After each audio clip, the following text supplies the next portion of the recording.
I already seen the And movie. we are live. My buddy called me when I was getting out of work. He's like, "Hey, you want to go watch that American Sniper?" And I was like, "Kind of already seen it, buddy." He's like, "Yeah, but I got a free extra ticket for this kind of sneak preview or whatever." And I was like, "Cool." Find out that it was one of those things they were doing tonight, where it's like 8 towns across the United States. They're doing a special thing where it's gonna help donate money towards the Chris Kyle Frog Foundation.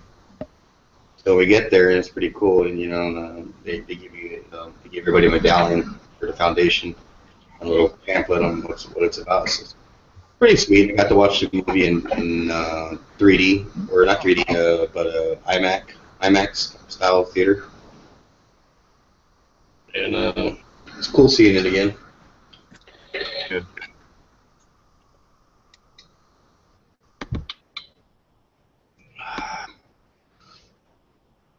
And I hit 1,700 subs. Whoa! Why aren't you at SHOT Show? Me? Yeah. They talk to my lawyers, man. Hate me. I heard that if you have over 1,000 subs, they'll get you a pass. Yeah, you can, but I gotta have the money. I mean, trust me. I had a couple of people that I talked to. They're like, "Are you gonna go?" Not just like YouTubers, but some vendors.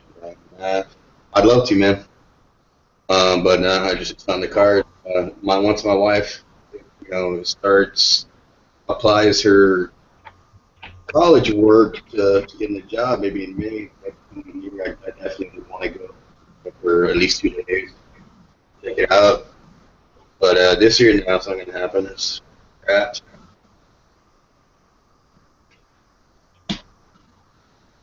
But yeah, you can get an invite. I mean, it's no big deal. It's not. I've heard of some stuff.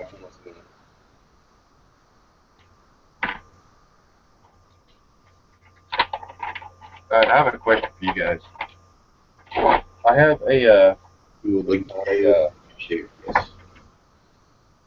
thing right here from Shotgun News, and they want me to buy a subscription. It's like a year and a half subscription for $18. It's basically $1 an issue, and I really don't give a shit because it's just another guns and ammo company or guns and ammo magazine. But No, it's not. Shotgun News is good. oh, it is. Well, my opinion, because it has like I think it's like having the classified ads right out of your newspaper or the back page or something like that. Huh. But like the whole back section is all of that shit from different companies from all over the country and stuff like that. And to me, they're not all puff pieces. I don't know if anybody else would care to have a differing opinion on that, though. I like the Shotgun News, actually. It's one of the few that I really enjoy. I was actually going to say they're going to send me like a free camouflage cooler, so I was like, I think that'll be worth $18. Oh, well, fucking But score. if you say it's good, then fuck yeah. No. Well, I don't want you to be out $20 if somebody else thinks that it's shitty either. You know, is there anybody else in here that thinks Shotgun News? Do you get a football phone? You got a football? I don't give a shit about. Is there anybody else out in the chat that likes Shotgun News? I don't care about the chat. Check. What are shotguns again? Shotgun? Yeah, fuck you, B. That's what was pointed at your daddy when he was getting married. Yeah, very funny. Hey, BE, is your birthday like 6 months after your parents' anniversary? Wedding anniversary. Were they the same year also? Well, first off, I'm the youngest, so I was born way into their marriage. That doesn't mean anything. So it'd probably better to ask my oldest sister that question. Did they get married in like, let's see, you're probably 18 or 19. Did they get married in like 90? And what? Did they get married in like 96? Dear God, no. They've been married almost 25 years. They were married like right out of high school. Like my dad was like 19, I think, or 18. Well, don't forget, okay, right out of high school, your dad was 19. That kind of doesn't really prove again. So wait a minute, Ballistic, how old are your folks? My dad's 45. Rednecks. If you would have led off with that, that would have made a lot more sense. I'm old enough to be your dad's younger brother. Huh? I said I'm old enough to be your dad's younger brother. Yeah. That's I'm old terrible. enough to be his dad. I'm old enough to be the daddy because my son's 19.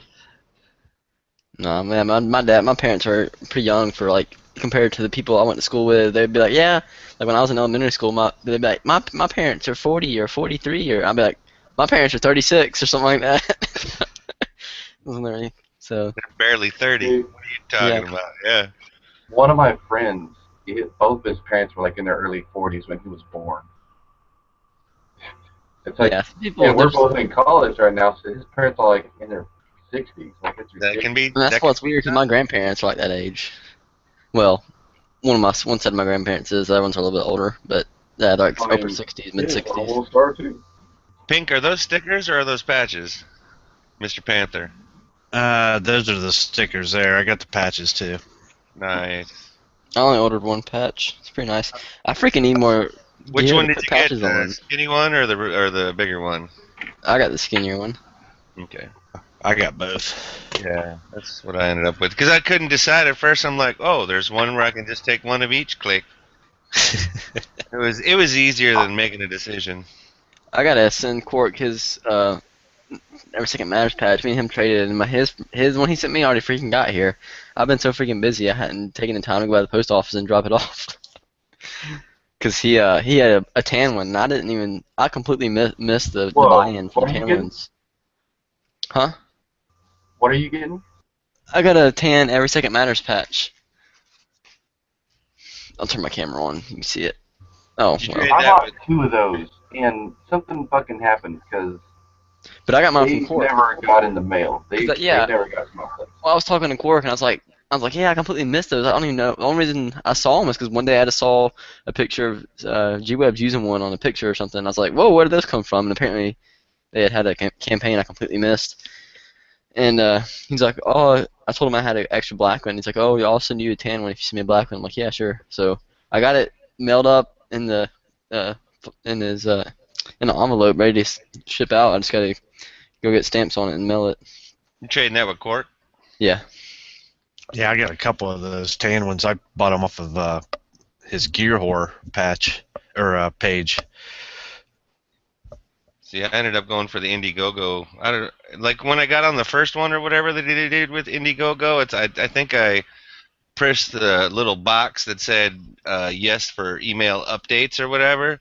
So now it seems like I'm getting whenever if I don't see it like from either his Instagram or on Facebook, it seems like it's coming to my email right away. So that's good. Yeah, well, usually now, I mean, I'm pretty plugged into on Instagram. I follow him on Facebook and on Gun Channel. So usually G-Webs will post, the Indiegogo link, and Yep. all those places are at least one. So I usually see them. As far as any patch deals right now, I think the new media ones were the last ones so far. Yeah. Yeah, they're pretty slick though. Unless I guess he's been using the same company. If it is, they've been doing a really good job because all of them so far have been awesome. Well, his first ones were not Indiegogo. They were oh, what the fuck is it? It was a Kickstarter. Was the first batches of patches that he made, and then I think he found that Indiegogo works better for the way he likes to do it. Mm-hmm. Yeah, I think Kickstarter Was kinda the like keeps spam the money- patches or whatever? Oh yeah, Well, I that might think- be it. Yeah, they keep the money in limbo until after it's over, and if it reaches a goal, then it takes all the money out. So it's $10 for a tan patch or two of them or one, For one, I believe. but it comes with all the extra stuff. But yeah, It always does. I got an email back from him. He knocked $1 off of each, I think, because Gun Channel's discount. Oh, that's Right. cool. Yeah. So I got a pretty good deal though in that though, trading with Cork, because I'll have one black one and one tan one for the price of one black one, which I got them when they were real early on, so they're like it's like $4 or something. See, and that's what bumps me out is I never got in on the Black Every Second Matters, and I never got in on the Gun Channels patch. I feel like such a putz. Oh, yeah, dude, he you weren't. did I gotta- the black ones again. Wait, you didn't He's go. going I to got the a black gun ones again. channels patch. I never got a black every second matter. Where's my gun channels patch at? It's over here. Oh, yeah, yeah. I got Yeah, He look, said he'd go do the black ones. Yeah. these three are my favorite patches, right? Well, I like the Every Second Matters patch too, but then I got the gun You channels can't one, see your okay. and then I got the explosive one. This thing's so freaking sweet. I gotta find somewhere to put this, and then I got a brown gun websites package. Nice. I like those. I can tell you where to put that explosives patch. But do you have the SOE approved by Jesus patch? No, I probably shouldn't wear that. No. What does it look like? I haven't seen it. If you let me see, I think I can. I got a picture somewhere of it. Waiting for him to come out a patch with the list of cars that he owns. All right, I think we should all show our 3 favorite patches. Oh, I don't have a camera, Oh, well, but I might have a picture that I can show. Well, here, I'm just going to start off then. Since it was mine. Well, I guess the already started. Well, here, I'll just go with it. This is one of my favorites. Come and take it. But it's got like an AR-15 on it because Wait, I don't I can't see it. gang. I can't see it. Wait, come and take it. No. Yeah, Where, see that? what's the SOE patch you're talking about? Island. That's what we I'm gonna post it here in just a second. It's on one of my. I was gonna Google it. Also, I think this is my actual favorite one. It's just the state of Oklahoma with a snake, 2 eggs. But you don't live in Oklahoma. You live in Nebraska. When in the hell have I ever lived in Nebraska? I've never I been to don't know. Nebraska. That's kind of You didn't get the insulting. joke. Don't you remember how I always used to I always used to think that you lived in Nebraska because your profile picture I always thought it was corn. But it's a wheat. It's not Oh, corn. yeah. I remember Hey, that. And I was like, oh, that's the guy from Nebraska. I'm like, oh wait. Oh, Maybe hey, not. that's the guy who's It's never the been to second Nebraska. link down there on the side chat. I don't got any patches on me that I have to do. Which one is it? Island. If you on the side chat there, the bottom Yeah. one. Oh, I see the link. Oh, the second link. Okay, because I was Hey. looking at So you click the link and then SOE approved by Jesus, yes sir, made in the mother of music. yes sir. Oh Patch. wow. And it's as you see, it's a huge freaking patch. Yeah, but you'd be tripping with that going website. That's a sticker. That's not a patch. Oh, I have the brown one and the black one. I have two. Dang it! two You suck. You websites. suck. You suck. Those are the dude. I wear those every day. I have one on a black Glock hat and I have one on a tan Glock. I Glock freaking hat. want one of those. Do you have the Glock hat that has where you take the patch off and it still says Glock on the Velcro? Yep. How are those? Are those pretty good quality and comfortable? Because I was thinking about getting one. Man, for as hot as fuck as it is out here all the time, I'd have to say it's pretty good. Okay. Because I need another hat. Because all I have is this freaking ATAX hat, so it doesn't match. Like it looks retarded with some colors of patches. Bug nub. Or is it yub nub? It was never Yub nub. the island. You know that Yankee sent one of those to Chris, right? You do know that? Dude, Oh, did he? has to. Yes, he He did. has to. Oh, he did. And Chris was at first pissed, and then I think he was happy. I don't know. Because that's an awesome fucking patch. Hilarious. Yeah, it is. That's a pretty good patch. Which patch? Yub nub. The yub nub. Oh, So my new Yeah. favorite. I might get the Creasy Bears too. See, I don't understand Greasy Bear. I just don't. I don't get it. That one on the picture that had my AR, it's got the Millennium Falcon with the Rebel Squadron. I like that one. That's one of my favorites. The chick that's the diver chick with the machine gun. I like that one. That's one of my favorites. I like the stripper clips, but I don't think there's any of those in patches. I think they're all stickers, aren't they? Those are all stickers so far. Dude, that stripper clip would make a great patch. I know, for real, because I was so pumped about it. Because I wanted a giveaway on Instagram a while back through Gear Websites, which is gun websites, one of his pages. And I was looking on his website. I was like, oh, maybe there's a stripper clip patch, and then I realized it was all stickers. I was like, oh. Well, he was saying that kind of like the way the Haas patches came out. You know how there's no Velcro on the side, so to speak, where the little phalanges are. That he was worried that there's too much skinny. You know what I mean? Oh, you mean it's too small to be detailed? No. Do you have one of the Haas patches? No. Oh, okay. So are you familiar with his logo where it's like the boonie hat skull with the like Guns shotgun? on the side, right? Yeah, right. Yeah. So like the stock and the barrels of the guns come off of the main body of the patch. Oh, so they're not Velcro on the back of them. It's just like the fabric. Right. Yeah. Right. So I think that's why he's saying he wasn't ready to do the stripper clips yet. I think. But I think he That's could weird. do it. Like, I think he could do it round almost, and that would work. But why Yeah. doesn't he have the skinny parts of Velcro on? Like on this Oklahoma patch, like there's Velcro back here. Like it's I think that all was just Velcro. the company that he used for the Haas patches. I think that's the way they came out. You know what I'm saying? Yeah. I I mean, I'm need sure to, that wasn't part of his plan, but I don't want to speak for the man either. I need to use Yankees idea and get those, how he just gets those Dixie shirts, whatever, and then just puts patches on them, like sews them on. That's a really good idea. DB, if you end up getting a Hartford Summit patch, I'm gonna be pissed. I'm gonna tell you that right now. What's Hartford Summer? Summit. You're too Har- young. You have no clue what the Hartford Summit is. Obviously, said it's asked. A little movie Patch really. called Patch. Escape from New York. Hartford Summit Yeah, patch. that's where the president was going before they knocked his plane out of the sky when he was flying over the prison that is New York City. What movie is this from? It's called Escape. Escape from New York. Escape from New York. Oh, that's Yeah. actually the name of the movie. I Oh, see. it's such an awesome movie. Escape from New York. There it is. If Let's you see. ever get a chance, dude, you should just watch it like 3 times right in a row. Oh, it's not that old. It's only. Right. Watch Adrian Barbeau's titties bounce around the whole movie. Those titties are fine. Wonder if she shriveled up. Wait, there's tits in there? Her prime. She has huge tits. There's tits in it. Ballistic Expansion can't watch it. His mom won't let him. Well, there's also guns in there. Oh no, I'm definitely gonna watch it. This is a Swamp Thing too. Remember? Yeah, you're definitely not going to tell your mom what you're watching. And she definitely showed her tits in Swamp Thing. You know what's really good I've been watching on Netflix? Freaking Marco Polo.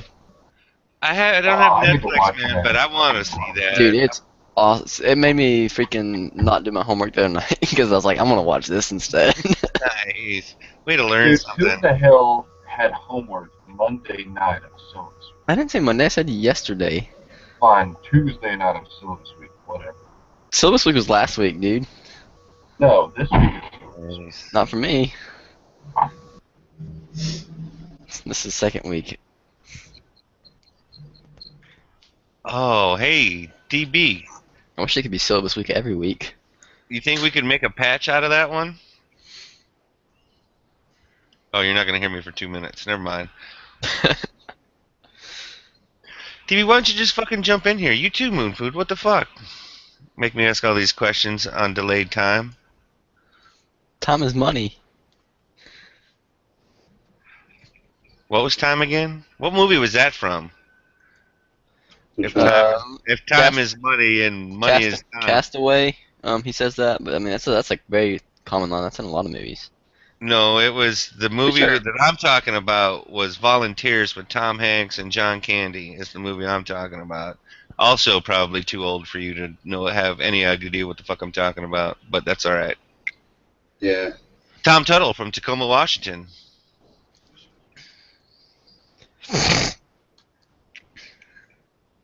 Radio silence. DB must have some wild skeezy up in his house or something. Radio silence. In the hose. Code silence. Activate. My wife is sleeping in my bedroom. We'll kick her out. Oh, so everybody's got to be quiet. All right, no Make her worries. sleep in her own bedroom. What? Exactly. No, I understand. That makes perfect sense. And I don't believe that she was in Toxic Avenger, but I'll IDMB that shit right now. Or IMDB.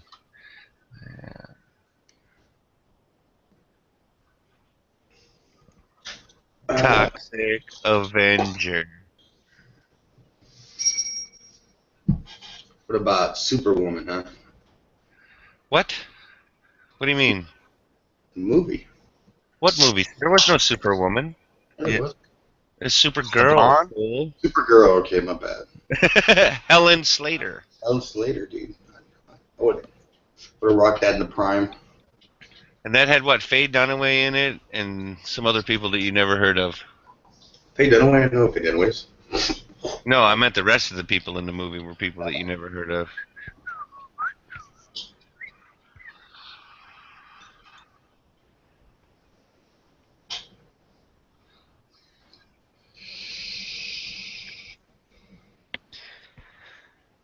Well, there's at the place where I go shop for like gear and stuff, locally, Top Brass Military. They have a badass patch section, and it's really cool because they have military obviously ranks and insignias and whatnot, and for police military, but for any of the rank stuff or for police or military, they want proof that they don't just not gonna sell it to you for whatever reason, so you just don't go grab it and have fun with it. Like, listen, maybe it's almost for a costume or something, but they have a shitload of badass patches there. Really nice selection, and they have a lot of cool Texas patches that they're always mixing in and out with and playing with different designs they get. Like I can get division patches, but I can't get like rank and all those other ones. Yeah, more or less, yeah. Same thing with the hardware. If you want to get like I guess bars or whatever and all that other shit, clover leaves, and yeah, you have to prove that you Like that you're a motherfucking colonel. or major, yeah. Yeah, I don't want none of that. Just some of those patches are pretty cool.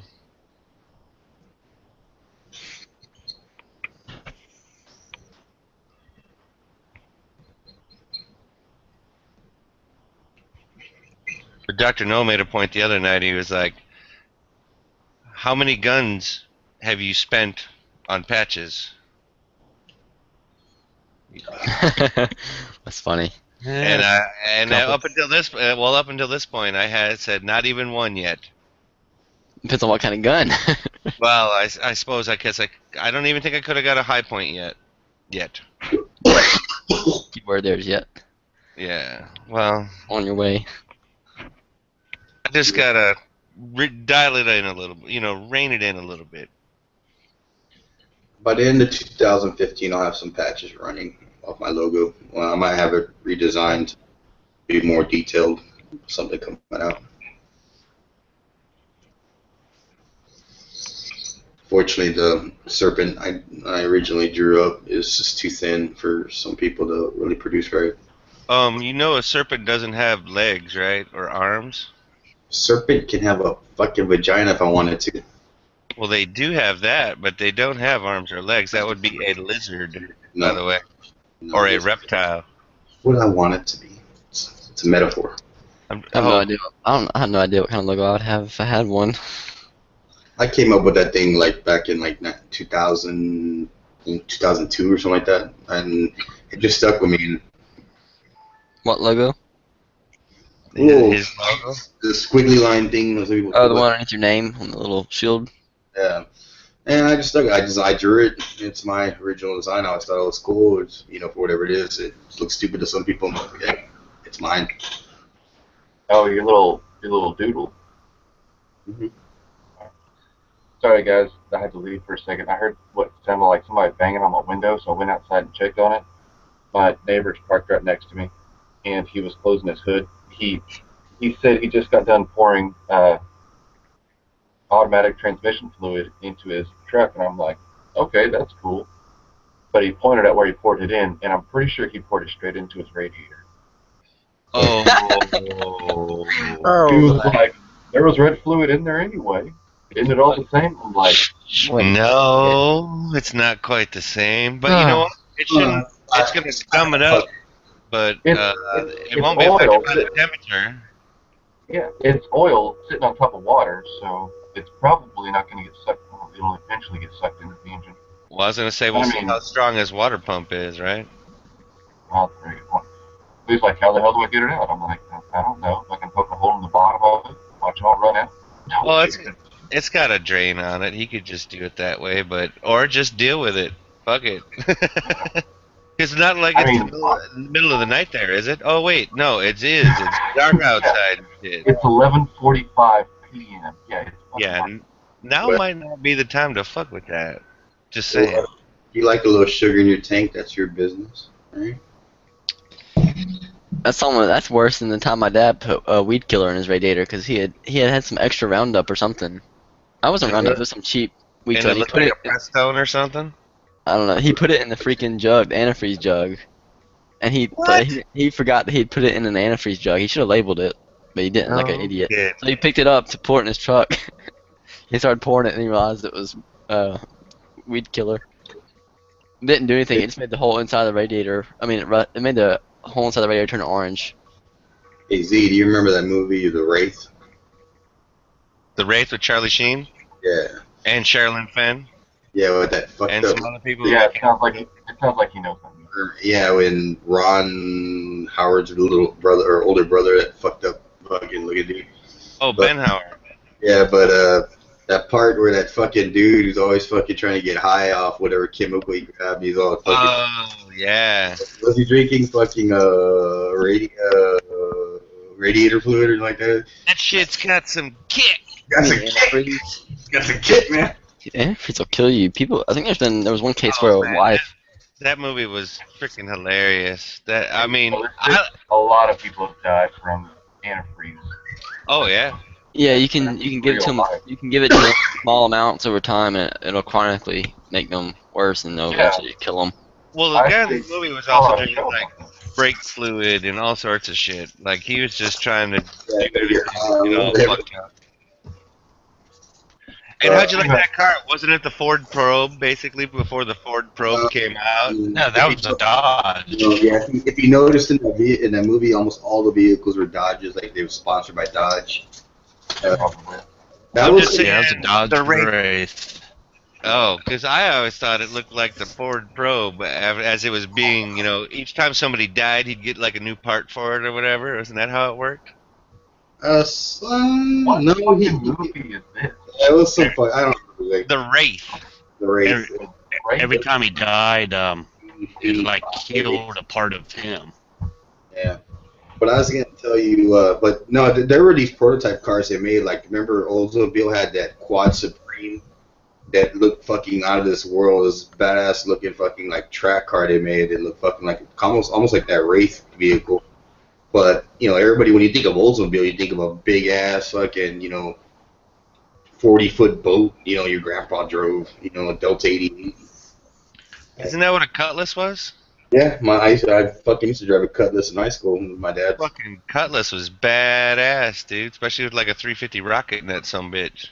Well, his had a diesel engine, but after like him fucking with it for so long, he dropped a 4-barrel fucking 350 in there, and that thing was a tank. It weighed a shitload. Oh yeah. But with that engine in there, man, that thing would spin the wheels, man. It would start fucking on takeoff. It had some pickup like a motherfucker with that 350 in there, 4-barrel carburetor.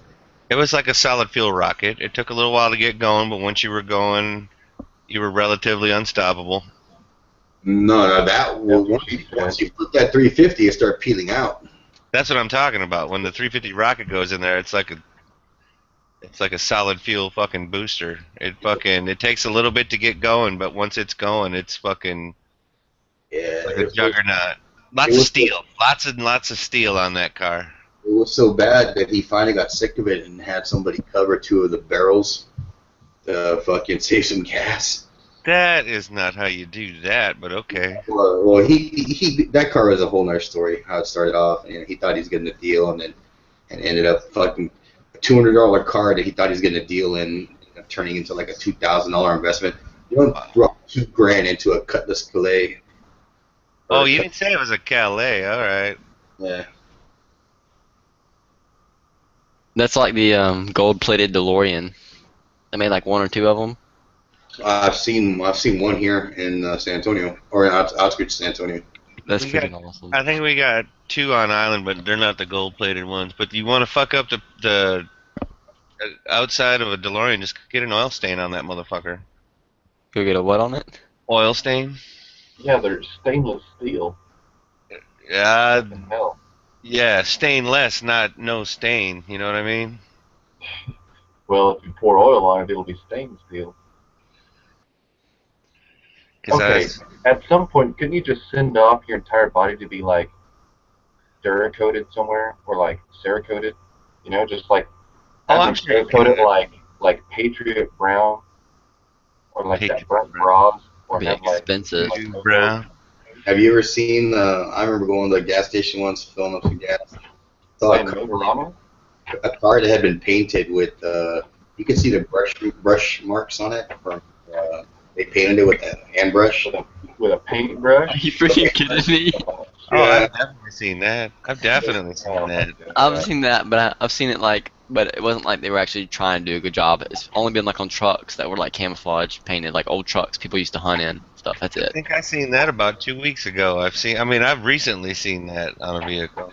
But like someone who actually like bought like good car paint or something, or some kind of paint. No. It might have been exterior paint or oil paint or some crazy shit like that.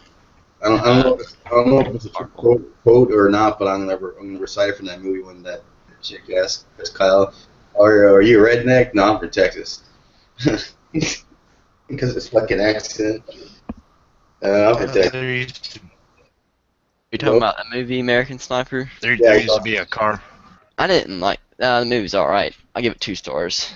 Wow. What were you There used saying, to be a Hank? car around here that had. There used to be a car around here that had the outdoor, or the outdoor carpet, the green outdoor carpet.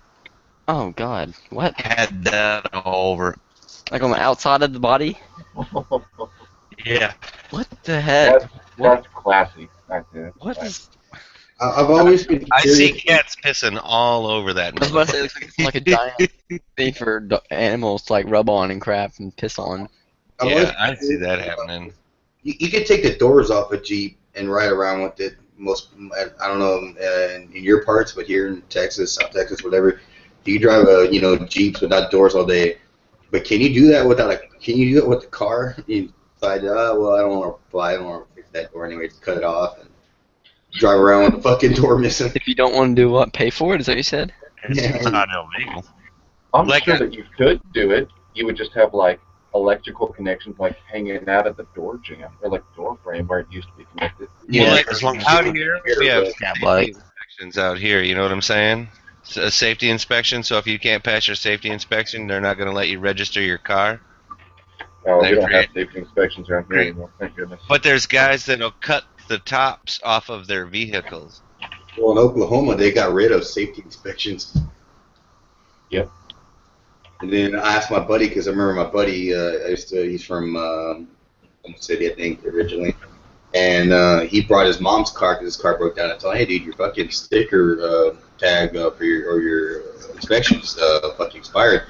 Oh, dude, it expired like fucking 6 years. People go home. Basically, He's like, I don't give a shit. yeah, we stopped paying. People basically stopped paying for it altogether. And then the city or the state realized they couldn't enforce it or get people to pay for it, so they just stopped enforcing it.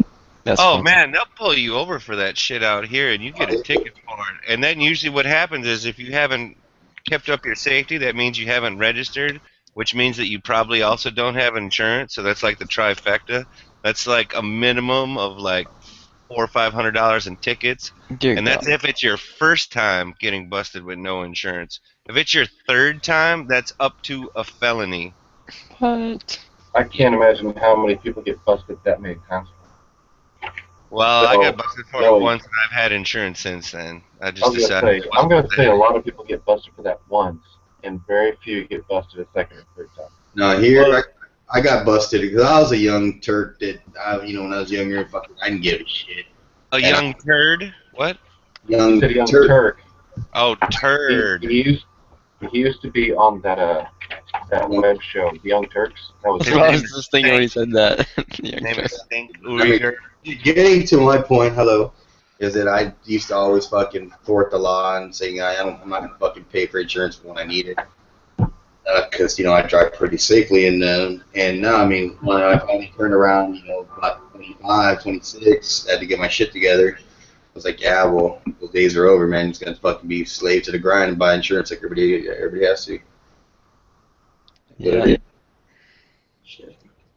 My insurance is pretty low, thankfully, because I have a good student discount, and I'm registered on my dad's old beat up pickup truck. Paying for it. Huh? My daddy's paying for it. No, I pay for it. Good job, Caleb. Good job, Khalib. Although I will say, I still have gotten away with not paying my cell phone bill, but that's only fair because my parents set a precedent with my older sisters. They freaking were paying one of my sisters like 2 years into college. Like she was like almost about to graduate before she got her own plan. So I'm like, fine with me. Hey Caleb, what do you cast 45s, right? Yeah. What do you shoot it out of? My 1911. It's 45. Okay, is your white 1911 had to be pretty worn down and pretty broken in because I tried to shoot powder coated bullets out of mine and it won't chamber. You probably need to size them. I do. You probably need. Are you cramping them? Yeah. And it Uh, still kind of gets stuck. What kind of gun do you have? 1911 Rock Island Armory. Yeah, but your throat, I mean, there's a difference too. I mean, Yeah, every barrel's different, but are you using standard? Are you using wad cutters? Are you using? I'm using round nose. Round Have one? have you broke it in yet? try seating them. I don't know how deep are you seating them. I mean, do you have more room to seat them deeper? Well, if it's coming from a magazine, it won't chamber. Check. If, Okay. if I put them in there, in the chamber first, and then let slide go, then it'll chamber. No, Yeah, you don't do no. that. I didn't do Break that your often. I did not extractor. that often. I did not. I know about that. I took the risk. Since it's fairly new, I didn't want to do that too How often. many? Okay, how many regular factory rounds have you shot through? I've none. I've only shot my Full Metal Jacket.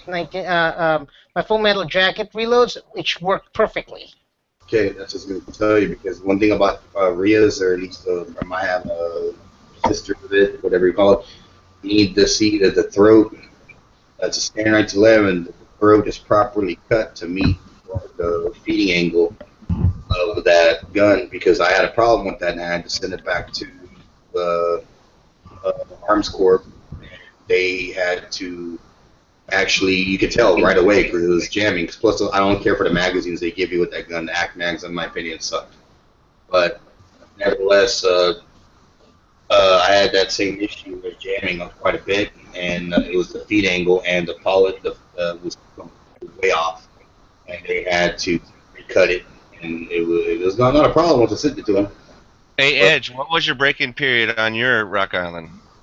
It's not a Rock Island, it's a Citadel, but I mean, like I said, it's kind of same difference. But Ballpark. after like 200, after like trying to feed 100 rounds through it with having the same issue over and over again, I had to send it to them, and then once I got it back from them, shoot, I'd say maybe about the 400 round mark that I finally got it to work right. Everything was smoothed out by then. Pretty Yeah, much. Right now it's completely reliable, but it's not the same gun I had. Everything's pretty much been redone to it. I mean, initially, when I sent it in, not only did they fix the feed ramp, they did the polish job on the throat, made sure everything lined up, fired it, tested it with the mags. But what else did he do?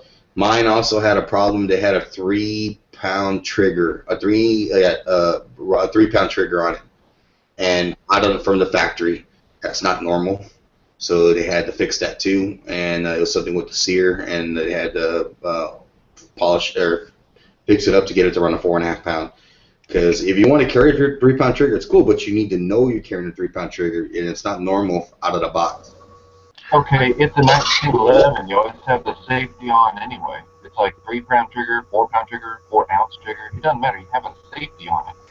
That's the point of a single action. It's a I super wouldn't light carry a pistol trigger. 3 pound trigger on the 1911. I'll take that'd be like a range gun, maybe a competition gun. I wouldn't carry a 3 pound trigger personally. See, I would think that you would have a good argument there if it was a striker firing me. On a four and Oh, it's pretty light. But on a safety gun that you're always going to carry cocked and locked, no, I don't buy that. Yeah, it's a light trigger, but even if you it's put a your finger single action. you have okay. This is probably going to split hairs a lot of people, and I don't want to try to, but even if you put your finger on the trigger, you always have the ability to decide not to shoot. And unfortunately, I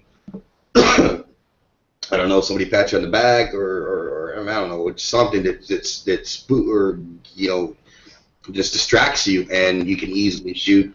Where you gotta because try if you ever shot a three pound trigger on 1911, it's like man, it doesn't take much, but it's like scratching the tip of your nose. Well, here's the thing though, if you're like you carry a single action trigger because you don't have to like put your finger on it, pull the slack out, and then shoot it. You just touch it and it goes off. That's the point of a single action trigger. If you're gonna if you're gonna carry a gun that has a heavy enough trigger, where you can put your finger on it and start to pull, and then realize, oh, I don't want to shoot, then you take your finger off.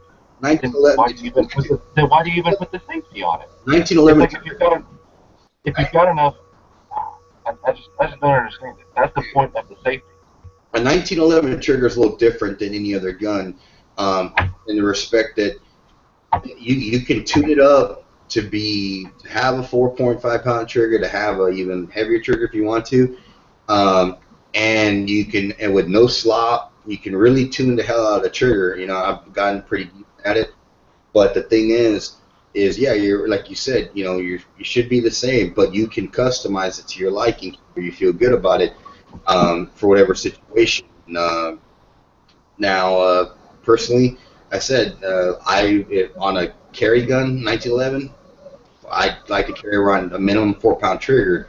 On range gun, yeah, I definitely get a 3 pound trigger. And there's some people that carry 3 pound triggers, and that's the way they like it on a defense tactical gun. It's just my preference personally. But the trigger's enjoyable no matter what. The way you shoot it, it's just the way it feels when you squeeze it versus a Glock that has more tension build up on it. The way even though it's the same poundage, it's just the way the trigger feels as you're pulling on it, and it's a different animal altogether. When you run a couple of trigger jobs on them, you get a little appreciation for setting them up in different ways. I've shot Wilson Combat with the 3 pound trigger, and it was freaking awesome. Well, I'm just gonna agree with what Steven here said on the inside. It's like you shouldn't put your finger on the trigger until you decide to fire. It's like especially like a double action like I used to carry, you would have to stage it. Like if you wanted to get a good round off, so you could definitely put your finger on the trigger, pull it back a little ways, and then like make the final decision whether you want to shoot or not. But even with like a striker that I carry today, you've got a little bit of travel, so you could definitely like decide to shoot, be pulling through your trigger stroke, and then like after you touch it and before it goes off, you could say, "Oh, situation's changed," and then let off the trigger and be fine. But that's what a safety on a 1911 is for. It's like if you click the safety off, don't put your finger on the trigger until it's time to shoot. If it's time to shoot, touch it and let it off. It's like that's his fault for not fucking changing what he was doing fast enough. With the 3 pound trigger, it shouldn't happen to most people, but it's a distinct possibility for some folks. Again, throwing it out there. Hasn't happened to me on 1911, but you can also get a double tap on an unintended one. Because when the trigger gets that light, sometimes it'll hit, and then depending on the way you press the trigger, the finger pad or the knuckle, you can actually actuate the trigger again with the recoil, almost like a pump fire. It's well, now that's something else entirely. I didn't realize that was an option. In that case, yeah, that might be kind of light. But also a bump fire 1911 does sound interesting. It's not common, but again, distinct. But like I don't have. On 1911, I have 2 of them. My pair is probably like around 5 pounds, and I think It's like got back to Citadel. It's like right around 4, close to about 4.5. And I got a problem with it because I don't want to just be. I don't want to have it as a carry gun to see how fast I can pull the trigger on it to dump a mag. It's just not the way that gun I want to design. I want it to take my, be able to place a shot, make sure I have what I'm shooting at, I'm trying to hit. Well, think about it like this. Let's say you're visiting your newly discovered distant relative who happens to live in Paris, and they work at a cartoonist shop for a satirical newspaper. And then all of a sudden, 2 guys with rifles come in, and you have to take both of them out. Do you want to have a 4-pound trigger on your gun, or would you rather have a 3-pound trigger on your gun so you can get that first shot off even better? Yeah, I don't think it'd make that much difference. It wouldn't matter if it's a 20-pound trigger. Yeah. I'm getting that shot off. Actually, I think it would matter if it's a 20-pound trigger, because if they walk past you and you're behind them and you have one good shot, if it's a 20-pound trigger, that shot's going to go wide. They're both going to turn around. But if you're Yeah, but I started out on double action revolvers, so I mean, I'm used to a heavy trigger. Well, yeah, but Edge. Brother says he's blasting some fools, is what he's saying. Yeah, I've shot a 44 at the time I shot Murphy's 44, that badass Halo edition he has from Smith & Wesson. In the video I even said, man, I had one come back on me because I shot it and then the recoil went back and I didn't release my finger like I should have, Oh, Nelly. And boom. You double tap the 44? Yeah. It recoiled back, boom, bam, and I was like, damn, not supposed to do that. And I was like, yeah, but at least I kept it at least downrange and it didn't go anywhere it's supposed to. It didn't go high or anything. But it was. I've shot a 460 Magnum. I just filled it up with a cylinder and I shot each one of those rounds one at a time.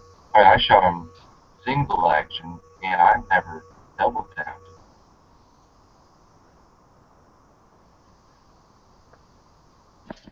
Hey, Pink Panther. I reloaded some Full Metal Jackets. I did buy some Full Metal Jacket bullets, and they cycle fine. Yeah, it's definitely your bullet. It's either too fat or too long.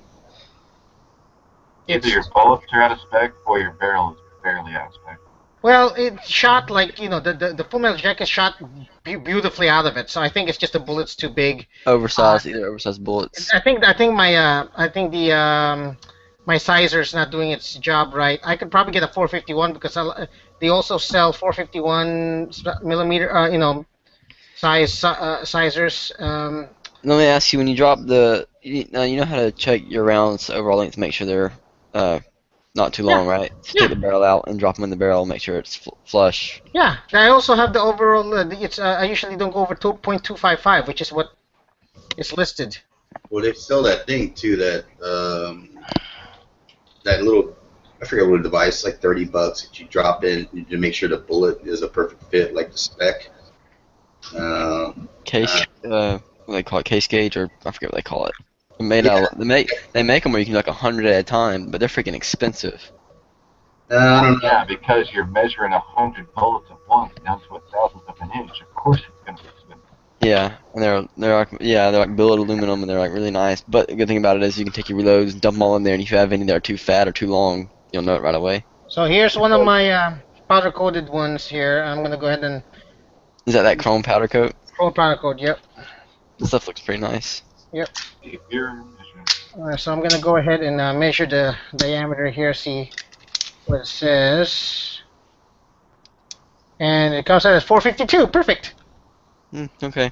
So I think it's just my barrel. Just be much be tight. It's just tight so chamber. they do sell 451s at Midway USA. So I'm just gonna resize these to 451. Bought from Amazon. It's cheaper probably. What? That's where I buy my sizing die from. I buy mine from eBay, and they're cheaper on eBay. Oh, eBay. You said Midway. I thought you said Midway USA. No. I was looking at Midway USA. I did go to Midway USA to find the bullets themselves, and the majority of the bullets they sell are, like the ready-made Rainier and Hornady are at 451. Uh-huh. So if I get a 451, it should fit a little better. I see them when I chamber them, it scrapes a little bit of the sides of the bullet, so of the powder coat. So I think it's just the barrel may be too tight. Maybe it needs 451. How do they shoot on paper when you shot them? Oh shoot! When I was shooting at the, well, by chambering one at a time, yeah, Well, they shoot and they shoot perfectly. They They shoot like didn't, right dead on. they didn't tumble or anything? No. When I shot the full metal jackets, they were dead on. I was going 35 feet. So they're definitely Um, not too small, because no, no, they will shoot. usually oversizing doesn't cause tumbling, as far as I know. I'm Oh, not they sure. shoot. I've never had to deal with oversized bullets. I don't know. Yeah. Well, yeah, they shoot. Robbie's saying that externally saying your cast bullet has an aggressive texture, and it's causing it to nosedive. Hmm. So it's like pushing it into the bottom of the throat, I guess. Yeah, I'll just get I'll just order resizer for next week, and that's not gonna, it shouldn't be a problem. They usually sometimes you have to do that for both. But yeah, and when you check, you take your round and you just drop it in your barrel, and it should be at least flush or a little bit below your lug, the barrel hood there. And that way you know if it's too long. Hmm.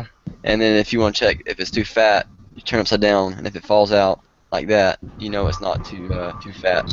But if it doesn't fall out on its own, then you know that the bullet's probably too thick. Well, when I first tested it out, I thought it was working fine because it it would still kind of line up with the lock.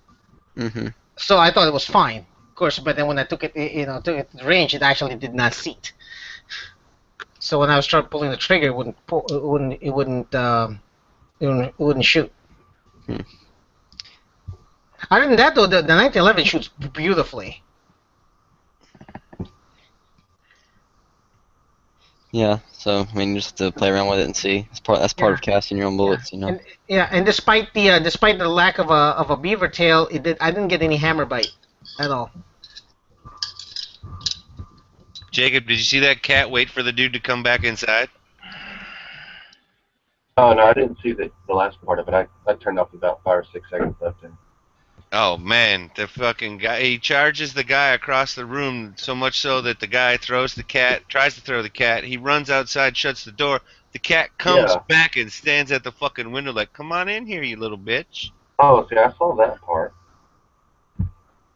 I guess you saw my external comment? Yeah, I was cracking up. No, that guy fucking deserved it. Oh, absolutely. Oh, it went through the window after him. Oh, that's what I'm saying. That cat was like, I'm gonna fucking cut you, you little bitch. Good. No, I have zero sympathy for people who intentionally cut them. What is he trying to do? Like wrestle with the cat? No, the cat doesn't like the glove he's wearing, so he I'm saying he's trying to wrestle with it, like play with it. No. He's fucking with the cat. He knows it pisses the cat off. He's pushing the envelope, and then he doesn't like it when the fucking cat says, I've had enough of your bullshit. Yeah, well, he deserved it then. Oh, absolutely. And then it fucking charges him and goes through a window after that guy. No. Yeah, that shit was classic, dude. I saw that, and I'm like, oh, I gotta share this. I'm sorry. I know it's not supposed to be a cat chat, so we'll just stop talking about it. A cat chat beats a reloading chat. Sorry to all those reloaders. I don't know. Hey. I like learning something about reloading. I do too. It's just that some of it can get kind of tedious to people who like aren't in it. But I mean, no, it's all good information. I'd probably be better off if I listened to more. Man, box of 500 remanufactured from Freedom Munitions, 9mm, $92. That's ridiculous. Dude, that's less than 20 cents a round. It's remanufactured, but it's Freedom Munitions. Freedom Munitions good, a good reputation. I was thinking about ordering some 45 from them. I probably could do that too. I'll probably get some factory reloads from them. Get some of that third fired rounds. No, it's one time fired, right? Fired. Well, yeah, it's one time when they get it, and after you buy it from them and shoot it, then it's the second time fired. Yeah, but what do you get? You get about 8 times or so out of one of those, or what? I don't know. I've never reloaded, so I'm Yeah, you know asking. when they say if you're ever I buying think that brass, if you're buying brass and it says once fired brass, that doesn't necessarily mean that it was actually fired once and it was factory new brass. It just means it's range brass. Because that's the way like most websites define once fired brass as. So it may Caleb, have been fired more than once, or Caleb. what? Let me ask you Yes. this: if you got brass and you reload your brass, how many times do you shoot it and just leave it there? If you're Huh? buying factory new because you don't reload and you shoot your brass, what do? Leave it Most there. people who don't reload leave it there. Most people who do reload pick it up. And Oh, then they really? take it home and then they say, oh, these rounds aren't any good anymore. And then they throw them away or something, or they recycle them. It's like brass found at a range, you can basically be guaranteed it's only been fired once. Twice if it's Yeah, it remixed depends. Well, yeah, factory. it depends on what kind of range you go to. Yeah, I pick And up all what my brass. I pick up all my it brass. depends on what kind You of pick like up your shooters. brass because you reload. Like, Exactly. I'm going to pick up mine Because because, now, like well, at like at the matches around here, the competition matches, like at least probably like 70 or 80% of people who shoot those reload. I would say. I mean, that's just a yeah, guess. It's not and a they true all pick up their statistics. brass, don't they? Well, I mean everybody.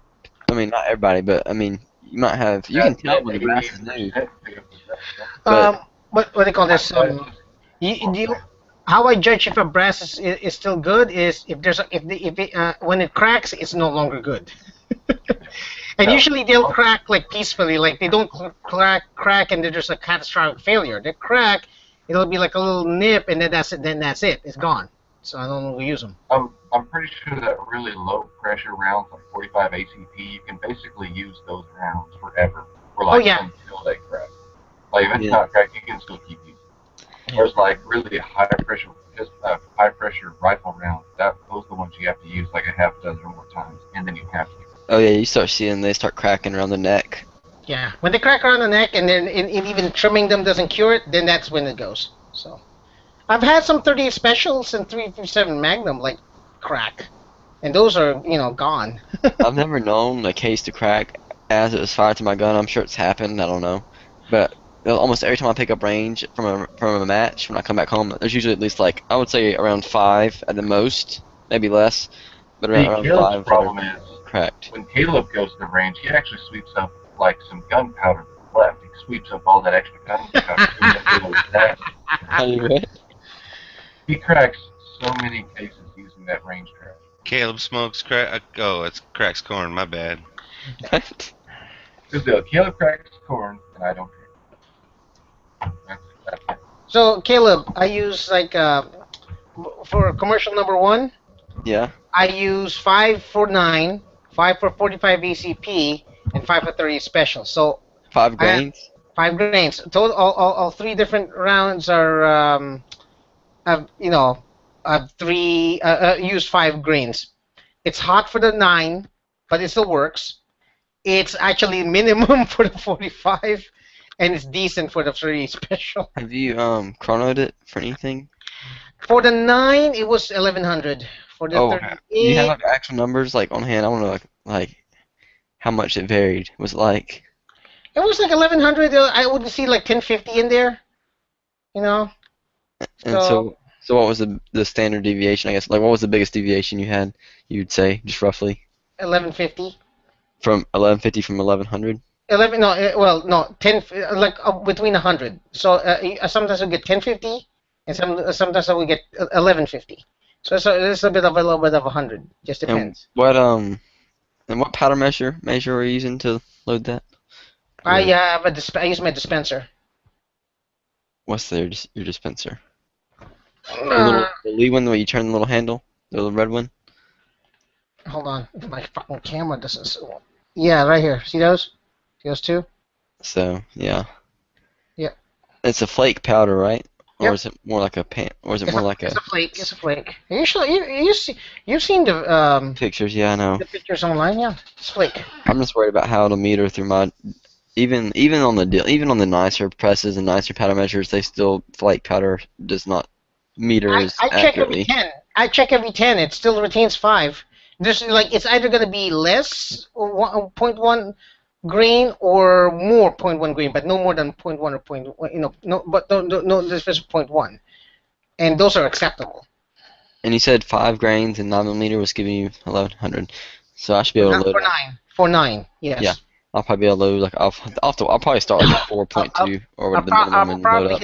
I'm probably hitting like flat 800 on my 45 ACP. Yeah, I'll probably load somewhere around 4.5 Yeah. for 9 for my competition rounds. So that'll be good for as far as a lot of rounds for per pound. I was just wondering how it metered though, because I didn't want to buy it and then it like be really inconsistent. Yeah. But it's one of the only places I can find a decent deal on it. Powder in general. I'll probably try Bullseye later on. See how that goes. But I still got plenty of that. But CSB1's been my primary go-to powder for all my, for 3 different pistol rounds since. Now, didn't you buy the commercial number 5 too?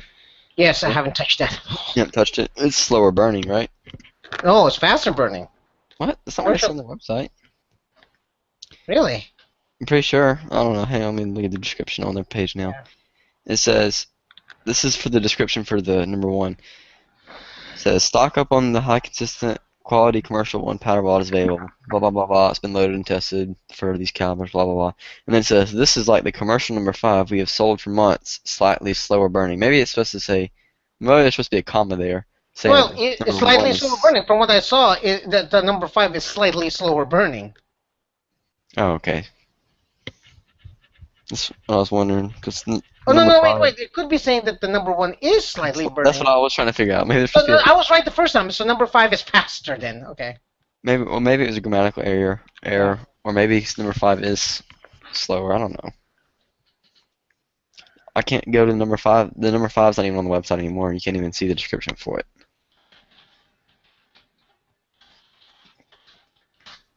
Oh crap! They're almost out. What? Oh god, they only have 8 pounds left. Oh yeah. Wait, 8 pounds. Well, 8 pounds is usually their starter. Exactly, they don't have a 16 or a 32 pound option. So okay, yeah. Shoot, I can't buy that right now. Dang it. But yeah, yeah. Well, I'm good with powder for now. I'm actually looking to see if I can score some more trail boss because 30 special. I use 5 grains of that on my 30 special, which is just my standard too. So. Mhm. But I haven't shot 30. I actually have a lot of 30 special that I have not shot, so I didn't even touch those. Oh, I know. Oh, yeah, trail boss is rare. I mean, I was able to score 2 pounds of it. Back in 2 pounds of it lately. But yeah, I haven't finished off my first pound, so I'm good in that. But yeah, I was usually you see 1 pound left at one of my local ranch stores. I wish I could find accurate number 2. God, I love that stuff. If you see accurate number 2, buy it. Yeah, I saw some before, but I chose Trail Boss over it because I already have Trail Boss. Not Trail Boss. Sorry. Oh, damn it, Bullseye. Let me just say, accurate number 2 is awesome. For 9mm, anyways, that's the only thing I've used it in. I don't like. Sweet. I don't want any more. I'm not trying to get any more variation. I have enough variation. I freaking loaded one. I used accurate number 2. This is when I first started loading, and I didn't have a chronograph, and so I loaded up the ammo until I felt like it was factory spec. I mean, it was still within the data range, obviously, but I shot it side by side with some factory ammo. I was like, yeah, this feels pretty good. But I was freaking shooting like 125 grain 9mm, and it was going like 1,200 feet per second. It was cooking. Damn. Yeah. That's my wrist was sore after that match. I was like, yeah, that's too much. So I backed it down about 100 feet per second. That's hot. Yeah, it was pretty hot. It was about half a grain away from being max. What gun? It was my Glock. The 17? 34. 34? Okay. Yeah, it shot real accurate though. It shot one whole groups. So. Yeah. Yeah, my 1911 shots are very. I went to 21 feet, which is my which was standard 7 yards. Mm-hmm. Okay, and then that was really good, and then I backed it up to 35 feet, and then I'm gonna try for 50 later on. But dang, that was accurate, and it didn't really hurt me at all. It's just the 45s are very pushy, but they're not So about to say like a snappy. push. Yeah, exactly. I was gonna say I love shooting mine. Oh yeah, there's like it's just they're just smooth. I guess it's the best way to say it. Mm-hmm. So I can get over it. That's a big ass bullet. Yeah, it is. So that's the thing that sucks about casting. You run your lead out quick. Oh yeah, I casted like over 150 bullets, and I went through a good amount of lead. Well, yeah, you think about it. Let's see. Where's my calculator here? It must be cheaper just to buy buy factory range ammo. They're probably cheaper just to buy your for those anyways. Buy the factory coated bullets like from Blue Bullets, or Black Uh-huh. Bullets. To buy those for 45. That's probably what I'm gonna do for 40. I haven't decided yet.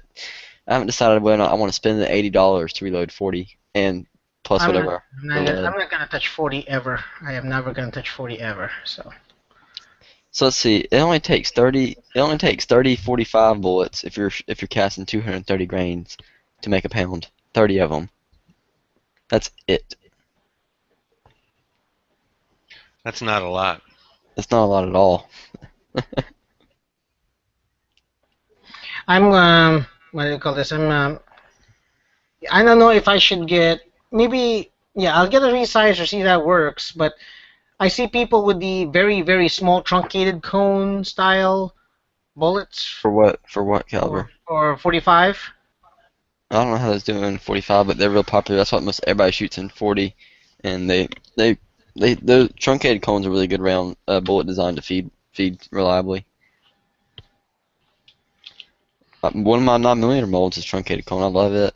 Only thing is it's two cavity, so it takes freaking forever. I prefer to use two cavity when it comes to 45 because I did a decent like 150 bullets in 1 hour. I don't want to. Oh I yeah, know you you'll also probably gotta cast you'll it off. probably. Yeah, it's like a lot. So I took it. It didn't take that long, but I don't wanna. Yeah, I just wanna. I haven't casted in about 2 months. Because Really. last time I casted like almost 1,500 9mm bullets. I cast like almost every weekend. I buy lead almost every month. So for like $35, I get 20 pounds of lead. 20 pounds of lead. I need to, but I just can't right now. I should be buying. I really want to be. I should be buying powder, primers, and lead right now, but that's later, I guess. I got some more spending money. Yeah, I see these. It's only 200 grain, but it's still good.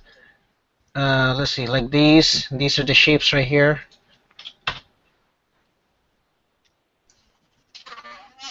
Oh, by the way, the racist magazines work just fine. Racist. The triple K. Oh, 'cause they're Korean. No, well, I don't know, but it's called triple K magazines, and they work perfect. They're Oh, fine. okay. I get it. I got you now. Yeah, the racist bullets. So, That- I'm sorry, racist magazines. So, do you see that mold I showed you, the shape, Mm-hmm. or something like this? I'm not gonna get the six cavity one, but just yet. But this one also works right here. Yeah, at least it would cut down on your how much lead you used per bullet. Yeah, 200 grains. Yeah, definitely. It's a little bit more. It's for plinking. It's not. Yeah, the only reason I got the 230 grain mold whenever I started casting 45s because that's like I didn't really know much about. That was the first thing I ever casted for in quantity. I was like, well, 230 grains like common, so I'm like, I'll just get that, and that's what I got. The good thing about this too is that you can make the same bullets for 45 Colt and for the 454 Casull. Mm-hmm. That's what I thought too. Whenever I got the mold, it's pretty cool. So if I ever want to shoot single action or something, I can. Pretty much like a lot of those guys. Well, almost all the cowboy shooters shoot lead bullets, and I mean, I'm sure a good many of them are casters. You use Trail Boss.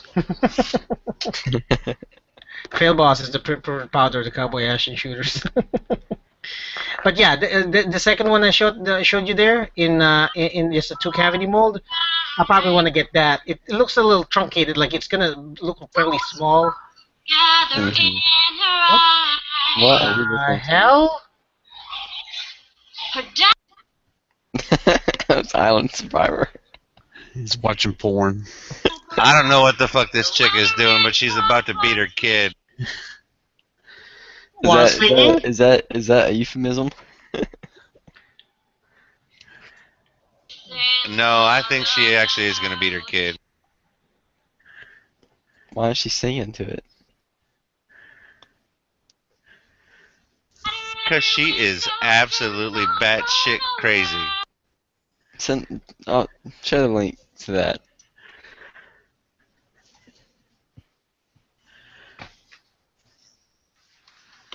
He didn't hear me. Oh, I just gotta see if it's worth linking. I haven't made it all the way through the Oh, video. okay. Oh. Okay, so all right. Well, it's a decent test. I still got some. I still got some these left, so I can start. I can reload the rest Disappoints of me that these. they're almost out of powder on that American Reloading. Powder's a commodity, man. I know a place where I can get CSB1 if I need to. Is it? Here. I mean, is it the? It's not the exact same as number one. Is it? It's just really close, or is it the same? It's exactly the same. Oh, it is. Yeah. It's the same price, $26 a pound. which is what it is on here too, isn't it? Pretty Yeah. much. Yeah, and I can my local provider, the what do you call this? We have Bullets First. That's the company here that makes it's a reloads. What do you call this? Factory reload company, just like what do you call this? Just like Freedom Munitions, but it's based here in my city. Oh, So cool. let's see. Let me get a. And they, you know what? The owner goes to the gun shop here, which is now currently the only gun shop left in town. And they told them, hey, if anyone wants powder, just let me know. So I get exclusive dibs on that. Nobody, they don't sell. That store does not sell powder. I ask for powder, and they get it for me. Nice. I should try that because one of my friends I was talking to the other day, I was like, yeah, I can't find any powder. Like, there's only one store here in town that carries it, really. He's like, dude, just go in there and talk to so and so, which is another gun shop, and tell them what you need, and they'll order it. Then when they find it, they'll order it for you and call you. Because I mean, they have connections, you know, a lot more than just the regular consumer does. Here's the webpage right here. That's a company. It's not worth the link. She's just not a nice person. Oh.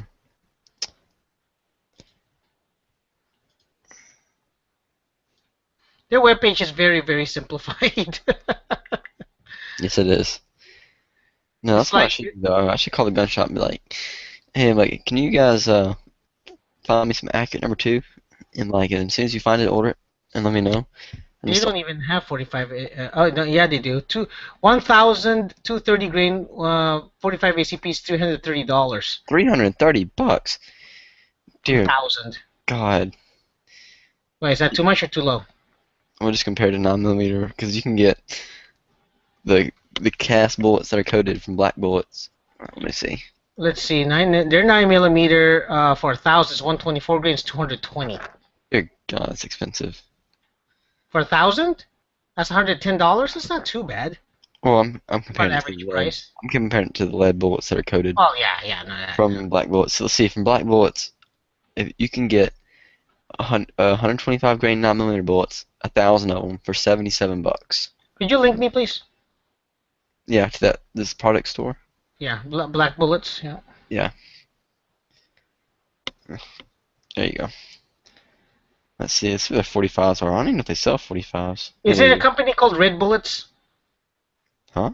Is there a company called Red Bullets? Because they have blue bullets, black bullets. Do you have red bullets? Oh, I don't know. I don't. I'll start one. I will buy a ton of. You have to get a surf license. I forget what it's called from the ATF.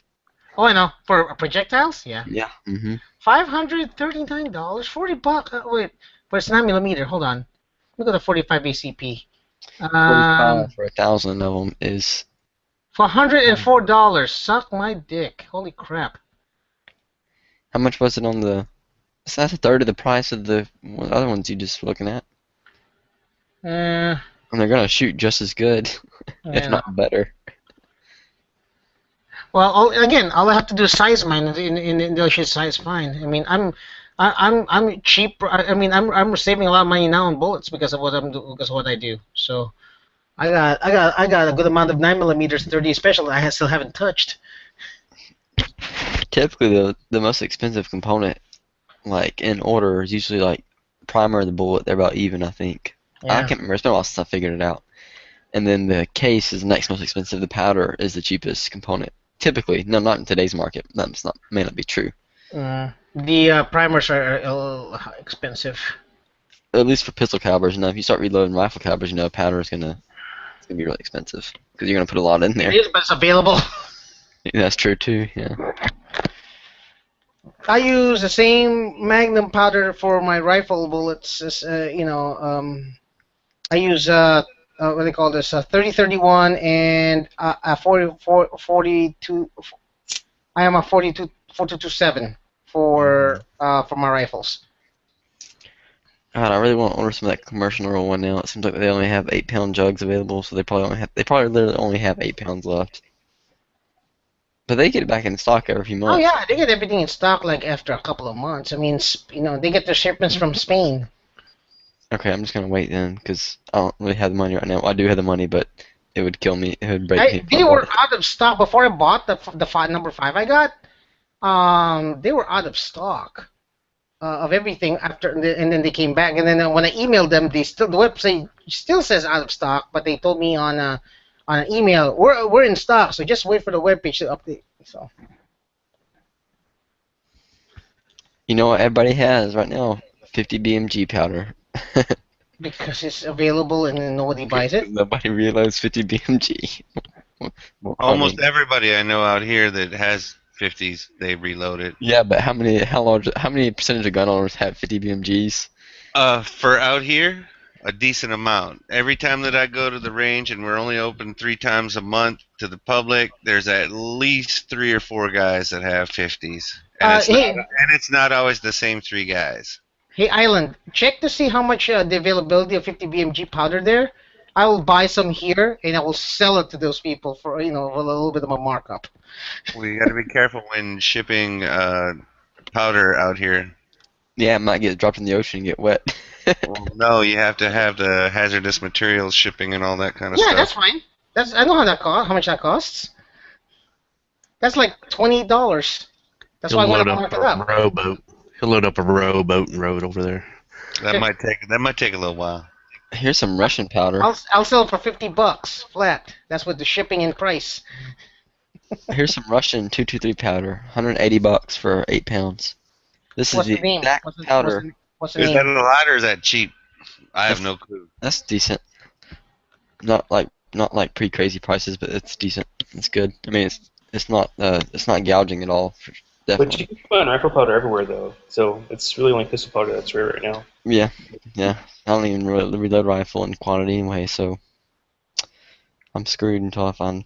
Our stuff's pretty fast off the shelves out here. Like most of the time when I go in, if it hasn't just come in off a pallet in the past week or so, there's usually none on the shelf.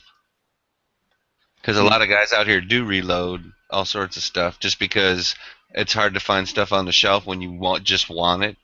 So they'll reload instead, or in addition to, I should say, as opposed to just one or the other. They'll do both. Hey, Caleb. The thing is, there's one extra step for rifle. That's why I'm very less inclined to reload for it, because there's always that one extra step, and that's trimming every damn press. No, you don't have to, but I guess with your. Yeah, right. When I didn't, I nearly blew up my gun. I should really Then know. there's that.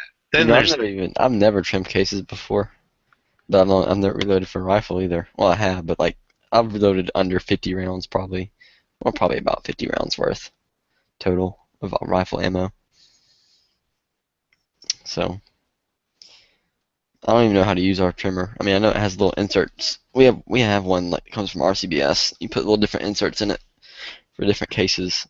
I just have something that comes from it screws onto a drill. Yeah, I saw it. And then I've seen that. Yeah, so I just use it. It has the length That's the standard length you put in there and just drill it. That's One, convenient. I need to get the one with the wooden ball handle because um, the trimmer head, the trimmer part of it is too. This one right here, that's a bitch to hold. Mm-hmm. With the drills. Yep. All right. Well, I got to head out. I got class in 5 hours. All right, see you later, man. Take Hey, care. wait, Caleb, wait. What's up? I want you to take a look at this link and see what you think. I just put How it to, in. how to build compact reloading bench. No, I meant to look at the setup, dude.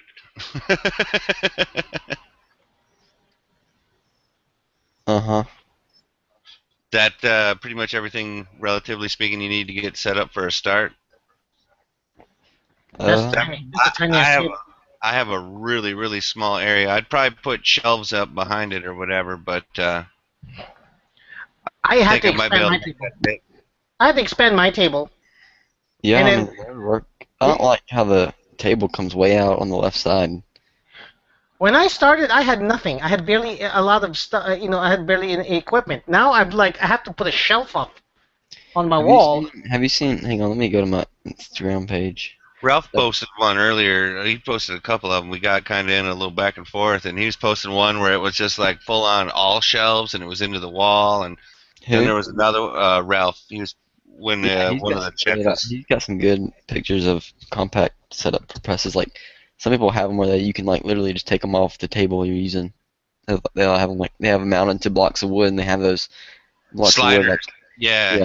he posted one of those too, and I ended up watching a video on it, and that shit was tight. That was he just slides it right on, dogs them down a little bit, and he's got basically each different press, whether it was the single, the progressive, or whatever, and he's got the rest of them all underneath, and then he just pulls them up and puts them in for whatever he's doing. Like that setup was very efficient. Here's a picture of my setup right here. Hang on, let me screen share real quick.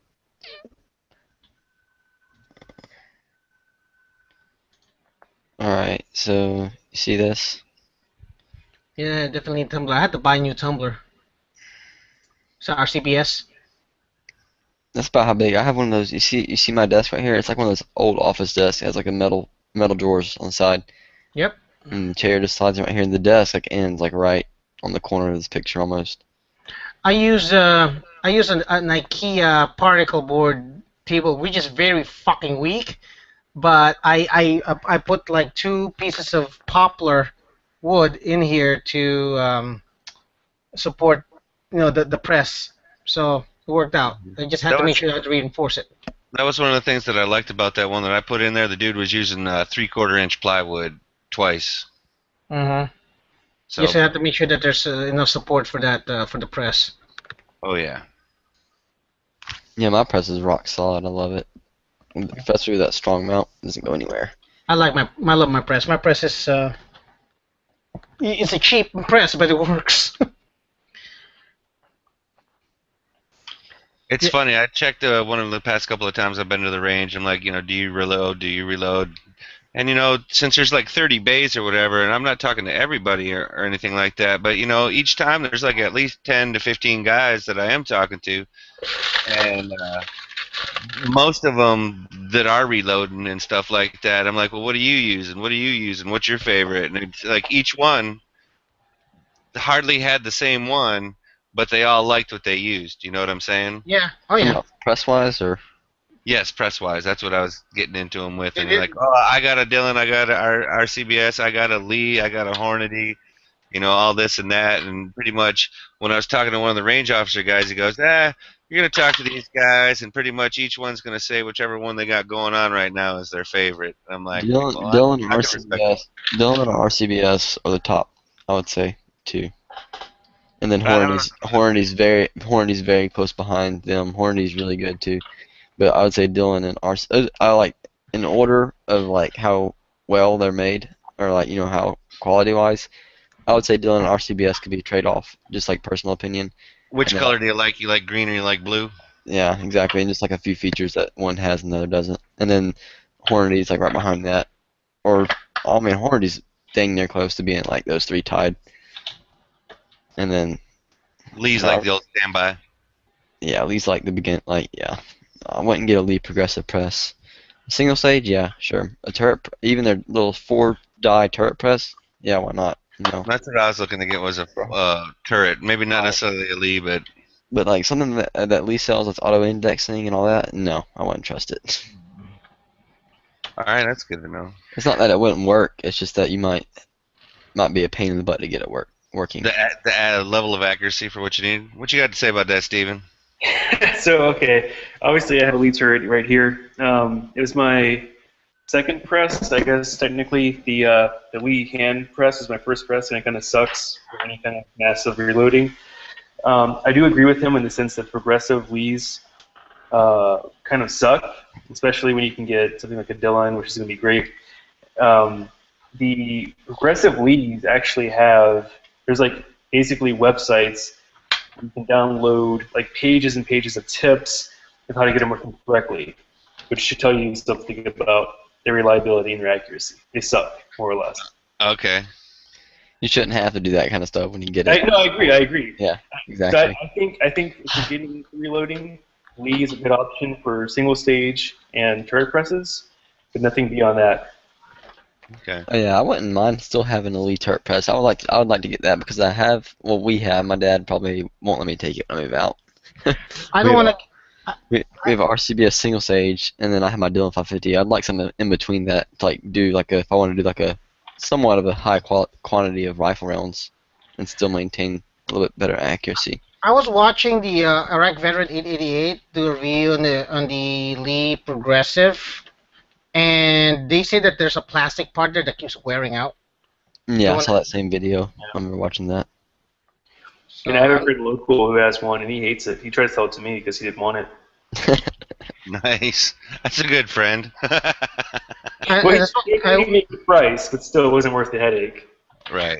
I want to stick with just the with the single stage, and then later on, because I already have a system of how I reload and stuff. So next time, I might get like one of those other Lee presses that are like single, like the C clamp thing. Just for because I see a lot of reloaders with that, and I know a lot of people say, "Oh, that's gonna flex." Well, I don't see anybody having problems with it, so I'm gonna get that as a secondary. It's small too, so. The only thing that sucks with progressive presses is how expensive it is to do a different caliber. Each time you want to do a new caliber, you gotta buy all the new stuff for it. Yeah, exactly. They're mostly if if it is good for a dedicated caliber, that's it. Which is fine, but I mean, if you shoot 9mm 40 and 45, all the equal amounts, it's fine to go ahead and spend that money because you set it up and you can reload several thousand rounds, and then change it out and then reload several thousand rounds. Well, and I figured, like, I don't even have the other two that I'm about to mention, but between 45, 357, and 308, I would like to defray some of that cost because none of those are really cheap rounds so much. I would say a semi progressive press would be good, like you were saying, a turret press or something would be a good option. That's kind of what I was hoping, and I know in that picture that I put up there, I'm sold on that the auto dispenser. I'm sold on that. Oh, the RCBS one, yeah, they're nice, but they're freaking expensive too. But everybody I've talked to loves them. Every once in a while, they come out on sale for under $250. I've seen, but usually it's 3 something. That's like a press. Like my press, $100 more than a Dillon 550, but they work so good. That's what Black Hills ammunition uses when they reload. They use a what? They use those RCBS powder things. I saw a video of one of the guys reloading. They had like, it was only, I mean, they have several Dillon presses, but he was only using one, obviously, because he was one person was running the one press. But they have like 8 of those powder measures set up, and so he just goes to a different one each time and grabs it and goes on the line. And while the other one's recharging, he grabs another one. Well, then he's just kicking ass then. Yeah, because they were reloading like Precision 300 Ultra Mag or something like that, Rim Mag. I forget what it was. Some 30 caliber big round that was like match ammo, and it was like a Dillon 550 or 650. It wasn't anything insanely fast, but they had like seven of those RCBS powder things. So I guess he would start at 1, and just go down the line and keep going, and then start over again at 1 for each case.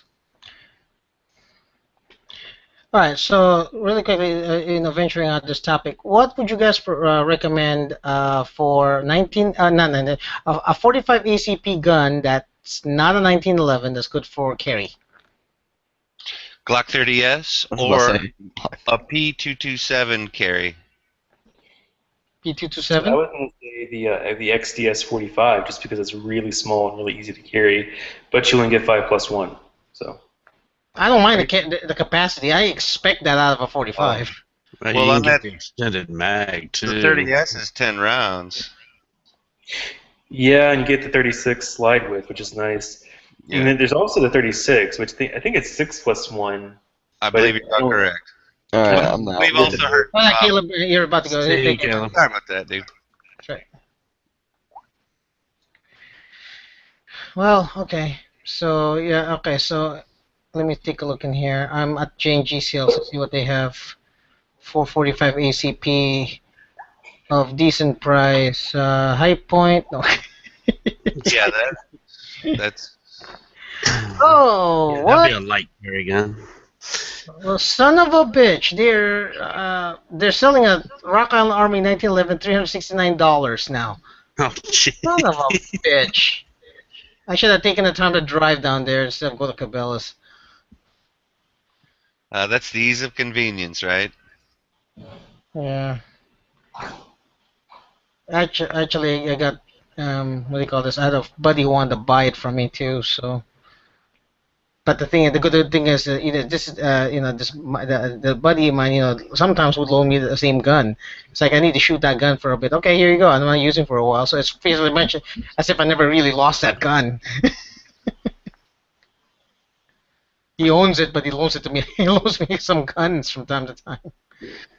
So the majority of these that show up are freaking either Springfield, Glock 30. If you actually end up thinking about going to that Glock 30, go with the Glock 30S because it's got the slim frame and it's also got the smaller or thinner slide as well, so it's more concealable than the regular 30. It's a single stack, right? No, it's a double, Double. Okay. or so it's basically, a 1.5 basically, right? yeah. So they have the Glock 30, which is the double stack 45. They have the Glock 36, which is the single stack 45. The Glock 30 is the Glock 30S is a Glock 30 frame with the Glock 36 slide. So you still have the double stack frame, which you have the thinner slide. And the slim frame. It's a 30S Yeah. half and a 36 slide. It is they were Frankensteining them, and then Glock decided to actually come out with the actual version. All right, Brad.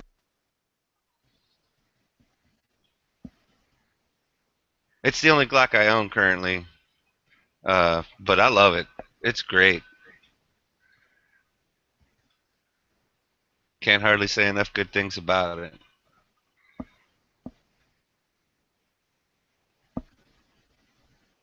I probably only have about 500 rounds or so through it, though, so it's just at the beginning.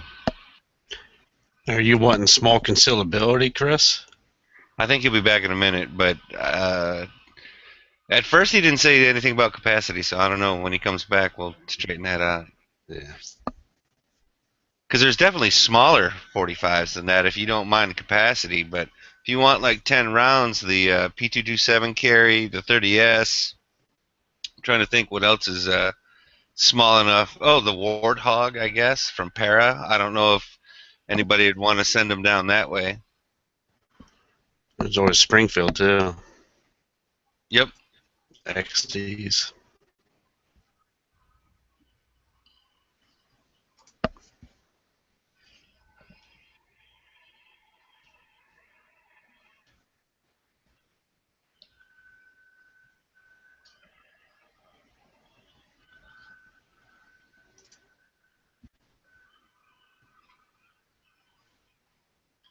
What you got on the screen right there, Pink?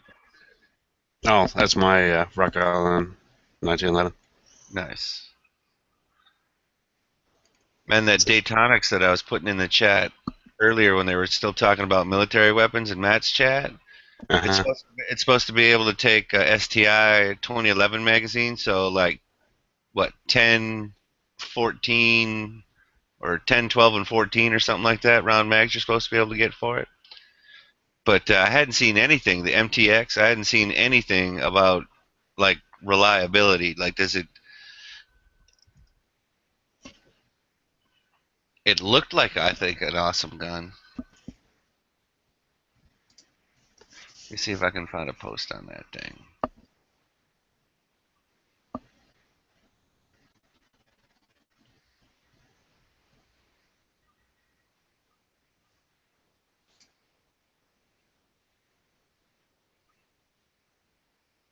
It's hard to find everything when you like and share a million freaking things every day, right?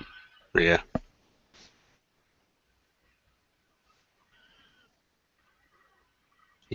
You might like the XD mod too, also. That new one they came out with. Oh, you know what else I saw today? I think I put it on the front page, but it was a new type of holster for your 1911, so that it's by the Recover guys, right? The guys that you could put that rail on. Yeah. But let me see. Actually, not that picture. This picture. Like, I'm gonna post a picture of with the light on the 1911 in the holster, right there. See what you think about that. Oh, and that might even be the mod 2 you're talking about.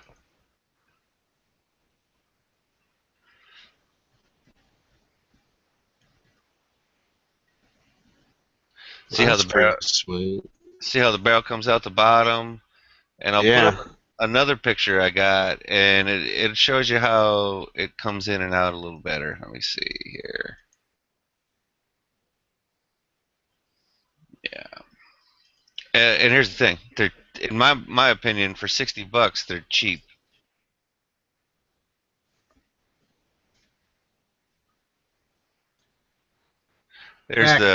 There's the pictures without the pistol in there. Oh yeah, I know that. Oh, holster. Yeah, and the picture that was a little higher up. Oh, crap, Yankees here. He's gonna want these. If he hasn't gotten them already. I still got almost like the whole. I was gonna say the whole bottom has to be open then. Oh wait, here's another picture. The second post that I put there is yes, you can see how the barrel comes out the bottom. And also it looks like the light, like you must just slide it in, you know what I'm saying? Like it's a taco or something. Do they have a left-handed version? What did it say? It almost looked like it gets snagged.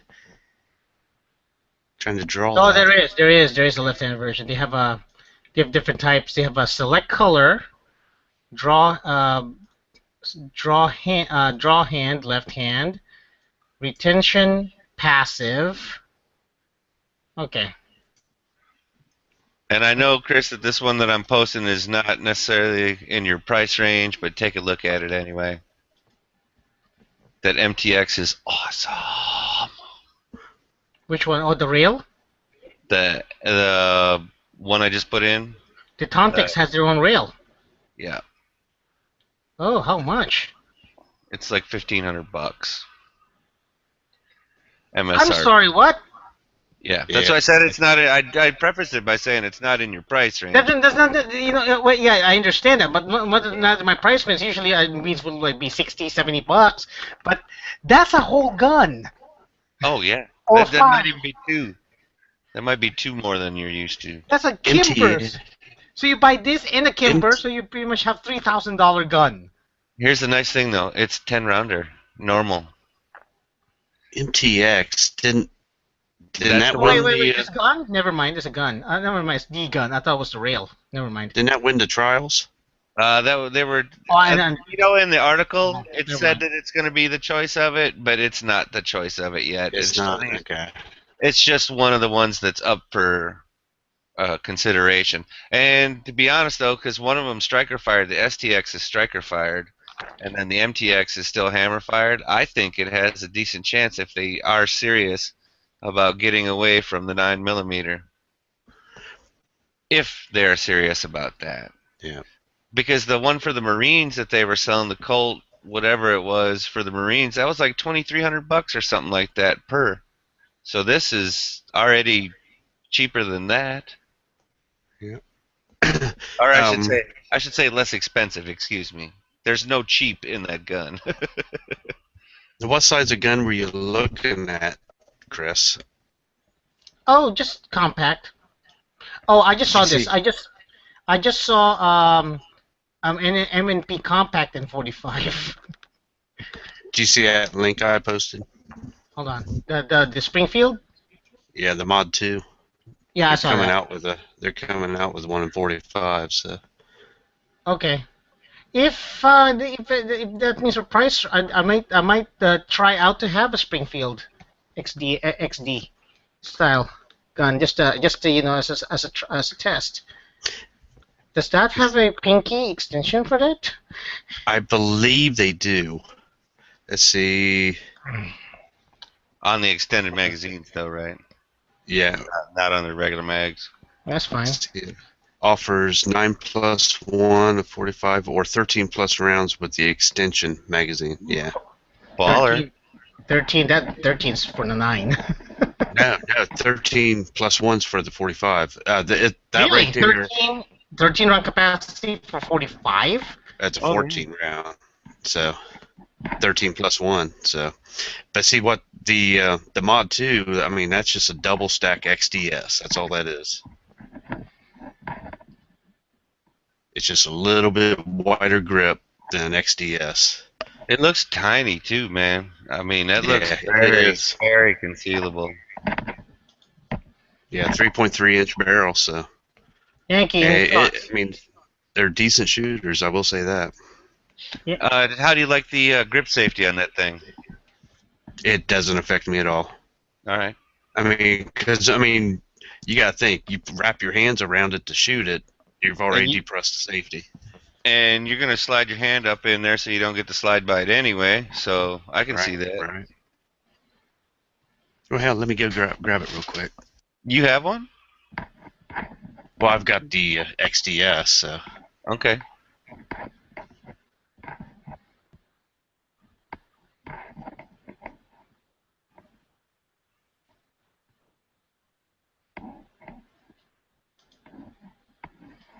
Yankee, what's your thoughts?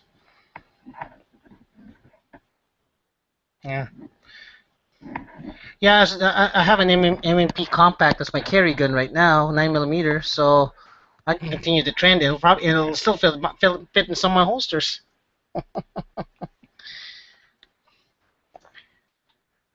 Oh yeah, my dad decided to carry now. He carries a 380 with him. At least he's carrying something, and as long as he carries it He regularly. never carried when I was growing up. This is the first time he's 72 years old and is finally carrying. Like, it's never late. Trust me, I know that. It's never late, so thank goodness. But he got the inspiration because he noticed his friends all had 380s. Carrying around 380s. That is pretty small there, Pink. Huh. Oh yeah, that's pretty small. Yeah, that's what I have in my Could you zoom inside it? coat pocket. Could you zoom it just a tad bit, please? Yes. Oh, where's it at? There it is. That is small. That's tiny. I'm afraid to shoot a 45 out of a tiniest gun like that.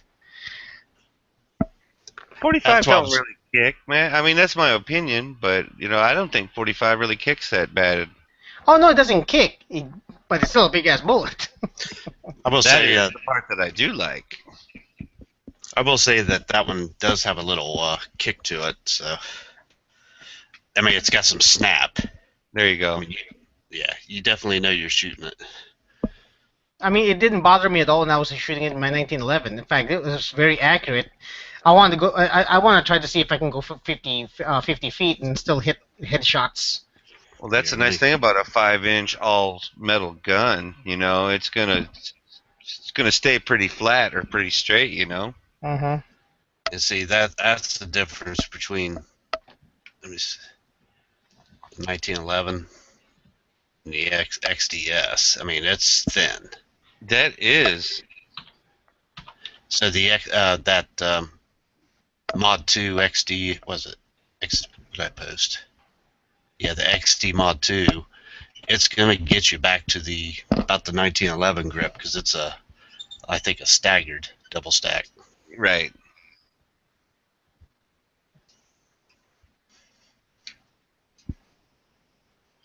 My dad wants a leather holster for his bodyguard, so I'm looking for that too. Nice. That's pimping. Yeah, it's pimping. So you want?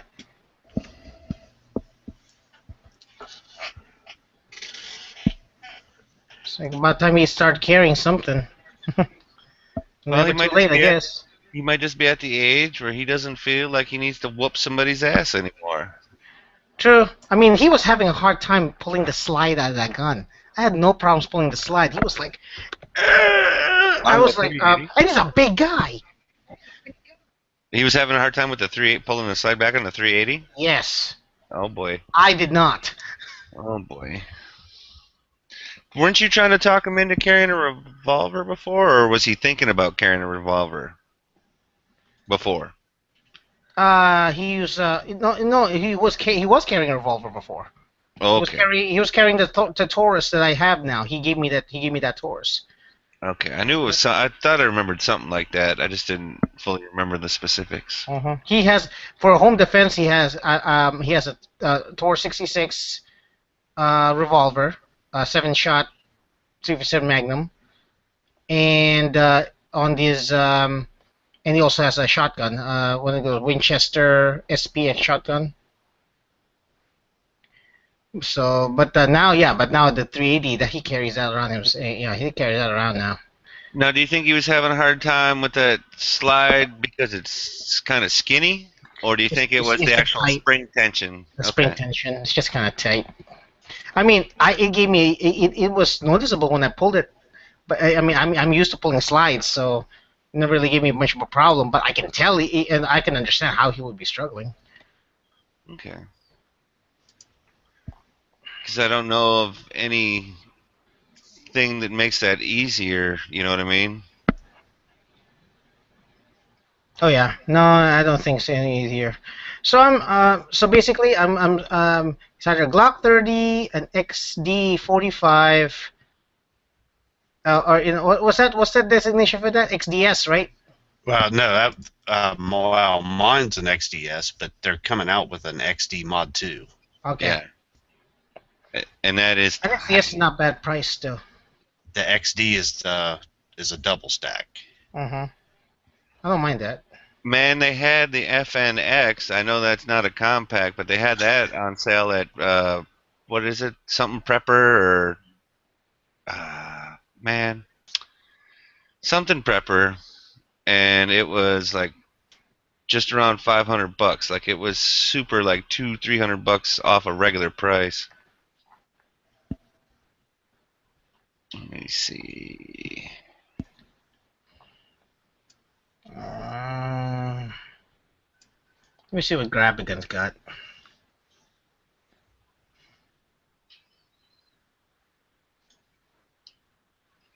Yeah, I'm going to try to get one of those FNX 45 tacticals with my income tax.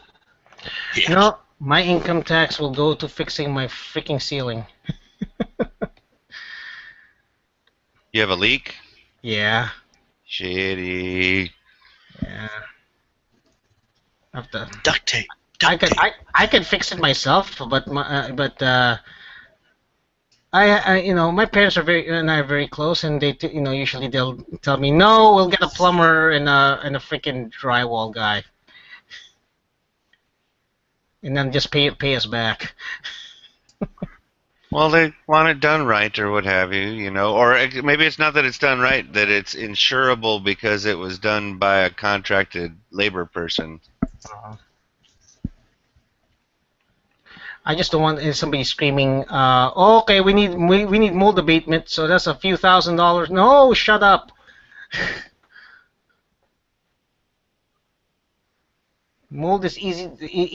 I've been researching. Mold is mold abatement is actually a scam. Well, as long as it doesn't conflict with your homeowners association, you should be fine, right? Yeah. What do you call this? Mold is easily killable by bleach. Yep. Damn it, grab a gun. When I went in there to look for a gun for 45 ACP, it's 1911's wall to wall. Grab a gun should also have those P227s by SIG in there too, if you don't necessarily want a straight up 1911. Granted, I already have one. It's not. I don't like it. I already have one. So have one what? I already have a 1911 in that caliber. So. Oh yeah, that's what I'm saying. The P227 is not a 1911. Oh, Bursa.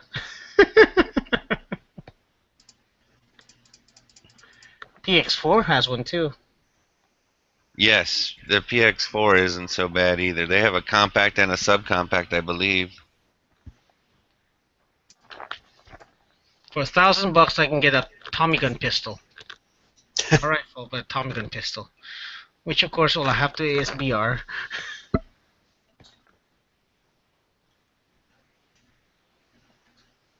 Let's see. You wanted 45, right, Chris? Yep. Okay. I found a. Oh, it's not the tactical. You were looking for the tactical. Oh, I see what you're talking about, Island. 569. Yeah, something like that. Yeah. Yeah, it's out of stock. Of course. Yeah, because that was like a super duper price on that too. Yep. Car CM45. Oh, wait a minute. What's this one? Oh, the all black is out of stock. They've got the stainless slide one. 569. That's in my mind that's cheap. Yeah. Car sells one, but it's only 5 rounds. Yeah, but it's also small. I mean that car is tiny. Mm-hmm. Cobra Enterprises. Well, you already know what you're getting with a Cobra, so. I'm not even gonna try. It's a double tap 45 ACP. Okay, double tap is a humongous waste of money.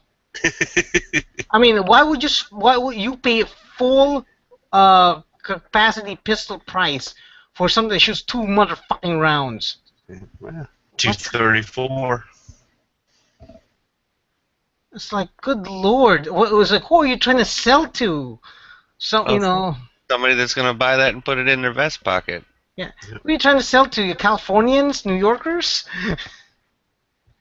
Man, $459 for a Beretta PX4 Storm isn't bad. No, it's not. No, that could be But an option too. It's a 4-inch barrel. That's big. That's not too bad. That's bigger than what you're looking for, though. I think. I want something small enough to carry. Yeah. Burst of Thunder Pro. I've heard. I wasn't gonna say good stories about Bursts, but I've heard like decent stories about them, and then I've heard bad stories about them. I've never really heard anything super positive. I've heard, that's not bad. Same thing with the High Point. It made me bleed. So same thing with the High Point. There are good stories and bad stories about the High Point. I think Yankee posted a picture the other day where one of the bursts, I think, made him bleed out of either his finger or his hand or something. I think it was Yankee. Because we were talking about that the other. Oh, I think when Marco was giving me a hard time about liking 45, we got We talked about all kinds of Marco 45. don't like no 45. Well, it's the AARP round. That's his feeling on that. It moves too slow, and it's a old man round. Yeah, it moves too slow because it doesn't. Because it takes its time to freaking punch cause a lot of damage on you. That's why. I mean, you know what? I'm not gonna knock a 9 millimeter. Never, because that's a good round, good experience with it. But don't knock 45. Well, that was kind of my theory was like because originally I don't even think originally we were talking about the military, but my kind of point on that was well they can't use the hollow points or the Exactly.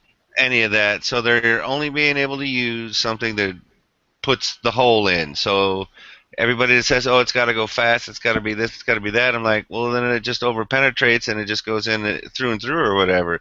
It's a 45, yeah, it's moving a little slower and it's gonna kind of hit you like more of a hammer. But I think, in the end, just agreed to not agree. The thing with 9 millimeters is 9 millimeter in full metal jacket. When you shoot someone, you pretty much what do you call this? You pretty much make them wish they were dead. That's what kills them. It's like the thought of, oh crap, I got shot, I'm gonna die. I know the link says 9mm there, Chris, but if you click on it, it's a 45. Hold on here. And that actually shows the extended mag, what it looks like with one. Oh, Nice. oh, I that's a good price on that too, man. I gotta say that. That's just not. I mean, it's just not the Mod 2 grip version of it. Right. But that's still pretty small, and that's reasonably priced, especially since an XD, let's be honest, I'm not going to call them overpriced because I don't believe that they're overpriced. They're just not cheap. Right.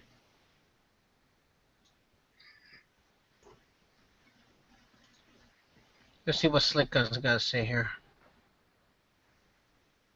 Oh wait, son of a bitch! I selected 45 gap. What the fuck? Yeah, you're gonna go get one gun in that, I think. Oh hey, the double barrel 1911. Never mind. And Steven, I'll definitely agree with you in that everything sucks just about compared to a rifle.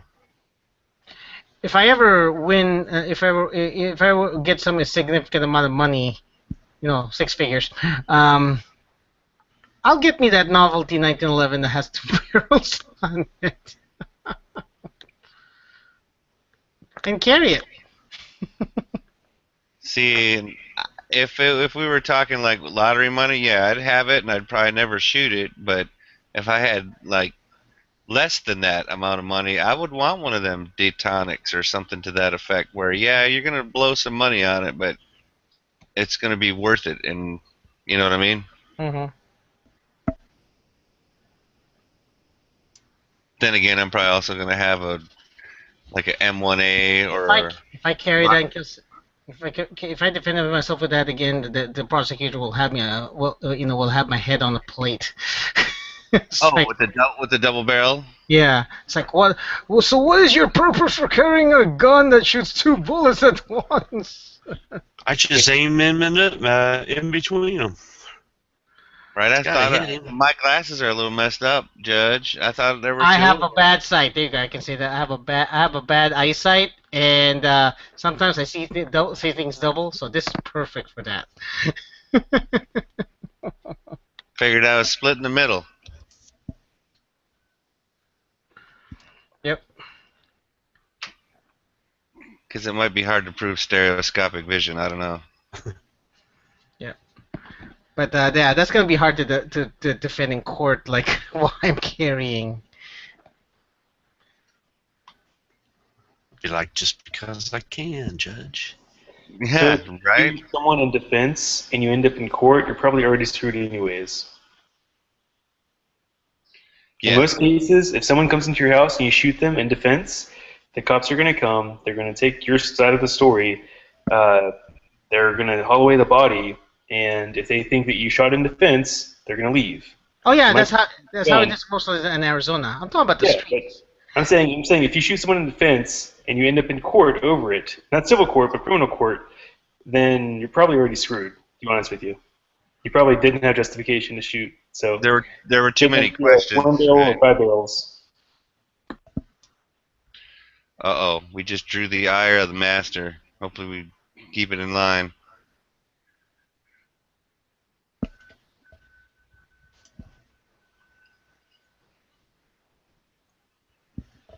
Yep.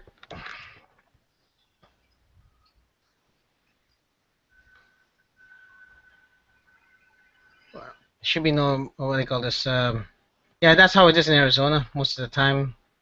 Home, if you defend your home, they don't fucks with you. The cops will say, "Okay, thanks."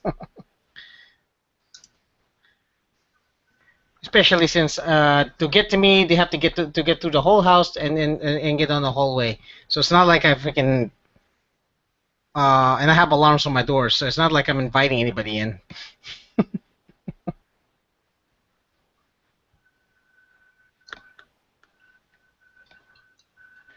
Yeah, I gotta work. I gotta work on that 19. I gotta reload the rest of my full metal jacket rounds here and see what I'm gonna need to do. I'm gonna have to resize my bullets one more step. So I think it's just that extra 1.1 millimeter. That's the difference. Anyway, I will see you guys later. Okay, Aloha, Chris. Chris. Have a good one. Oh, hey, G-Webs, what's up? When do you have off again? Next Tuesday, Wednesday. It doesn't do me any good, though. We'll have to maybe say if I can meet up with you on the way up there, maybe. Okay. All right. When are you leaving for Shasho? I don't know. So. Okay. Let me know, and I'll give you my address. Monday, so I doubt it'll be. Okay. I might be able to drive up to 10, right? And then go east, or what is that? Yeah, 10. Go east on 10 a little bit, and then go up to Maricopa, and then go up to Wickenburg from there. Yeah. All right, I might drive up that way then. Yeah, I'll give you my address. Let me know. I'll text it to you. Right. So I'll see you guys later. Okay. Yep, have a good one, Chris. Later.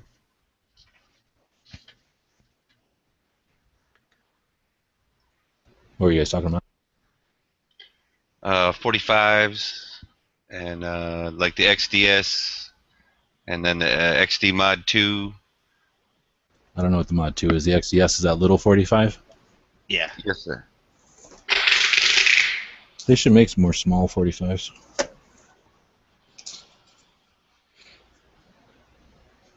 I heard Chris bitching about the double tap. I mean, I don't like it either. It's a painful gun to shoot, but I can understand why they made it. Right. And they're still in business, so I'm assuming people buy the thing. Did you see Well, they're they're- making a 223 version or something, or a 762 version? They're making I think they already make the 223, and it's a single instead of a double. And then there's, I think it's shot. They're supposed to be coming out with the 762 by 39 and a 308, I believe. I don't Yes. care about 308, but if the 762 by 39 pistol exists, I have to own it. It's got the name of that one company that you were talking about, the original. That was it. Hey, starts with an Heiser. H. Heiser. Heiser. Yeah, it's got Heiser on the side. Then maybe it isn't a double tap. Maybe Heiser just made it. Yeah, it's a single shot, I believe. Let me look. I remember seeing it somewhere. I still think a single shot 762 by 39 would be kind of cool.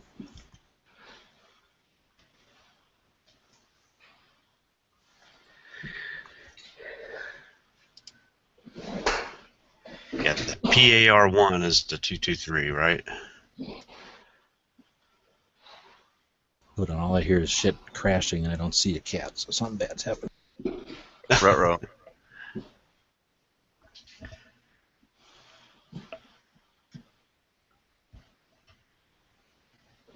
Man, I'm trying to think where.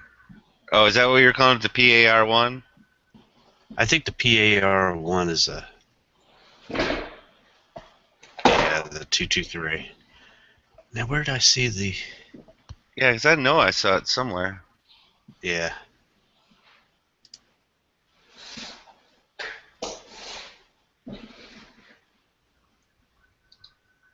My Google foo is not strong this evening.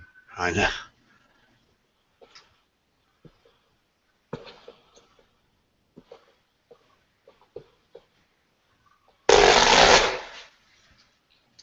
I don't know what the hell that was. I was peeling a label off something. It was just a little label gun label. Although I realized it sounded pretty gross, so don't worry. I thought it was G Web's cat shooting a full auto. Oh, dude, does it make sense if I call it the pocket sniper? Does that sound familiar? Yeah, that does sound familiar. Let's see, what do we got here? Pocket sniper, that's the 308. 449.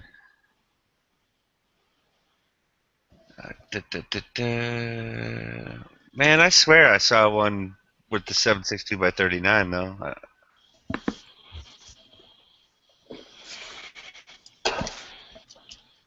I can't hardly imagine shooting a 308 out of a short Derringer sized pistol though. I imagine you almost break your wrist. So I the shot him out of a question, 1911. There it is. Stainless steel. Yep. I think what matters is how much of the powder will burn in that short of a barrel, because I think we'll just get a big fireball, and that's about it. Yeah, good point. You think it would just, well, how fast is the round going to be moving, do you think? Probably pretty slow. I don't know. Like I know Fall at the end, yeah. this is a really bad example, but I know Demolition Ranch shot a 223 out of a Glock 19. I mean, there's no seal obviously around the barrel, so there was all the gas just passed by the bullet. But I just don't see, like I remember Sean, the Florida carry guy, was saying that he would carry 308 that was less than, I think, 18 inches, because he said below that it's too slow. So you can imagine if you go to like a Derringer 308, it's probably going to be like, falling out the barrel or something. I just don't see it being. I mean, it'd be a nice gimmick. Don't get me wrong, but I wouldn't want one personally. Man, nobody's showing a picture of it. No, that's what I'm having a hard time finding.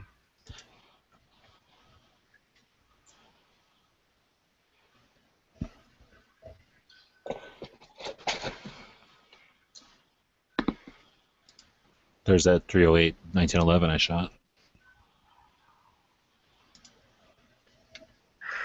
Okay, we're taking a look at the 308 caliber Thor. It's a 1911 blower with a 308. Those dang Italians. The mag release to open the breech. Wow. 308. At least it's got a little bit of barrel to it, at least. Yeah, and it's pretty heavy. Down. Now, basically, is it just the upper that just kind of slides onto almost like a regular 1911 frame, almost? Nah, look how it opens and stuff. Okay. It's actually not too bad. The pistol generally holds the recoil down. It recoils about like the 44 Magnum. Not bad at all. Definitely got some here. I think it's pretty It almost looks like the same shape as a boat gun. Boat gun. You know, like how the big guns are on the ships? Oh, yeah. It's a real gun, though. It's not like a one-off. Somebody actually made it. I forget now. And you know what? It didn't really look like it recoiled that bad in your hand or anything either. No, that's what I'm saying. It's not that bad. I've shot 4570 Derringers. They're a bear, but they're not that bad.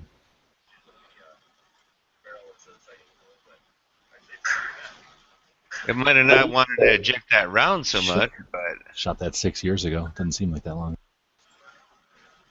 your hands, they look so young.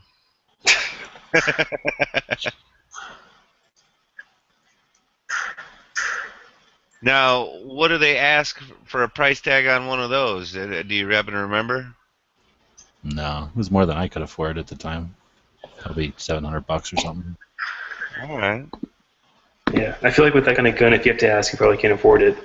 It's going to be Well, crazy yeah. prick.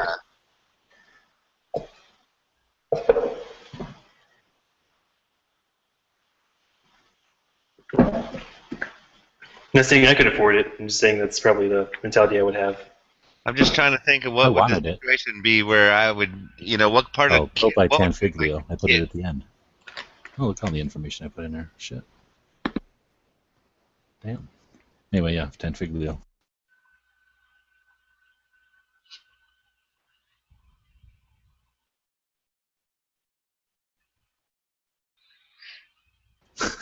It's like I'm Put an watching my outtake at the end. the Thor. I'm so Thor I can't piss.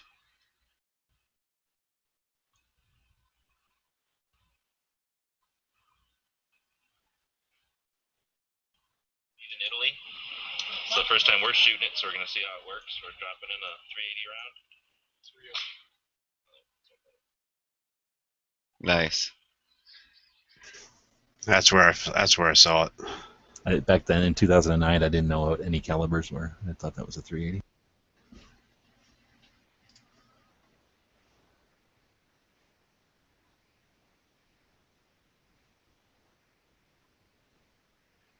Okay. So it's not out yet, but what they might. No, I Release think it it's in out. I think it's Okay. out. But I think this is where I was reading about it. So if it's saying $4.99 for the buy 39 or $4.29 for the buy 39, what do you think street price will be? Or I say street, I mean your local gun shop. What, $50 less than that or something? Yeah. Okay, so that would make it under $400. Well, I'd buy the shit out of that. It would hurt a lot to shoot. I wonder if they're going to have another one jammed up in it. I'm trying to look at it. It would have to go from the bottom up. Yeah. Like that's the only way that the shell would fit in there. Yeah, but they could do that, I guess. Or even I guess at a diagonal if it goes like parallel with the back of the grip curve. They're pretty crafty.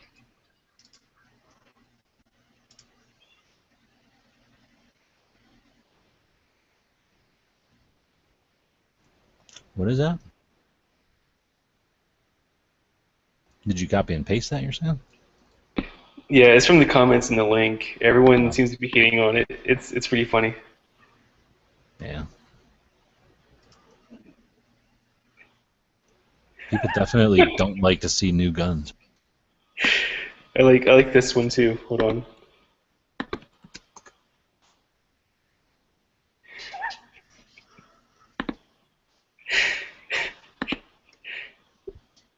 I mean, I like seeing new guns, but I feel like this is just like pure gimmick. Like at least with the 45 and the 9, the double tap ones, at least they served a purpose. I felt like some people might want to shoot those. These, I feel like it's just like, let's see how we can waste ammo. I don't know.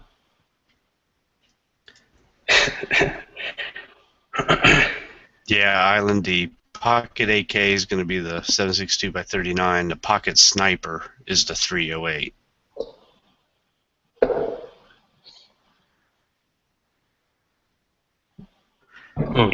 They definitely look interesting. I think they're Yeah, good. we'll Then see. they'll make people get all freaked out about rifle ammo and a pistol, and that'll bring some shit to this discussion. So I'll say that if the price is right, like if it's $350 or so, I'd probably buy one just to have one, just to shoot. But I would still feel bad about buying it. Well, think about it this way: you're supporting innovation. But just bad having fun. innovation in the wrong direction. Who knows? I It don't know could if it lead is, to though. the. What if it leads to like instead of you know how you think of a double-barreled sawed-off shotgun, how short that is, right? Well, what if they made like a double-barreled pistol like that? You know, kind of instead of being over under like a Derringer, but side to side. You're saying that shot rifle rounds? Yeah, like instead of like that one, the Pocket AK or whatever. So instead of being like a Derringer where it's over under, if it was side by side, wouldn't that be kind of cool looking? I'm not I saying mean, it's useful. I think it would be cool, but I think what was linked, the Heiser or whatever, I think that looks cool. To be honest with you, I like I said, I would probably buy one if the price is right, just to have it and shoot. But it would be it's probably something I would take to the range to shoot one time and then put away and then shoot other guns. I don't think I can shoot this for longer than 5 minutes at a time. The way I look at it is, I agree with you, but the way I look at it is, I know chicks that have $300 pairs of shoes or a purse or something that they only wear around occasionally, right? And we have all kinds of shit that we only use occasionally. So I don't think being super practical is the only criteria for a gun. And then as far as the innovation, it itself might not be the end goal, but if it takes us down a new road, I'm down with it. It just if it keeps I can people's agree with that. minds open and shit, you know. I can't Interesting count, direction. how many $400 or $500 purses I've bought in my life. Really? Or are you kidding? Huh? Not for me. Well, no, I mean for real though. Are you kidding? 'Cause I don't think $400 is that expensive, right? I guarantee you, in the last 5 years, I've bought at least 8 purses that cost in excess of $400 a piece. Right, and then those are usually ones that are like, oh, I can't ever wear that because that's too nice. Like, no, I got to wear that. Oh, I can't wear that one because so and so will be there or whatever. So it's like, it's not even like it's a practical thing that they're going to wear every day. You gotta have them in different colors too. The most expensive purse I ever bought was $850. Ugh, I couldn't even do that. I accidentally bought like a $600 wallet one, not wallet, but like, like a change purse, like how women have those little change purses things. They're like a billfold kind of for women that have the little change purse on one side and the billfold on the other. I accidentally bought a $600 one of those once because I went into the Louis Vuitton store to get one as a gift for my mother-in-law, and I was like, "Oh, I'll take this. It's nice." And when they rang it up, I was too embarrassed to say I'm not paying for that, so I bought it anyway, and I was just sick to my stomach. Take it back? No, I gave it to her. What a nice You know son. how much it costs? Huh? She realized what it costs. Like she I'm sure appreciated she it. does. She understands brands. Like we bought her a Burberry watch, and the first thing she's like, "Ooh, Burberry." So she understands stuff like that. Well, she did understand. She's passed away now, but she did understand. So no, it's not like the money was wasted. Like she just figured you got her. Oh no, she's a doctor's wife, so she knows brands. Was a doctor's wife. And it wasn't like she hadn't spent easily as much money on me, because it was one of those things that when I first knew her, I was always, they'd be like, "What do you want for Christmas?" And I'd always, say some little piddly thing, and they would buy me like 24 things I didn't want. So I had to finally learn that when she asks you, "What do you want for your birthday?" or "What do you want for Christmas?" say one really nice thing, because she'll get it for you, or you'll get a bunch of other shit that you don't want that equals just as much money. With the equivalent value, yeah. Yeah, exactly. That shit drove me nuts too. I used to have to battle with people about that. It's like, look, if I say I don't want nothing, don't fucking waste money, because I'm trying to not waste money. Exactly. Like, it makes me feel bad when you go out and buy a bunch of crap that I literally am going to just throw away because it's garbage. Like I hate stuff that just has Christmas for no reason on it. It's like, what am I supposed to do with this? I don't give a shit about Christmas, and now I'm not gonna own this. I can give it to somebody, I guess, but you're wasting money. Don't buy it. It's like I could either, at first I'd feel bad, but eventually I realized, well, I could either say that I want, that $1,100 tent, or I can get $1,100 worth of like down blankets and that I'll never wear and stuff. I've got so many cashmere coats. I literally have a closet in the living room that has about 14 cashmere coats in it, because she kept buying me cashmere coats every year because I wouldn't ask for something. So she would, like, when she'd go over to Scotland every year, she'd come back with a new cashmere coat for me, and I'm like, "Oh, great, thanks." And I don't wear coats.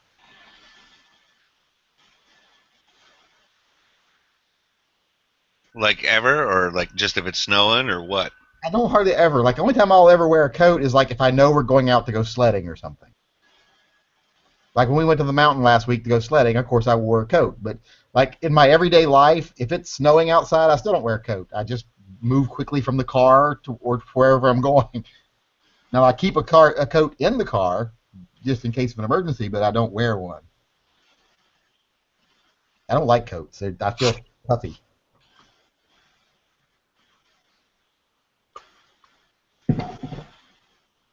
I pretty much just wear, if it gets cold, I just wear a hoodie. And since I don't It's like down here, we don't even have coats. it can get relatively cold here. Like, it can get down into the single digits sometimes, but not for long. And when it gets real cold, I just don't spend a lot of time outside. Now it gets cold in my garage. Oof.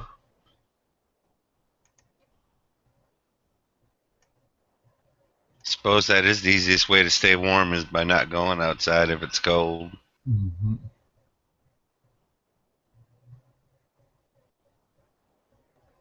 What did I spend?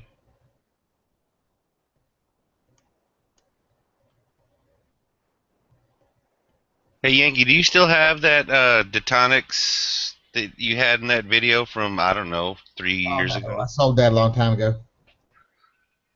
I completely redid that thing and then sold it. What, it was like the Combat Master or something like that, or was it before the Combat Master? It was a Combat Master. It was forget what they actually called the thing, but same gun. Have you seen the new ones that they're coming out with by Detonics? The ones that are out like Arizona or something. Like the MTX and the STX? Yeah, I've never been impressed with them since they were the new ownership, but I haven't seen No, them. guy said they started in Arizona, then they went to Georgia, and now they're in Illinois. Well, Oh, wow. they started in Tacoma, Washington. Oh, okay. So they moved 4 times then. Yeah, so and then the people that bought them were in Arizona. Because my gun I think I remember Detonics being a place here, but I guess evidently they've moved now to. was there. They started off in Seattle, but their offices were they actually did their work in Tacoma, but they were a Seattle, Washington company, and then they got bought out by a company in Arizona, and they were there for a long time. They made little pocket guns. They made like little pocket nines, but they call it a pocket nine, but I call it a giant hunk of stainless steel that weighs 20 pounds. Yeah, it was a Pocket 9 for like the 90s or whatever. Yeah, you had really big pockets and really thick pants because they were heavy. But that was compared to like a 1911 or something back then. Yeah. Yep. But yeah, I had one of their pocket nines too. I sold it because I could never find wood grips for it.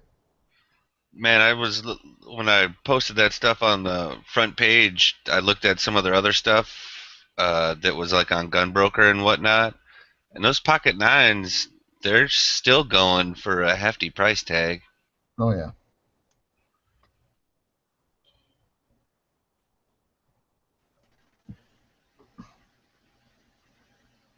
So have you guys had a chat yet with everybody putting in their wish list of what they want to see at SHOT Show? I did a video about that, and a lot of people gave a lot of answers, but was nothing that was really that spectacular. I don't think a lot of people got a lot of high hopes for this year's SHOT Show. I just want to see pictures of the Baby Rock from Rock Island and the F&S Compact. That's all I want to see. Yeah. I'm thinking from seeing the ads now, I'm thinking I'll see the F&S Compact probably in a store here before I see the SHOT Show. I know. The way they're advertising it, it's already out on the market based on their advertising. Yeah, I'm surprised my gun shop hasn't called me saying they've got one in. That'd be a good way to do it, though. Start telling everybody about the gun that's coming right before SHOT Show, so that everybody starts bugging their media choice to look at that gun. That kind of forces people, kind of guides people to look at their stuff. That was funny. I guess Gunbroker's doing something now where they're reaching out to internet people. The site that sells guns, and I guess they're reaching out to YouTubers and stuff, trying to develop some sort of new marketing plan. And the guy sent me an email wanting to know if I could meet with him when I was at SHOT Show, blah blah blah. And I was like, wait, it'd be kind of funny if we were to work together, considering you all banned me like 3 years ago. Gunbroker banned you? Yeah. Nice. Well, I sold a gun. The guy, I sent it to his FFL, and then he decides he didn't want it. Gave me some big lame story about why he didn't want it, and I was like, well, then I got to get it back. So he didn't. But then his FFL was a real dick about it. And he's like, well, I got to mail it back to you, and I've had time put in, and I want paid for my time, blah blah blah. And I'm like, fine, $50 for your time. But I got it all. After all that, I ended up losing like $90 on the deal, or $112 on the deal with shipping and everything.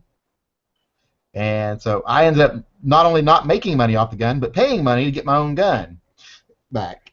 That sucks. And they're like, well, you owe this much money for these things. And I was like, no, I ain't fucking paying it. I didn't, blah, blah, blah. So they charged it to my card anyway, even after I told them, this didn't sell. I had to take it back. They charged my card anyway, so I called my credit card company and disputed the charges and made it to where Gunbroker could not charge my card anymore. And they got pissed. He said, well, you owe this money. And I explained it to them one more time what happened, and then they closed my account and banned I guess they banned my ISP because I can't even make a new account from my house.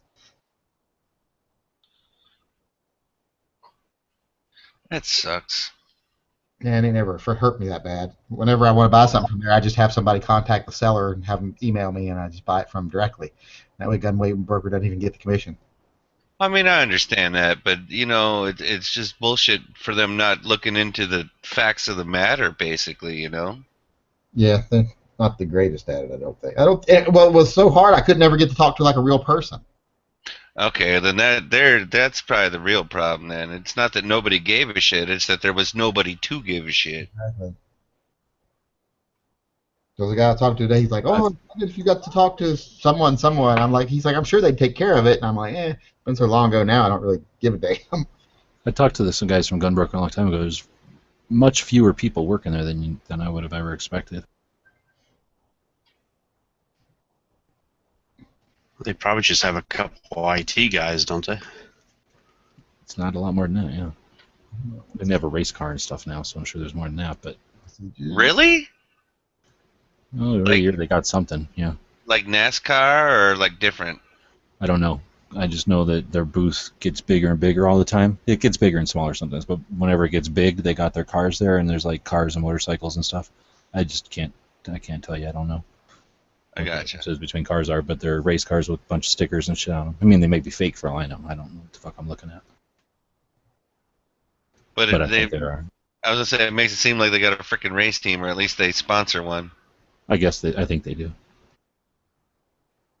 That's pretty badass. But more than just more than just the car, because there's like motorcycles and stuff sometimes. I suppose I suppose they got to put all that money somewhere, right? Like how in 1 year, just to throw a wild card guess, how many guns do you think Gunbroker sells in a year? Well, they don't sell any, but you go through there, I can't even imagine. Well, okay, so I guess when I was saying sell them, I was thinking the commission that they get. How many commissions do you think they get a year?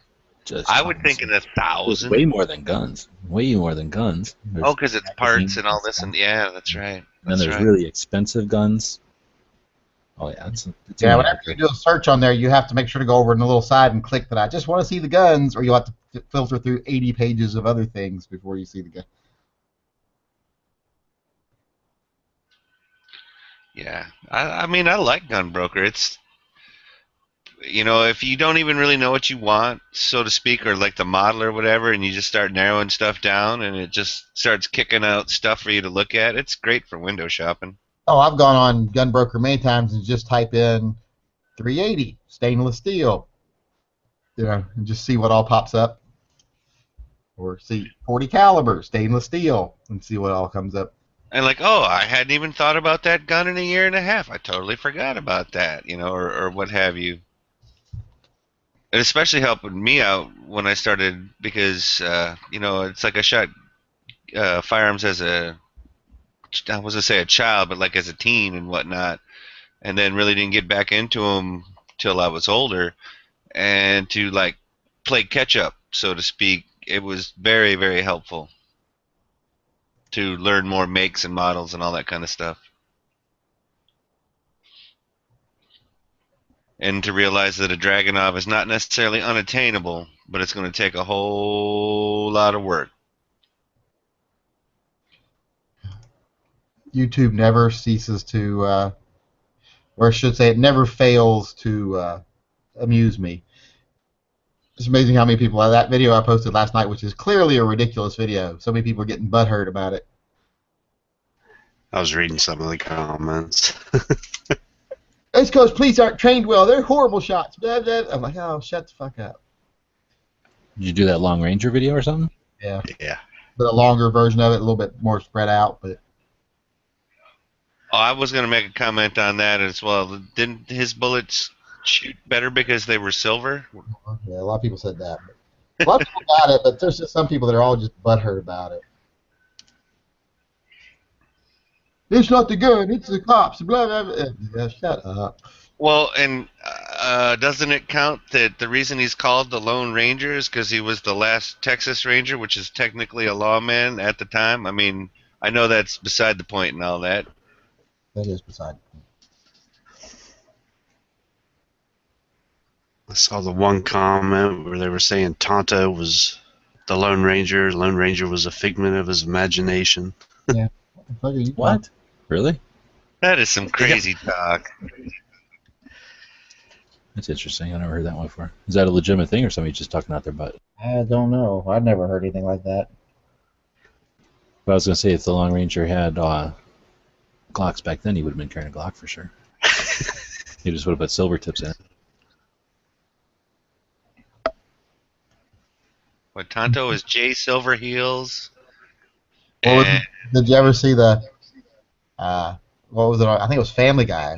Where was I think it was either Family Guy or American Dad, where they did the little skit about the Lone Ranger and his wife, and comes home, he's sitting there like reading the paper, and his wife's like, Joseph Hornblatt's husband just bought her a new Lincoln Town Car, and you know why he could afford it? Because he shoots real bullets, regular bullets.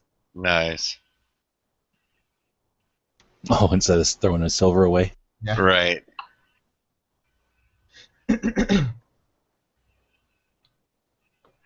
I was a big Lone Ranger fan going up. That, Cisco Kid, all of those. I had All the of those. figure, it's kind of like the big G.I. Joe action figure. I had the silver, the horse, and I had Oh, nice. Lone Ranger, and he had a white hat. And I remember his white hat. Lost his white hat one time. I remember being so sad until I finally found it. I had one of them with silver. I don't remember. That was a long time ago, though. I was a little kid. Oh, yeah, that was like early 70s, like 1970, 71, 72, something like that. But what's crazy is, like, there's whole bunches of people. I can't find that many people that know what Cisco Kid is. Yeah, he's a good kid. Really? He was just as good as Long Ranger, I thought. I thought he was kind of smoother because I kind of liked his hat a little bit better. Oh, man. Poncho? Shit. Oh, Cisco. Oh, Pancho. It was a great show. Oh, yeah, but none of them. You can watch him on YouTube now. None of them compared to Quick Draw McGraw. Quick I hardly straw. ever got to see that. That was on Saturday mornings during Bugs Bunny, right? Yeah, well, That it was pre like the Bugs Bunny show and stuff, but it was the early days of Hanna-Barbera crap. Hanna-Barbera, yeah, that's the same as Huckleberry Hound and all that. No, I hardly ever see those. Yeah, quick. Oh, those were on during Draw Banana McGraw. Splits? no, Banana Splits had more, the Yeah, That was Sid Marty Krofft. yeah, that was not mainstream stuff. Then you had your other off-brand stuff like your Underdog, like your Underdog and Fractured Fairy Tale. Tennessee Tuxedo. Yep. And Before that was Super Chicken. Now, what was Super Chicken? Come on now. Super Chicken? You don't know Super Chicken? Break it down. I'm having a hard time. When you find yourself in danger, when you're threatened by a stranger, when it looks like you want to take a licking. Call Super Chicken? Yep. No way. I'm going to have to YouTube that Oh, because I dude, don't know that I've ever heard of it. Super Ever. Chicken theme. Just type in YouTube. It's in there. All right, I'm down. I'll check it out. One of my favorite cartoons, and it's not even an old cartoon, it's a more recent cartoon that I can never see anymore, I never catch it on television, is Danger Mouse. Oh, that's like, isn't that from the 80s or 90s too, or is that the 90s? Late That was 80s. with Adam Ant, right? That was... No, Danger Mouse is more like a Nickelodeon kind of thing. Yeah. Oh, really? Yeah. Danger Mouse. Oh, I'm thinking of something else, I guess. Thinking Mighty Mouse. Oh, yeah, okay. That's like Syndicate cartoons. Yeah. That's like, King Features Syndicate, I think, is it King Features that owns Mighty Mouse in them? I believe so. I was going to say Yankee. Those were on probably, like, in the morning before like the news shows, I think. That's how I saw them. I was going to say Yankee probably remembers Hanna-Barbera Land. Oh, in yeah. Kings Island. Oh, definitely. Oh, yeah, definitely. Kings Island in Cincinnati, I remember. Oh, you mean the place. No, I don't remember a place. And you remember I remember going down to, all the way down to Texas, to back when they used to film the Banana Splits in Texas, Six Flags Over Texas. I was just a tiny little kid, and then one of the openings to the because they used to always have the openings of showing the scenes from the park for the Banana Splits, and I was on the Tilt-A-Whirl ride in the openings for one of the Banana Splits episodes. I was just a little. Oh, shit. I didn't know they filmed those for real at a place. Guess it makes sense. They were running around a place. Yep. It was Six Flags Over Texas is where they filmed those at. I've been to the Six broke Flags my heart. the one that was by Chicago, and I think I've been to another one, but not Texas. I remember The one getting at so sick. Gurney Mills? So they kept running us around again and again and again until they got the shot they wanted. So I had to ride the Tilt-A-Whirl ride like 5 or 6 times in a row, and I was getting so sick as a little kid. The one near Chicago, outside Chicago and Gurney Mills, that was the one that had the American Eagle, at the time the largest wooden roller coaster in the country. Oh, really? That's hmm cool. I read on that. That was the only place that I've ever been able to go to that had roller coasters, and I tell you what, some of my friends were a little spooked. I loved it. See, Loved that's them what all. drove me away. I don't even like roller coasters. I don't understand why you'd pay money to go into a place. And for me, it was like you only got a certain amount of time to be there, right? Because it was always like a birthday party or somebody dragged us there for some reason. And it was like, we're going to be here for X amount of hours, period. And then it's like, okay, great. There's all kinds of stuff to do. Why would I want to go wait in line for a major portion of it? It's crazy. We drove down like the night before, got in when the park opened. We're like the four of us are like between the ages of 19 and 21, Oh, and shit. we like closed the park down at the end and opened it and closed it, and between the Demon and the American Eagle. Ooh, I remember the Demon, too. Well, it was late enough. Like the Batman ride was hot at that time, where you ride on the outside of the rail. Before that. I'd never seen that. You remember when And- the Bat in Cincinnati got closed? Yeah, I remember Yeah, that. that happened. I was standing on the bottom tower of the bottom platform of the Eiffel Tower when all the alarms went off and the sirens went off and all the fire trucks and the ambulances started rolling through the main fountain of Kings Island over to the side where the Bat was at. And they closed off that whole side of the park because those two girls got killed on the Bat that day. Yeah. We were there. Is that the thing that just dropped? Like, was up in the air and you just dropped? No, the Bat was like a hanging roller coaster. It was like a paratrooper car. You know how like the old paratrooper ride that went in a circle and you were like in like a little hanging car. It was like that, but it was a roller coaster, and a part of the track had come loose and came down and skewered some girls. I don't remember what park it was, but I remember there was something that just went up and came down really fast. I forget why it was even a good ride. And then a bunch of people like died on it because I remember we were supposed to go somewhere for some birthday, and then like, oh no, 8 people died or something, and like that was another reason. I'm like, okay, why do we do this? Why is this fun? When I was in military stuff, everywhere I went, I had to ride the biggest, baddest roller coaster in that area. So I rode roller coasters. I was a American Coaster Enthusiast, the Ace Club. I was an Ace Club member, and I rode like Nice. hit all their big things. I'm 42 years old, and I'll still ride the shit out of a roller coaster if I have the opportunity. Have you ridden that New York one in Vegas? It's a New York one. Yeah. No, I haven't. I have yet to make it That to was Vegas. the last one I ever read. Rode that one like 4 times in a row one time with my friend's kids. What about that one that's on top of the thing? No, I won't do that because I'm horribly afraid of heights. So if I have Is to that start the from a high stratosphere place, one? if I Yeah, have to because start it goes from a over high the edge place- or something. Yeah, if I have to start from a high place, I won't go up there to get on it. And since you have to go up high to get on it, I don't care how high they go once I'm on them, because I've ridden the Millennia Force, which is the tallest roller coaster in the United States, but well, it was at the time, and it doesn't bother me once I'm on the car because that's part of the ride to be afraid. But if I had to go up 30 stories to get on it, nope, not gonna happen. Like those water slides at parks where you got to walk up 5 flights of stairs, I'm like, nope, not happening. Do you count those water kinds as like a log with water as a roller coaster? No, log flumes don't. I do ride the log flume. They're not as high, I guess, huh? No. But I like them. They're overweight quicker too. Yeah, Those I liked because you got wet and it would be hotter, and you get wet and cool Well, off. that's my And they 10-year-old. didn't have as long a line. And my little one will ride those too. He'd ride those even when he was like 6 and 7. He'd be scared at first, but then he'd like them. But he wouldn't ride the roller coasters.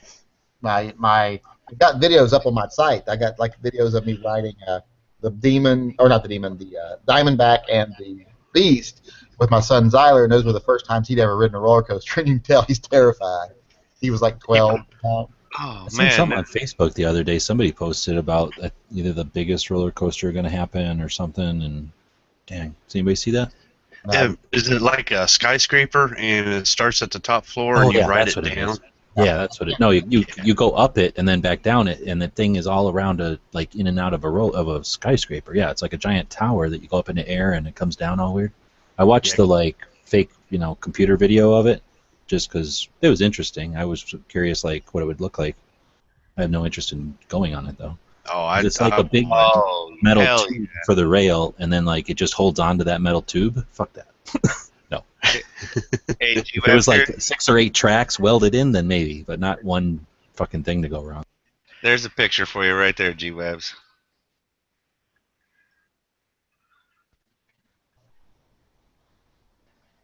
Trying to think. That is like, what?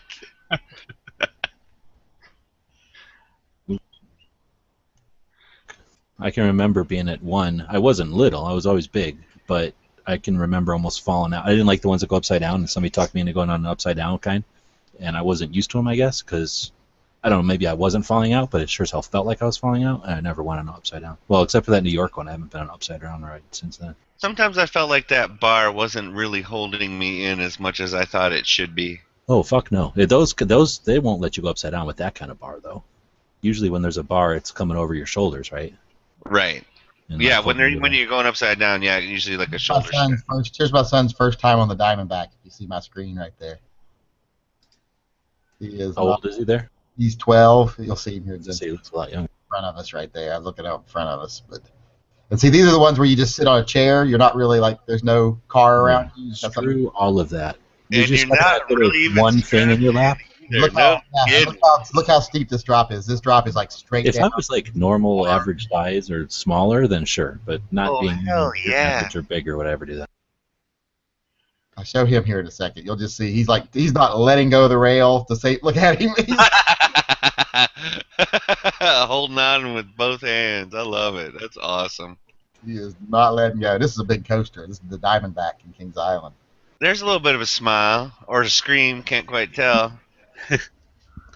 Yeah, the ones with the bar that goes across, I would always jam my feet or my legs to jam my knees up into that bar so I could what you gotta do is keep my That's the hands problem. up. I had to because I was always too tall for the damn things, and I'm like, look, this is made for regular sized people, and I'm fucking tall, so I want a special cart or something.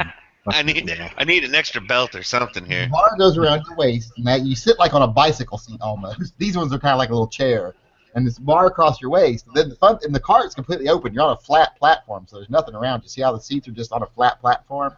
So what you do is you hold your hands straight up in the air and you stick your feet straight out in front of you, and it literally feels like you're free falling the whole time. Ugh. Does it do rolls and shit? I hate that too. Yeah, most of them do.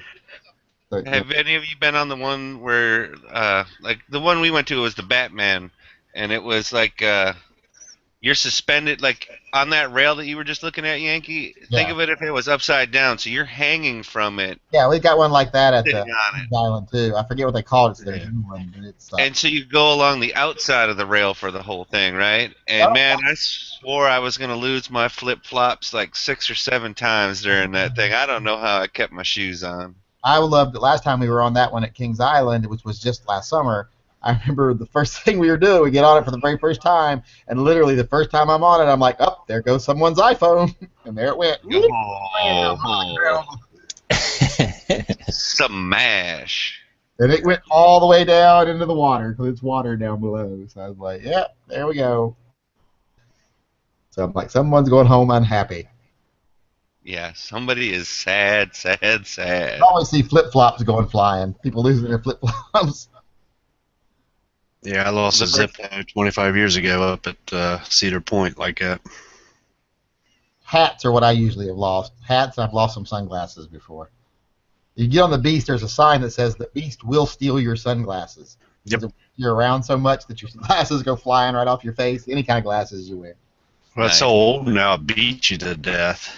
Beats I can remember everything this out of one you. where you would just get on it, and all it had is one loop, and you'd go up one side, and then haul ass into the loop, and then go up the other side, and then haul ass backwards into the loop.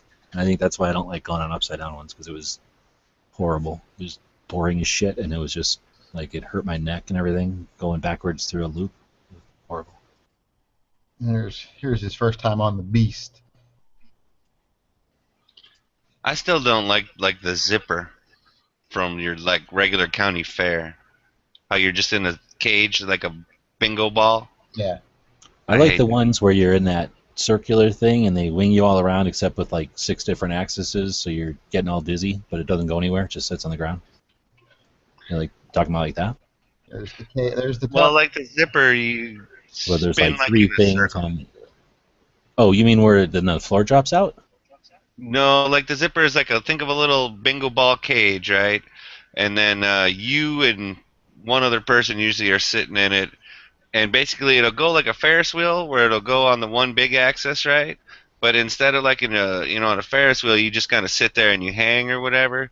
This thing will then spin end over end kind of while it's going up and around on the Ferris wheel. And Yeah, that makes no man, I sense. was the wrong age when I went on that thing. And to this day, I still hate that thing, and I'll never ride on the Zipper ever, ever, ever, ever again. But I'll go on the biggest, baddest roller coaster you got, no problem. But the Zipper, no fucking way. Huh.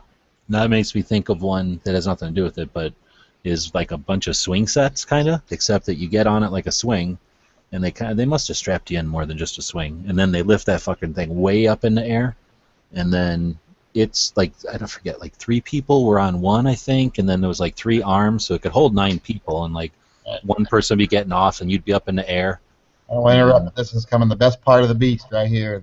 Oh, yeah. I know what you're talking about, you. You go down the second hill and you hit that spiral tunnel down below. Yeah, the covered bridge. This is the best I part. always like seeing people pull their These arms kids know back what's in. coming. They yank their hands back in like they're going to get their hands ripped off, because it really does feel like your hands are going to get ripped off on the sides of that little covered bridge area. But here you go up to the top of this hill, and then you go down this big spirally turn, and it's like a complete corkscrew of a covered tunnel, kind of like. You go through Yes. it twice, don't you? Yes, Steven, that is the thing I was talking about. Thanks for making me have a flashback. Now you'll see the tunnel down below as you're getting ready to head down to it. Oh shit! No, I would never go on that thing. There it goes down to this. See that down there? That like looks like a covered bridge thing. It's like a whole complete turn in this covered thing. Boom, and you're being shook like crazy. Yeah, why would that be fun? That's not fun. Oh, it's hysterical fun. It's awesome.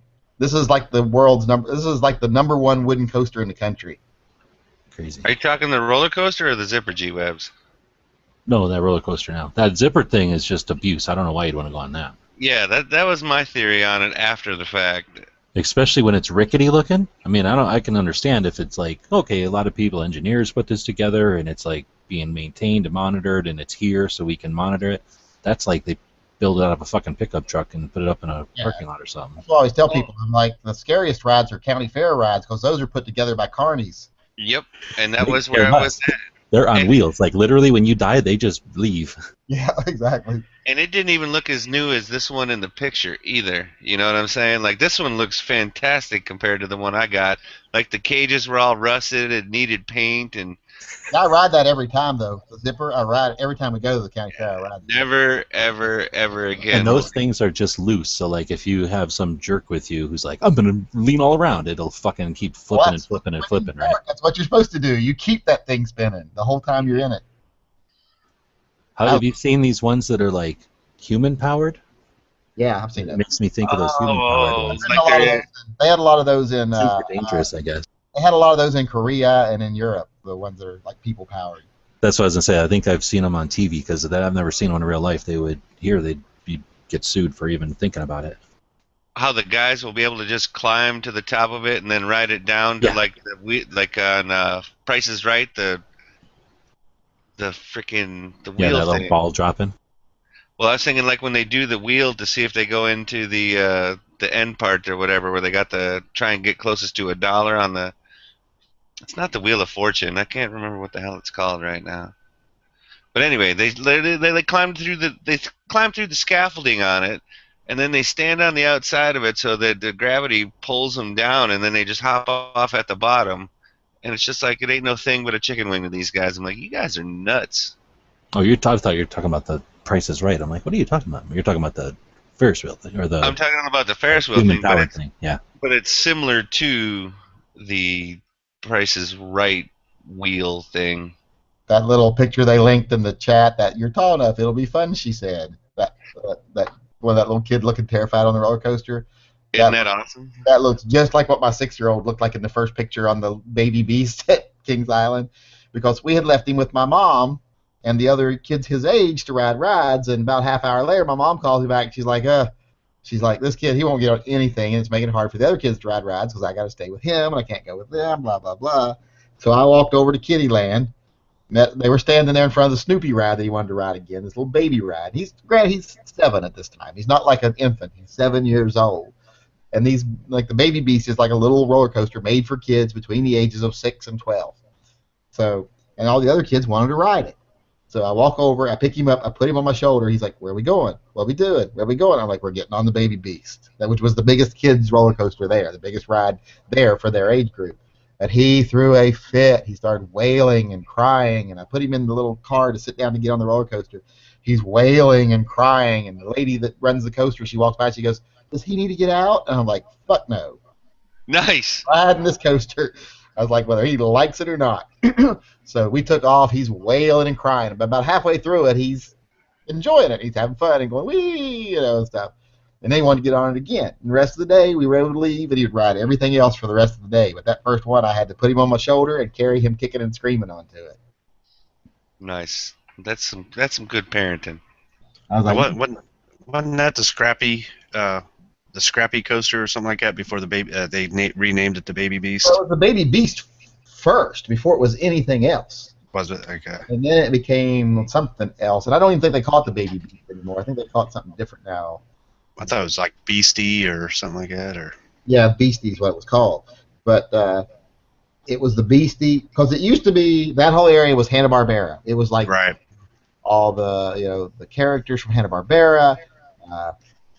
And then it became Smurfs. Yep.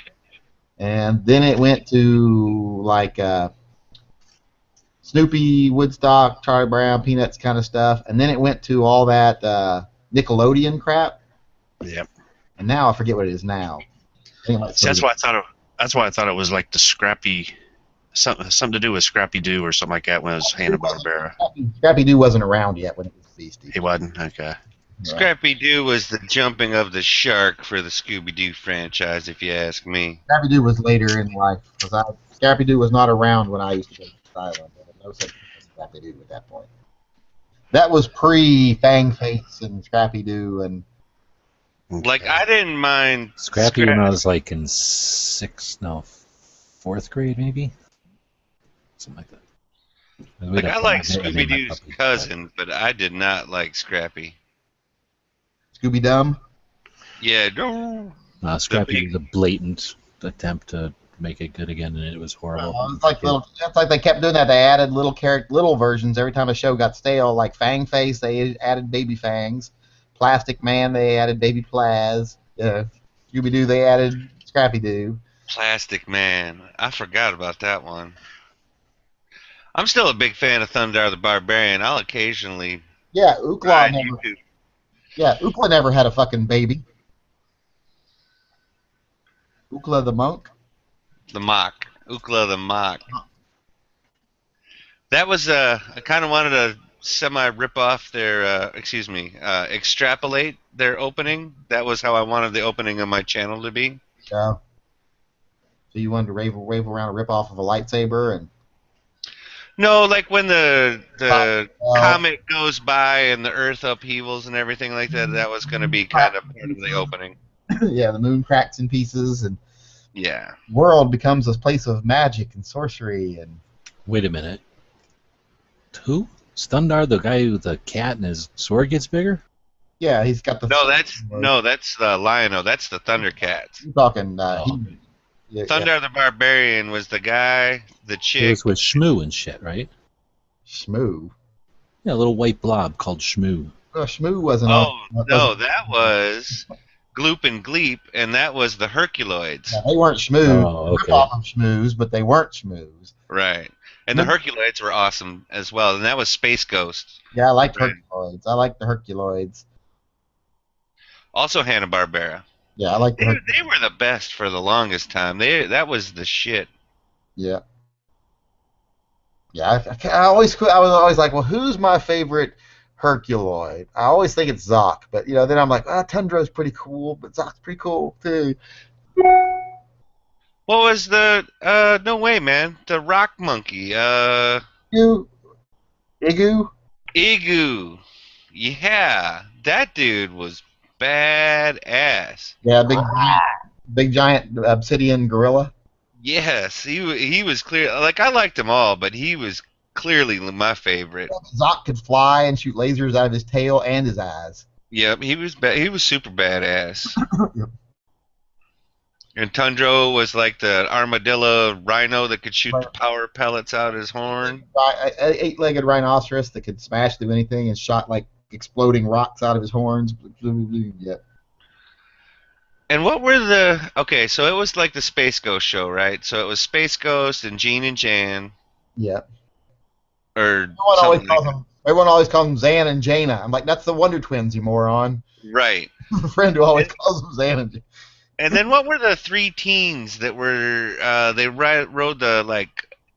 they were fake motorcycles through space or whatever. Oh, and like, I remember which one you're talking about. I can't remember the name. I never watched that show, but I remember exactly what you're talking about. oh, that was definitely in my wheelhouse. Yeah, I never watched that one because there was something else I would watch when that one was on. And that's back when you had to choose what you wanted to watch.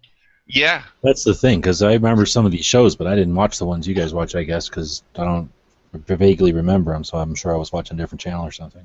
You had to choose, like, which channel am I watching? Am I a CBS guy, an ABC guy, or an NBC That's why I never seen half the Bugs Bunny shit, because I was watching other shit. I didn't like Bugs Bunny stuff so much, and it was on at the same time as the other stuff. Well, do you remember, like, on CBS, that was the nice thing about comic books back in that day, is because they would tell you what the lineup was going to be on, whether it was NBC, ABC, or CBS. Really? They had the fall lineups and stuff like that. Yeah, like the center of the comic book would be a 2-page ad for the new cartoons that were coming out on Saturdays. Really? And I remember the Lone Ranger cartoon was also the same, like, Power Pack Hour or whatever it was that had the Tarzan. And then, yeah, I still remember all that crap. I also didn't always get the TV to myself, so half the time somebody'd steal it and watch other shit, so I didn't get to watch everything I wanted anyway. Here's one I remember very clearly. I remember this particular advertisement. That was the thing about Saturdays at my house, G-Webs, is that was how I got to know Cisco Kid so well. The comic books had these in the middle of them. Whenever the new season of comics was starting, they'd have these in to tell you what was going to be on at what time on what channel for the new series. I remember that weird car thing and that dog with a thing. Mighty Man and Yuck. I kind of remember Plastic Man, I guess. Because you I had don't Mighty remember Man. that dog with a baby. That's Fang Face and Baby Fangs. That was terrible. That was its own show? Yeah, Fang Face. I guess I never watched that. The werewolf. It's got turned. No way I'm watching Spider-Woman, not a girl. Oh, Spider-Woman she wasn't as cool as Spider-Man. I watched Spider-Woman, I think. Some. I didn't watch her all the time, but I watched some. That cartoon was obviously made for girls, so I never watched that one. She wasn't on that long. I'll be real with you. Not a long-running show. What year was that then, you think? Oh, that was 70s and nonsense. Yeah, probably late 70s. Who was with Plastic Man? I can remember Plastic Man being a show. It wasn't a Fantastic Four, though, was it? Plastic Man was part of the Justice League eventually, right? But when he was his own show, he had other people on with him, I think. Because it was his own show, I think. I definitely remember this one, the Fantastic Four and Godzilla. Remember when they added Suki? That's another little one they would add Suki. Yeah. But that one was okay because Godzilla was such an awesome show that I didn't care at that time. I can remember Godzilla, but not Fantastic Four. That was on Saturdays? Yeah, and they didn't have the Fantastic. They didn't have the Human Torch. They had Herbie the Robot instead of the Human Torch. Yep. That's weird. Yeah, it was weird. But Godzilla. Why? Because they didn't want to figure out how to animate flames or something, or they didn't have the rights to the full group, or because they didn't want to draw flames all the time. I didn't know which one. If you remember, you go back even further, like to the early '60s, which I wasn't alive for, but I've seen the cartoons of it. They had a Fantastic Four back in the '60s, and it had all of them, and it was like the same as the old Spider-Man, and it was just like. You'd probably call it terrible animation and everything like that. Oh, no, those were awesome. I can remember those. Where they didn't even really animate so much as just read comic book at you. Kinda, yeah. Oh, is that Thundar you're talking about? Yep. Ukla and Ariel, the sorceress. I definitely remember them stupid cartoons. I never watched that. This is about when I quit watching cartoons. You know, they had. I don't think I watched Mr. T ever, so yeah. Oh, that was my apex right here between the Incredible Hulk, Spider-Man and His Amazing Friends, Thunder the Barbarian. Shirt Tales? Did you watch Shirt Tales? Me? No. That's No, the- not so much. Wait, what is Shirt Tails? Is that the like mini versions of Donald Duck and shit? No, they were like a little lion and a monkey and like a tiger and a monkey. They're animals that lived in a park, and then they solved crimes at night or something like that. They were one of the toy-generated cartoons, and I definitely watched Mr. T and his. Didn't he travel like with the Olympic team or something like that? It was kind of weird and almost pedophilic in some ways. I was just like, this is strange. Why is this older black man hanging out with all these teen boys? He was a role model, fool. I can remember the Smurfs, but if they got that baby Smurf, that's probably the end of the Smurfs, right? Yeah, pretty much. Definitely towards So- the end. There's no way I would have put up with Alvin and the Chipmunks, so this must have been after I was watching cartoons. This is at the end of my reign of watching cartoons. That's early. That's before me right here, like the Fantastic Four and Spider-Man and George of the Jungle. Casper. Now I remember watching Casper, but I watched him like in the mornings. I remember those Beatles cartoons, but that was like, yeah, in the mornings before the Farm Report type of Yeah, shit. that was when they were doing them in reruns early. And nobody talked about any Woody Woodpecker, no Andy Panda. Well, that wasn't Saturdays. That was after school. No, that was after school. I don't 'cause remember that was, Andy Panda. that was some old, or Tom and Jerry too. That was definitely some old stuff. No resolution. I remember that Drac Pack there. I like it. Definitely remember the Drac Pack. Fat Albert. Yep. There's that Tarzan Lone Ranger hour that I was talking about. That must be CBS. Yep. But I'll tell you the ones I really liked.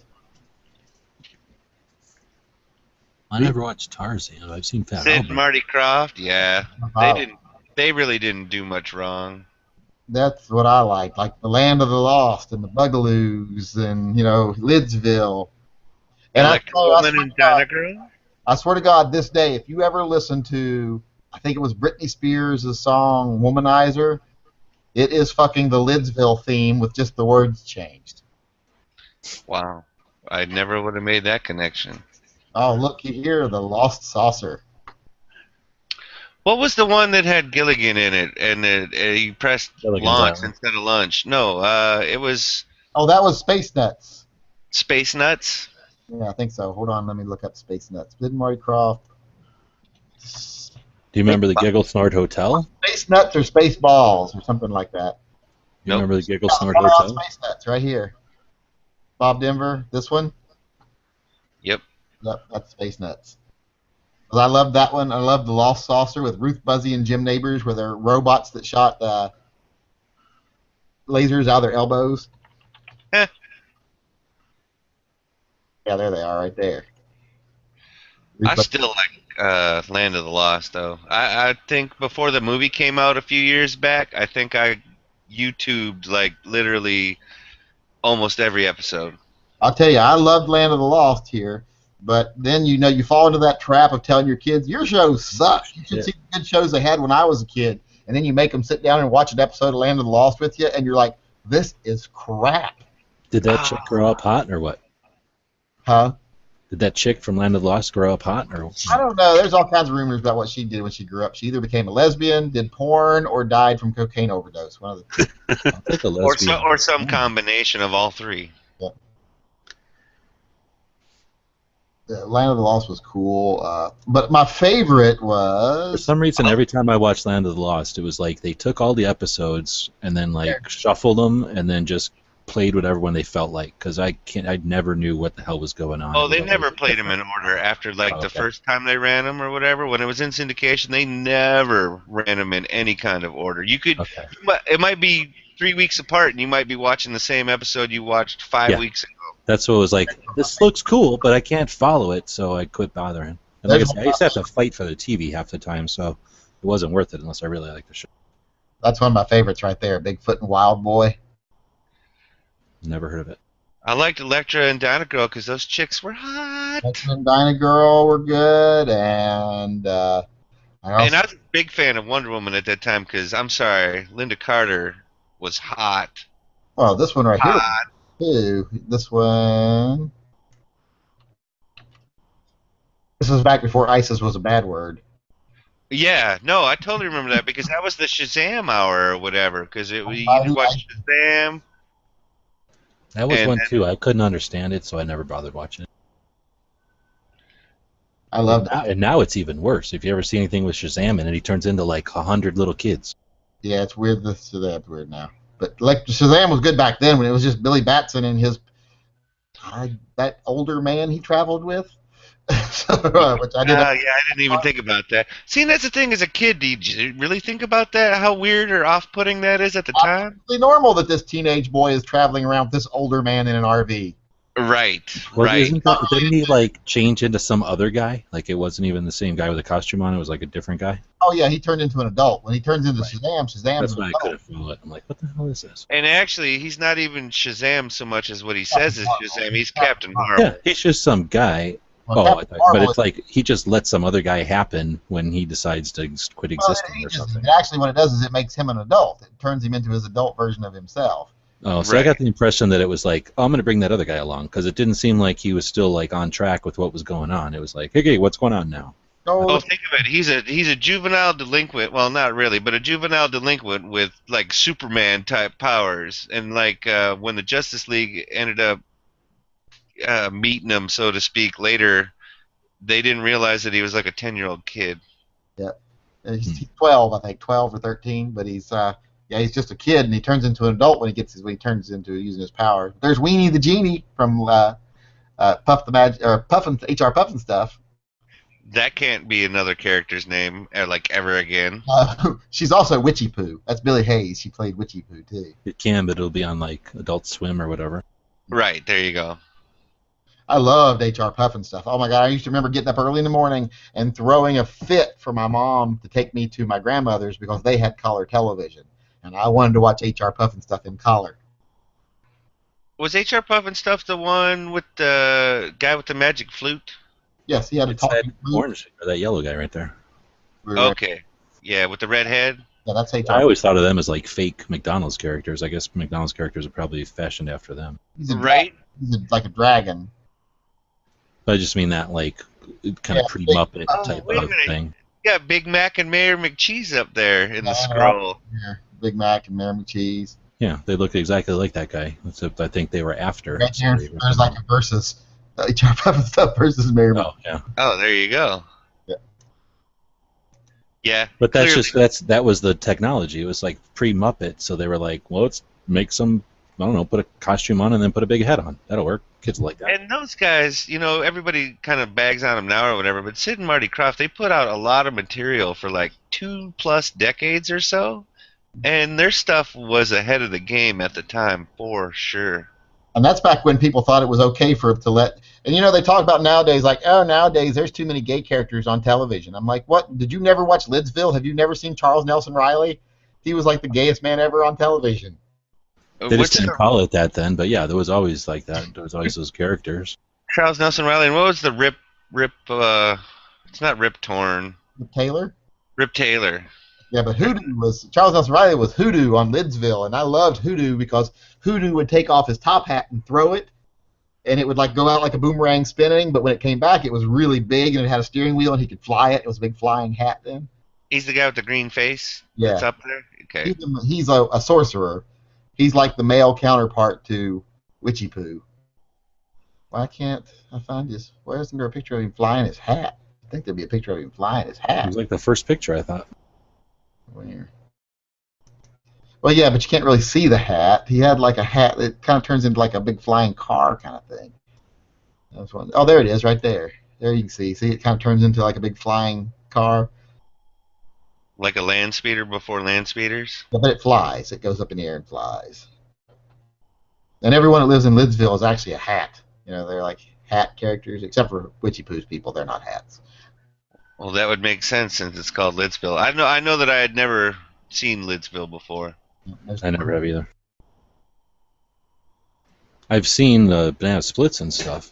There's what's that one? The Ark or something like that? Comes out to fill in time or something. Was this like Ark 1 or something 1 or? Oh shit! I can't remember that one. Monkey. Yeah, and they had the flying backpack, and they used the same 5 seconds of footage of the guy flying with the backpack every time they did something. What was the name of that one? I think it was Ark 1 or something 1. It should say on there. It doesn't say. I don't know why. It just says, "Who gains from an economic meltdown?" That's a weird. No doubt. How is that even related? That's a weird caption for that show. So you don't remember Giggle Snort Hotel? Dr. Shrinker. I don't. I don't remember Giggle Snort Hotel. It was one of those ones that was on early ass in the morning, so I assumed it was on at the same time as Puff and stuff. That picture shouldn't be in there. That's someone's asshole. What? If you're scrolling through the Sid and Marty Krofft ones, okay, watch yourself. In the top left corner here, asshole. Oh my goodness. Do you have your safe search off? No. Oh my goodness. That shouldn't come across. No. Here's a picture of Sigmund the Sea Monster touching a young boy inappropriately. Isn't that Jody from Family Affair? It is, but that's not a place for his tentacle to be. All right, I hear you. Keep your tentacles to yourself. Oh, here's one I loved. Wonderbug. I barely remember that one. Bug the flying. It had like eyes and stuff, and it would talk to people. See, he's alive. He can talk. And Now, was Speed Buggy before that? Speed Buggy's after that. Speed Buggy's Okay. I think he's after. I think. Well, he But might. that's a cartoon, right? After. Yes. Speed I Buggy. think that's just like the end of this. Like, it was way too expensive to do it for real, so they just started doing it as a cartoon, I Speed think. Buggy's the vroom, vroom, vroom, vroom, vroom, vroom. Yeah. And they always had a remote control to operate Speed Buggy. I'm like, why the fuck do you need a remote control to operate him? He's obviously sentient. Right. Exactly. Because they knew Skynet. They had to put that chip in them so they didn't become... What was the Devlin one where he was the daredevil, Devlin, and he like rode the motorcycle and they had like he wasn't Evil Knievel, but he was freaking Evil Knievel. Cartoon? Yeah. Was it cartoon or live action? I think it was cartoon. Devlin something. Yeah, I was always sad when they went to all cartoons. I preferred the live action shows when I was a kid. Now I got to find out what that is called.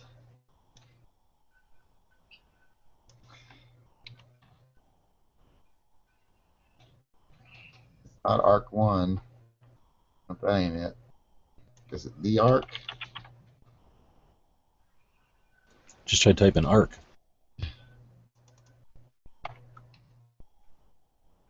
It's not giving me much of anything here.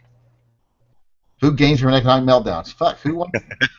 I think that's just classic. How about that poster for Land of the Lost for the late 60s, early 70s freaky deaky weird poster? Pretty cool. Yeah, purple and green one. I would like to have that framed now. That's pretty cool. Yeah. That's pretty wild. It's all the best stuff from the show. Although I will have to admit, when I was little, the Slee Stack, a little bit scary. Oh, yeah, especially even Enoch. Yeah, even Enoch. He was talking. He was the good guy. And he's still a little scary. Well, yeah, at the time, that was the shit. I mean, we didn't have good costumes like they do now. That was pretty freaking good costume. Yep. I even like the dinosaurs. Although when I was a little kid, I was afraid of Kermit the Frog in his reporter on the scene uniform. You know, his Action One reporter. Jacket. Yeah, he wore his coat and his hat. That scared me when I was a kid. I'd hide behind the couch. It didn't scare me when he wasn't wearing clothes. I was only afraid of giant talking frogs if they were wearing people clothes. Hi-ho, Kermit the Frog here. Remember this one? They need to make memes out of that. What are these people Kermit the called? Frog with a jacket. Captain Cool and the Funky Bunch or something. I mean, I know the big one's called Turkey. And They just phoned that one in. Like, they found some different colored pants. It's a show. Yep. And that's the Brady Bunch. Brady Bunch Variety Hour. Oh my God, that was awful.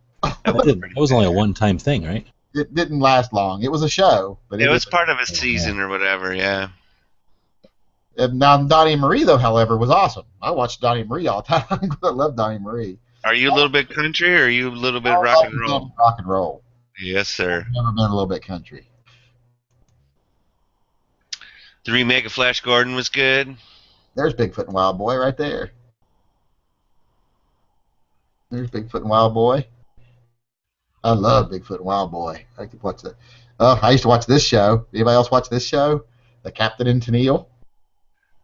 What? No. I watched that. That was a kid's show? Yes. It was a show. Variety show. It's like Cher, like the Cher show, stuff like that. This was a good show. Okay. I love Wonder Woman. Oh, that show Hello, was so baby. awesome. I swear to God, there's got to be something. There's a special place in heaven, if there was one, for any show that where the main character runs up and there's a plane getting ready to take off. So she runs up and she grabs the plane by the wing to keep it from taking off. So they're doing the scene where she walks the plane back like she's pushing it backwards, and her hair blows in her mouth. So she actually takes her hands off the wing long enough to pull the hair out of her mouth and then goes back to pushing the plane. And they didn't even cut it. They just left it that way. She's pretty strong though. Yeah, Wonder Woman can do no wrong in my mind. Yeah, see, there's Shazam or Captain Marvel and Isis next to each other. ISIS together. That was when they do a crossover like that, you thought the fucking world was ending when you were a kid. You're like, oh my fucking god, Isis and Captain Marvel are together. What? Yeah, we do that shit with like different strokes, and somebody from like another show would come on.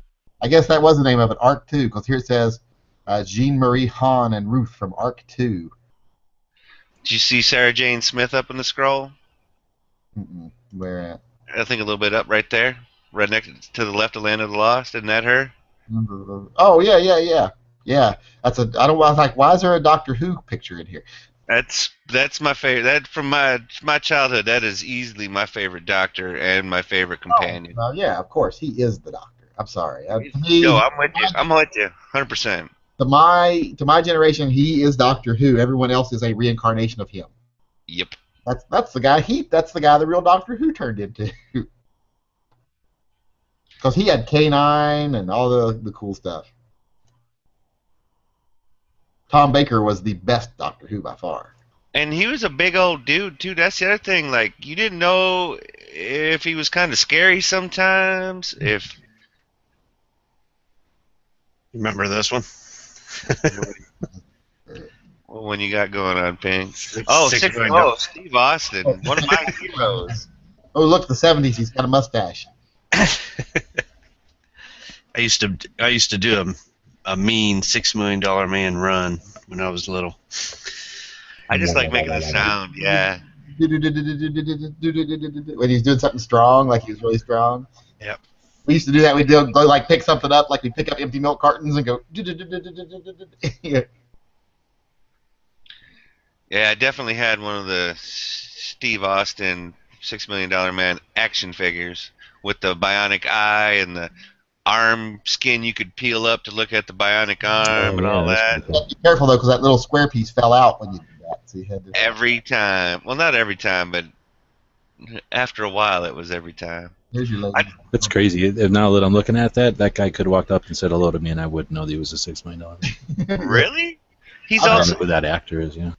He's the fall guy. Majors, yeah. Oh, okay. I saw him at a Comic-Con one time. Met him at a Comic-Con. That's back when they didn't charge you $50 to walk up to him. Right. Back then, he married Farrah Fawcett. That's one of the things that I remember. Oh, that's right. See, back then you paid to get into Comic-Con, and then part of being in Comic-Con was you got to see these famous people. Nowadays, it's you pay to get into Comic-Con, and then for another $50, you can walk up to the other side of the table of some guy that's on a TV show. Yeah, I remember the eye. Bionic Man with a Bigfoot. You look through the. Remember this? You look through the back of his head, and you can. Oh yeah. Yep. I had that. I had my dude for a while. I remember wearing his arm skin off because we were always playing with it. There's going up the arm right there on the left, and there's the little engine block he lifted. You pushed the little crank on his back, and it lifted the engine block. Yep. Oh, I don't remember that. Didn't he have something on his legs or something? You could roll his legs up, or was it just his arm? It was his arm, and it might have been his legs too, because I know his legs are bionic. What's bionic is his right arm, both his legs, his left eye. I think that was it, wasn't it? Did anybody like Lindsay Wagner? I like the bionic woman. I watched the bionic woman. Mm. Because she fought all the ones, because she did more of the fighting. Remember the robots? They peel their faces off, and it was all so It was almost always robots, it seemed like. That's the guy I'm thinking of. That guy that's all silver, and he had his own pair of clothes or whatever. You just juice up a little bit from where you looked at. Which guy? I don't know it. He came out after. Scroll up, Pink. Scroll up a little bit on yours. That guy. Right here. Where it was like all metal. I think I'm thinking of that guy. I had that guy. Oh, okay. Oh, yeah. You could put his different faces on and shit. Yeah. Oh, you could stick a suction cup arm on him and shit. Askatron. Trying to remember what show he was from, though. He's from $6 Million Man. Yeah. Pretty sure. Okay. It was one of This the was another toy when they figured out people would buy the toys. yeah, that was one of the robots, and you'd rip their face off, and it was like a robot underneath, and you can see he's got like an Oscar Gold face down here, a Steve Austin face down here that you can put on and make him look like Oscar Gold or Steve Austin or Back when our dolls were the size of fucking Barbie dolls. yeah. That was an action figure. Action figure. See, and he's Stand got by like, that. yes, I've got hundreds and hundreds of them. Then I had a bunch of Star Trek ones that were about half the size, that were more like GI Joes. And Yeah. Not They were- not the new GI Joes, but the medium GI Joes, I guess. The original Star Trek characters were the little characters. They were the first like really popular little characters. But they still had clothes and stuff. Yeah, they still had like capes. Yeah. And everything. Like the Jawa still had a little cloth robe that you could take off of him. And Oh no! I'm not talking that kind of Star Wars figure. I'm talking about halfway between these $6 million mans and Star Wars figures. So like, they were about. talking like the ones that you'd get from like Nebo or wherever they were that were like I don't remember, but the Star Trek guys would have boots that were made out of plastic, Yeah, and then Star clothes, Trek. Well, and they then had like those Star Trek blasters and shit. You put they in had your those hands. phasers, but for some reason the phasers were blue. Yeah, they were dumb, and that was for me. That was when the last few GI Joes of that size. That was like GI Joe with the kung fu grip and shit. But then like 2 minutes later, they turned GI Joe into the size of Star Wars figures. Yep. Yep. I only had maybe 2 GI Joes that size, and I had for some reason a whole shit ton of Star Trek ones. I don't even think I knew what Star Trek was. I just had a bunch of their toys. I'm pretty And sure. there was I had nothing. It was just the dolls too. You didn't get like cool stuff like motorcycles or anything. I don't think. I had this. Nice. I had that with the transporter and the. What is that? That's the deck. It That's pulls the bridge, man.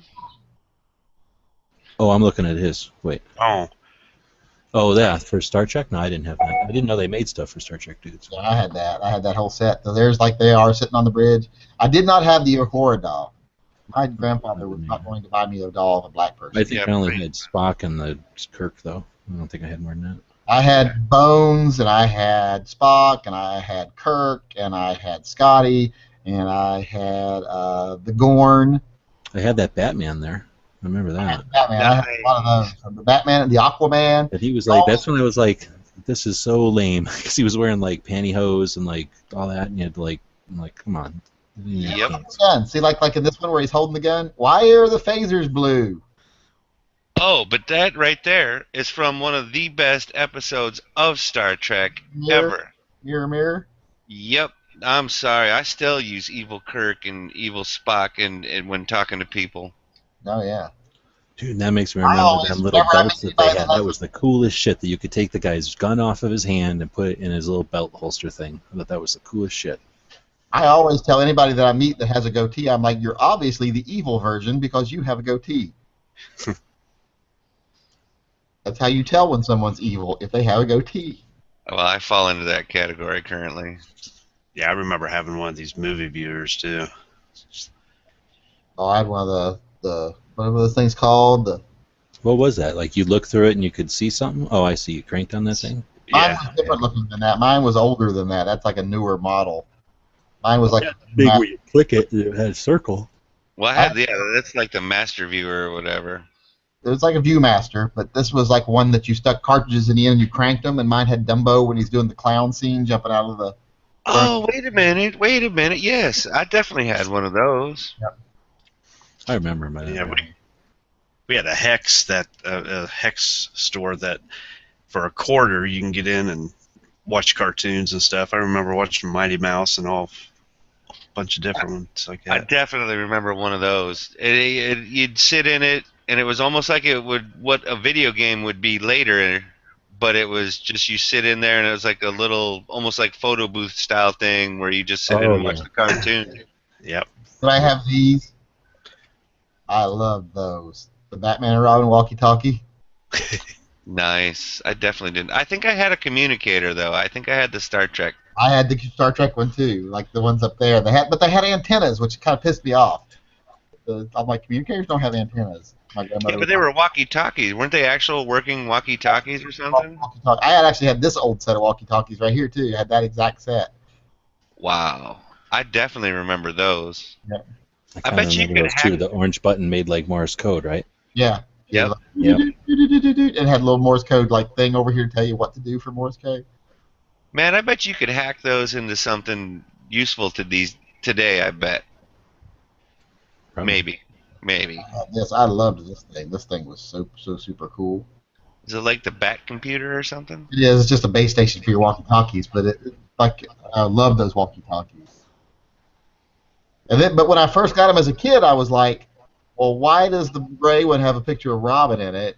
Because that's Batman's colors, and my dad had to explain to me it's because like when you're Batman, you're looking at Robin on the other end because you're talking to him, and when you're Robin, you're looking at Batman on the other end because you're talking to him. Oh, those are supposed to be like video phones. Yeah, like video phones. Yeah, and I was like, oh, okay, it makes sense now. But at first, I was like, the pictures are backwards, and I wanted my dad to peel them out and put them back in the right ones. And Pink, now you're talking my language over there. I swear, I must have played with that Evel Knievel. Oh, the stunt cycle.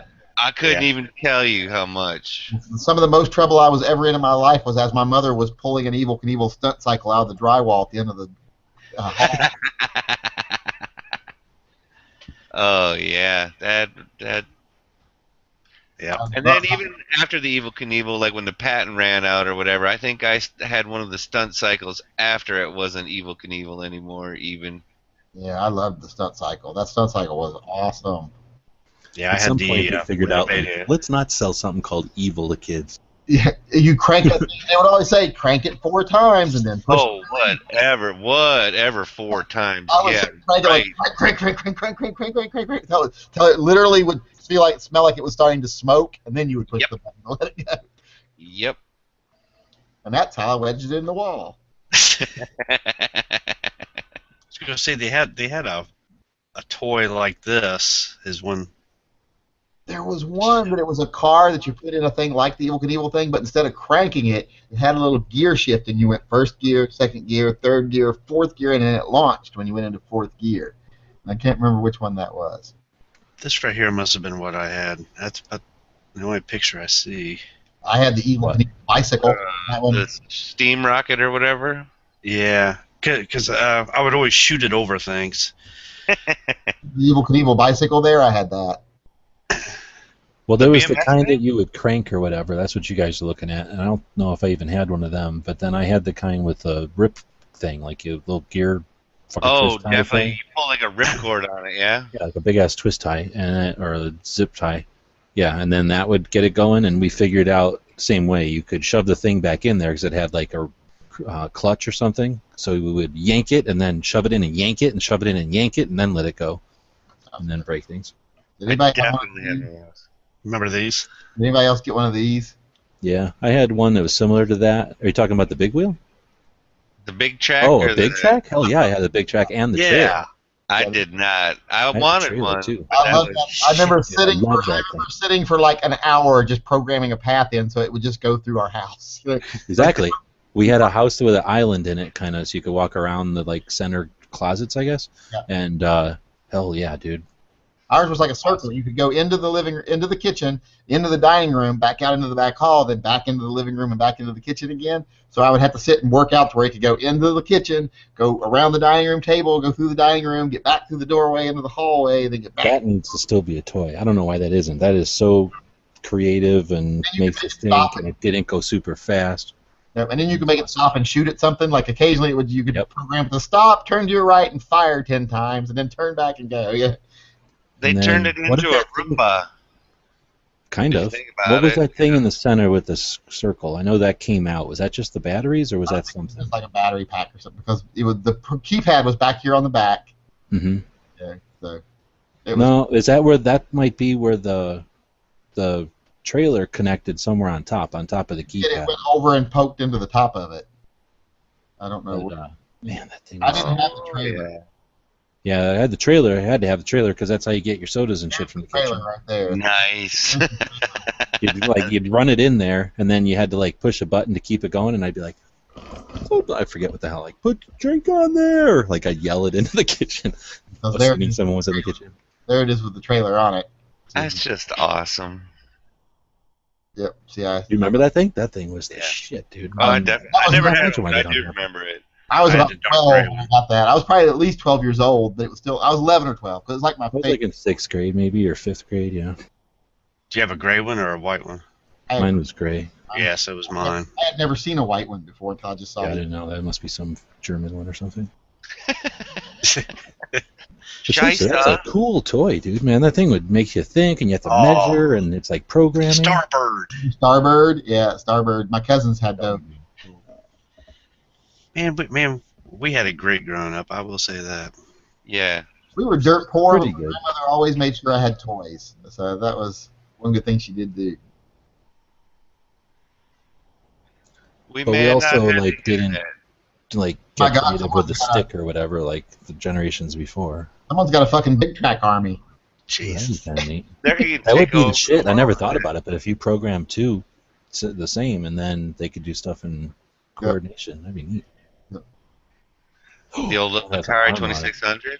Because there's you can see the top. There's the control panel to program it and everything. Man, I remember taking that damn top off all the time, though. I know I played with my Star Wars figures on it too, so maybe Dude, you a can stick remote Star Wars control figure in there. Dalek? What? I never had Oh, one. look, of those. there's that white one has a missile on it. I didn't remember that. Yeah, I don't remember the missile launcher at all. That must be the new one, I bet. The white one must have come along after I had already grown out of the first one. Yeah. Oh, I remember that Corvette. I had that Corvette too. There's Starbird. Yeah. Now, wouldn't that thing, the beeping or whatever, the noise would get faster if you pointed up and down? It had some weird like functions. It had the laser cannons in the front, and it like if you were going up or down, it did different noises. And Yeah. it was The space high-tech trooper with electric circuitry. Hilarious. That must be a new version of it. Oh, remember laser tag, the first laser tag toy? Yep. My friends had that. That never worked good. Yeah, but that gun, I just played with the gun. Like, it always had to be kind of dark, you know what I mean? I just used the I gun, never thought about it at night. because the gun was cool enough on its own to just be the toy gun. Nobody bought enough of them. I think 2 people had them, the kids I knew, so I didn't have them. So That nobody was had them. definitely the same for me. I got them at a yard sale and just played with the gun. But wait a minute, Shogun Warrior, Guy King, Yeah, right there. those were cool. And then they had the Shogun Warrior Godzilla as well. I think I had both of those. There's a big green machine. My son's got one of the new versions. I got him one of the new ones, and I was like, "Why is this fucker so heavy?" It's because it's all metal. Wow. Sit and spin. I remember getting so. The green machine, the one you had to wiggle it or something to go? It's this one right Yeah, here. yeah, You got pedals. bars and The stuff. hands, yeah. Yeah, You the put it hand with the thing. hands to make it go? Yeah, see, like that thing. That's the newer one. No, you still paddle, but the hands was kind of how you would steer it. Yeah, it was like for burning out, I thought. Yeah. One my son's got right there, and it's all a metal frame now. They got motorized ones now. See, look, it's all metal now. This is kind of like the one he's got right here, sort of, but it's all metal. Those were like super dangerous because you're like scooting around really fast on the ground. 1999, I loved that show. Yep, I Yeah. had that one. And that toy was awesome as well. I remember that getting that on Christmas one year. Fitness, man, I remember getting so Since when is getting yourself fucking sick a toy? But I used to love that thing, sit and spin. And you would sit right back on it. Do they still make them? I don't know. But I remember thinking the other night I was at skating and I'm like, I turned twice and I got so dizzy I could hardly stand it. And I'm like, I can't believe I used to go out in the yard and just spin until I about fell down. Because just doing a complete revolution twice at skating made me so dizzy that I had to like lean on the rail for like 5 seconds.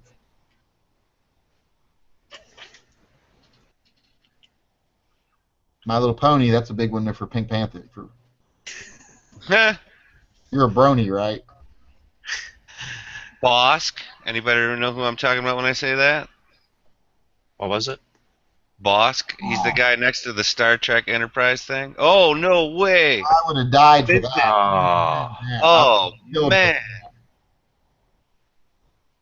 What is that, remote control? That's Vincent, yeah, radio-controlled Vincent. Vincent and Bob, remember Vincent and Bob from the Black Hole? I would Yeah, have. Black I Hole. like Maximilian better, but You like Maximilians? You know, I was a big Vincent and Bob fan. I was. I I mean, had I don't a mind them, Maximilian but kite. Maximilian's the shit. He was Bad badass. robot. Yeah, he was awesome. There's Twiggy. Beady, beady, beady. Way to go, Buck. Well, the good thing is whenever they come up with robots eventually, that's the first robots they'll make because we'll all be old by then, and they know we'll want them. Yeah, they're like these people. These. Well, they're going to want two things. We're going to want robots that look like Twiggy and Bob, and we're going to want sex robots. Well, we already got those, but yeah. I have to make two different. But I want a little Twiggy running around being a butler. That'd be the shit. Oh yeah. And then once they can hover, yeah, I want one of them black hole ones. Maybe not quite as smart a mouth. As Twiggy? Yeah. I don't But know. Twiggy He's was my just man. Wiggy Wiggy, right? It was that little guy on his front that made all the fucking wisecracks. I thought. Yeah, the professor or whatever he was called, like Dr. Hewer. Dr. Hewer, yeah. Actually, I'm But surprised nobody's done anything with that little thing yet. That thing that Twiggy walks around with. You know, like make it into a phone or something. Oh yeah. Oh, that would be cool. Like those watches they do now, their smart watches, to have it interface be the like Dr. Hewer, that brown circle thing of Dr. Hewer. That would be awesome. I would buy that. That'd be super easy too. Yeah, and I would buy it too. People my age would run out and buy it like in droves. Yep. You're like, oh fucking god, I remember. can't get enough At of my that. age, you just like things you remember. Yep. I can't get enough of that new big track with the missiles on it. Now you could program it to go in the other room and shoot somebody and then come back. And I had nothing to do with that. It's like, Right. I bet Dart must have gotten in there by itself. Ugh, my mom had one of these. Teddy Ruxpin. Your mom had one? Yeah, my mom loved teddy bears. The TIE Fighter. I love that TIE Fighter. Well, that's the X-Wing. Did you have the first X-Wing where it still had missiles before it choked kids? Or did you Yeah, I have the did. one where it just went with the laser sound? I had both. I I had had the one first that had one. missiles, and then I had the one Yep. with the lasers. But I had the TIE Fighter too. Where did the TIE Fighter go? I just saw it. Because I liked the TIE Fighter because you push the button and the wings popped off. Where did it go? Yep. I just saw a picture of it. Oh well. I like the TIE Fighter better. But I liked my X-Wing fighter too. Yeah, because I would always shoot the the TIE fighter with the X-wing. The X-Wing was bullshit because R2-D2 wouldn't come out. Yeah. Yep. You had to push him down. You had to push R2-D2 Like the down. wing- in order- Yeah, to make the wings go apart. Yeah. He pushed his head down, the wings popped open, yeah. But I'm like, come on, give us a real R2-D2. Am I the only one that liked Buck Rogers, or did you guys like Buck Rogers? I liked it. Rogers. I did, and it's like Yankee says, I tried to watch it like off Netflix or something, and it's fucking horrible. Yeah, it's horrible now. But Can't even I watch went- I got I used to like it. I What got is her the name? That DVD chick that's set hot? of Buck And I'm Rogers. like, Wilma, ugh. Wilma Deering, I remember- Aaron Grant.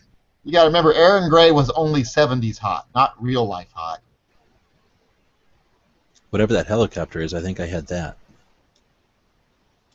That's a weird one to me. I did have a Chevy Vega. There's a picture of a Chevy Vega down there. Or not Chevy Vega, Chevette. I had a Chevette. Robo Did you have a bunch of them Tonka trucks when you were a little kid? I Oh, like Tonka yeah. trucks. My What I parents liked were in when they construction, first so came I had a ton of those things. Remember when they first came out with the Stompers? Oh, hell yeah. Stompers were the freaking... They were insane awesome. I couldn't even Yep. tell you how awesome that was to have a little tiny remote, like, well, it was remote control, but in the sandbox, it was like right when I was in 5th and 6th grade, and like the sandbox was the shit. Yep. And then those things happened, and it was like, you couldn't even get us back into school. Was that the AA battery in there? Is that what those Yeah, were? and it would just go straight, but you could do anything you wanted in a sandbox. It was like having those race cars slot cars, except you didn't have to have the slot car track anymore. You just Yep. have a sandbox. Remember Oh, the man, they zip were awesome. cord And now they have remote control cars. They're smaller now. Remember the zip cord racer things that had the big wheel in the middle like this? You stuck a zip cord in right there and it popped them through. Yep. Not so much. I like those. I had an Evel Knievel kind of thing like that, a motorcycle. There's the whole Evil Knievel setup right there. Yeah, I never had the van and all that. I just had I just had the cranker. The van, it was also a thing to shoot them, wasn't it? I'm not sure. I never had the van, so I was, I didn't either, but I think the van was another way to launch it or something. See, I had a Winnebago. I had a bigger. Oh, shit. I did have a Winnebago for like play school dudes that I would play one of my Star Wars figures in it. Well, I mean, this was an Evel Knievel Winnebago. Oh,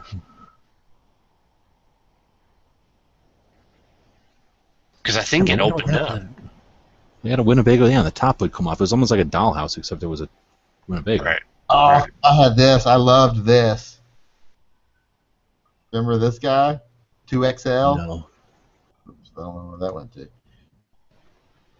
some weird. Now you put like an 8-track tape in him, and then he asked you questions, and you pushed a button on his chest here to answer, and it would change it to whichever track you chose the button for and tell you whether you were right or wrong.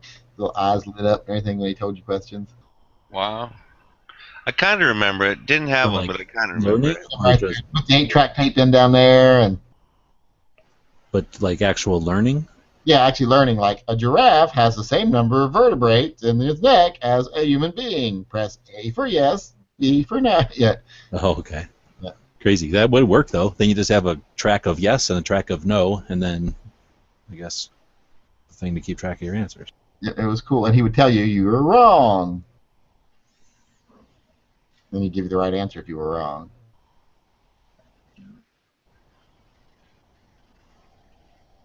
They got some pretty cool toys nowadays, but our toys had more character. Yep. Everything my son gets nowadays is you don't need any imagination to play with it at all. Although that's why I do like he likes the Beyblades, because they're just a top basically, and he creates these battle scenarios with them. So I'm like, that's him using his imagination. Battlestar Galactica Cylon thing that used to. I had the. What was the one that the good guys flew in? Oh, the Viper. Vipers. And remember, those also had missiles before they got banned as a choking hazard as well. Those were very quick because those were tiny and took them like 2 minutes to figure out those were dangerous. Dad had the little Cylon fighter, and I was so mad because I turned him upside down. You know, you're flying and you do a little roll. Well, it had that little flip top open thing on it. It had the little Cylon in it, and my little Cylon fell out and went through the storm grate on the street. No. Because those things were cool being all tiny. Yep. Yeah, they were little. Those were good because we could carry them around and basically play any time. So, even if it wasn't like resets or something, we'd be playing with them. Especially with those little dudes and the missiles and shit. Yeah, that was a really bad week for me because in the same week I lost my Cylon down the storm grate, and I set my ape that I got from the county fair, the wax ape that you know how that machines that make the wax characters. Oh yeah. I decided he wanted to fall asleep in front of the heating vent with me like I always did, and he didn't survive the experience. Oh, he didn't make it through the night, did he? He did not make it. He woke up all deformed. Used to love those things from I think when I went to the Milwaukee County Zoo, they had them all over. You could get the Samson, the gorilla one. You could get a lion. You could We get looked a them up one bird. time. There was a company. I guess the company still exists, and they leased them out. And there was 12 of them or something, and they would switch them around so that I guess kids would get an assortment. We were talking about it one night and looked it all up. Yeah, what was that? Motomatic or Something like that. I think I saved the link. Rubik's Cube, that was the test of your willpower to see how long it was before you popped that bitch apart with a screwdriver and put it back together the right way. Man, there's that disc gun I was talking about the other night I on love the cat those. right there. We actually bought a couch from a thrift store when I first moved to Portland. We bought a couch from a thrift store. It had plastic and stuff on it, so it was brand new. But we took it apart and unfolded the hide-a-bed, and there were these discs from one of these guns inside the hide-a-bed. I think you can still get those. It seems pretty chokeable. It's definitely chokeable. Then I saw the Droid Factory up at the top of the scroll. I definitely remember having one of those. Oh, remember Merlin right there? Merlin? The game? Yeah. Yeah. My cousin had Merlin. Oh, looky there. Them learning games. There's an Ultraman toy.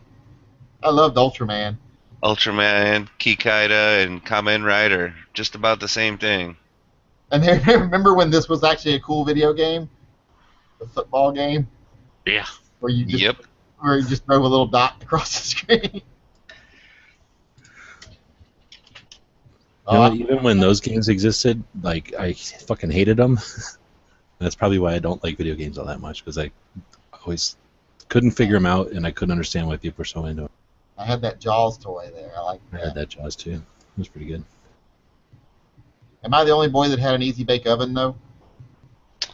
I did not have an easy bake oven. I wanted one so bad. My sister got one, and I ended up having to get one because I liked making cakes. Right? I would make them all the fucking time. My grandmother would be like, "Are you eating cakes again?" No. No. There's the TIE Fighter. There's the Viper. Yeah, and with the missile. Yep, with his little missile. Yep, that's the one. I had that and the Cylon one. Those, I like the Cylons way better. They were just too much of a rip-off of an X-Wing, and they were just too awesome being a Cylon. I will agree with that, but I didn't have the Cylon. I only had the Viper. And I think whether it was Starbrook or Apollo, I don't remember. Although for us, having the Cylon was a sucker bet because you couldn't hide it as well. You could literally shove one of them, the good guys one, on your sock or something. Did I have this? Stretch Armstrong? Oh yeah, and the other one. The monster one? Yeah, the monster refund. Yeah. They didn't I even don't know really why make somebody that thought many those were neat. I played with it like 4 times and left it out in the I- weather, and it got all destroyed. Well, I played with mine for a little while, then I decided to stab him to see what was inside of him. Oh yeah, what was it? Sand or something? It was like molasses. Oh like really? almost like silicone something. Really? Yeah. I It figured was something relatively powdery. toxic. Yeah, it probably It was probably ultra poisonous back then. probably never why I've. It's probably why I've Well, never. we said right on there, don't fucking poke it open and eat it. So what did they poke it open and eat it for? Right? Don't say don't. Probably click on that link to that page. It's probably like Stretch Armstrong, the reason you never had children, because you got. Oh this wait, there was another one too that was like a giant rubber thing with suction cups all down its arms and legs, Oh yeah, I remember and that. you would wing it like at a window. Or like wing it at a window. And then you'd- Wall it was like super dense, and you'd wing it at a window and break it. I don't know what the fuck they came up with that idea. I guess There's the some one. glass company came There's up the with one I had right there. Nice. it. Yep, I had that guy. Yeah. That was one of my I wonder favorites. what happened to it. I can't remember Oh. owning it, and then it was never in my pile of shit. So somebody probably thought it was too good to let a kid ruin it, and they probably took it. Pink, that's exactly what that was. That right there is exactly what I was talking about, man. Oh, I had one of these. Remember these? Nope. You put ice in the top of him. Oh, Snowball Maker. I've seen Yeah. things like that, but not looking like that. I had one like that, and then I had one that was a Snoopy's doghouse. Yep, Oh, maybe that's that that was one. newer. Yeah. See, I had a bunch of toys like my parents were divorced, so I had toys at like my grandparents' houses, and then other grandkids would play with them, so they were mine, but other fucking kids would play with them, and then they would steal them, I think. So there were all kinds of my toys. Or get broke, or not put them back together, or Well, I just mean like, I'd be over there and be like, "Where's this toy at?" And I would just get used to like toys just not being there. Because what am I gonna do? Bitch about it? Like That guy don't even exist anymore. Burger King. Burger King exists. well, once they got rid of the guy with the big head because he was too creepy. Remember, just like a couple years ago, Yeah, they brought him back, but then he didn't last long. he was creeped too many people out. remember when then they had Burger Queen, and then they had to change it because they got sued. No, because of Dairy Queen. No, because Burger King sued them because they made it seem Oh, like I mean another restaurant did it. yeah, it was another restaurant called Burger Queen, and then they changed their name to something like. Our hamburgers are Actually- kinda almost as big. I think they actually became Fuddruckers eventually. Did Really? any of you guys live near anywhere that had a Burger Chef? Yeah, Burger Chef and Jeff. Burger Chef and Jeff. Or a Sambo's? I hate to. Nope. Well, that's racist. Man. The restaurant. That's all I was saying. Well, Burger Chef and Jeff, I love because you go there and you get the kids meal. Sambo's a racist thing? Well, Sambo is a racist term, I but didn't know that. you get there and you get the kids meal. It was a little cardboard box. It had a little cardboard like lid that came up, and it looked like a little drive-in movie thing. And the back part of the box, the burger set in a little round cutout for the burger, the fries set in a little fry-shaped cutout for the fries, the drink set in a little drink cutout, and then there was a little cutout for a cookie, and that was your kids' meal. And then the back of the box, you could pop it apart, and you put tab A into slot B kind of thing, and you always could make like a dinosaur or something. Yeah, it was like a whole play set for your little kids' meal, basically. Yeah, it was the best. I loved it when I was a kid.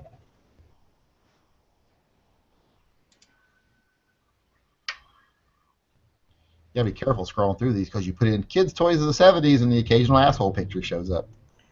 That's just to remind you. You're on the internet, bitch. Well, shit, I was going to say we're off air, but I guess we're not off air. Yeah. Whose chat is this? I Mine. think it's pink. Oh, okay. Just to tell you, don't feel safe because remember, you're on the internet. You're never safe. That is awesome. Is that a bunch of people parked in a parking lot to make a giant robot over on the left? That is the shit. Oh, yeah, it is, isn't it? Yep. That's pretty awesome. Makes me want to think about how to do that. I'd have to, What's the gay action figures here? What is this? Oh, no, wait, that's a kid's. That's, I guess someone thought that was a children's clothing ad. That looks like a pickup scene in a gay bar. The Blue Oyster. what is that? Early The bird village special. people. Half the village people. I know. That was uncalled for. What is that? A Space 1999 space like skateboard?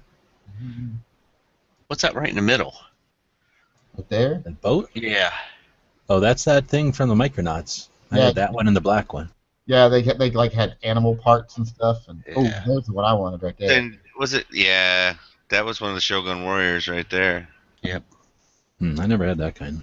Now my cousin had this, which I thought was super fucking cool, but It never worked right. I fucking love that thing. Oh yeah, it would. And you could program it too, if I remember right. yeah, it's a little remote control arm, and I love that thing.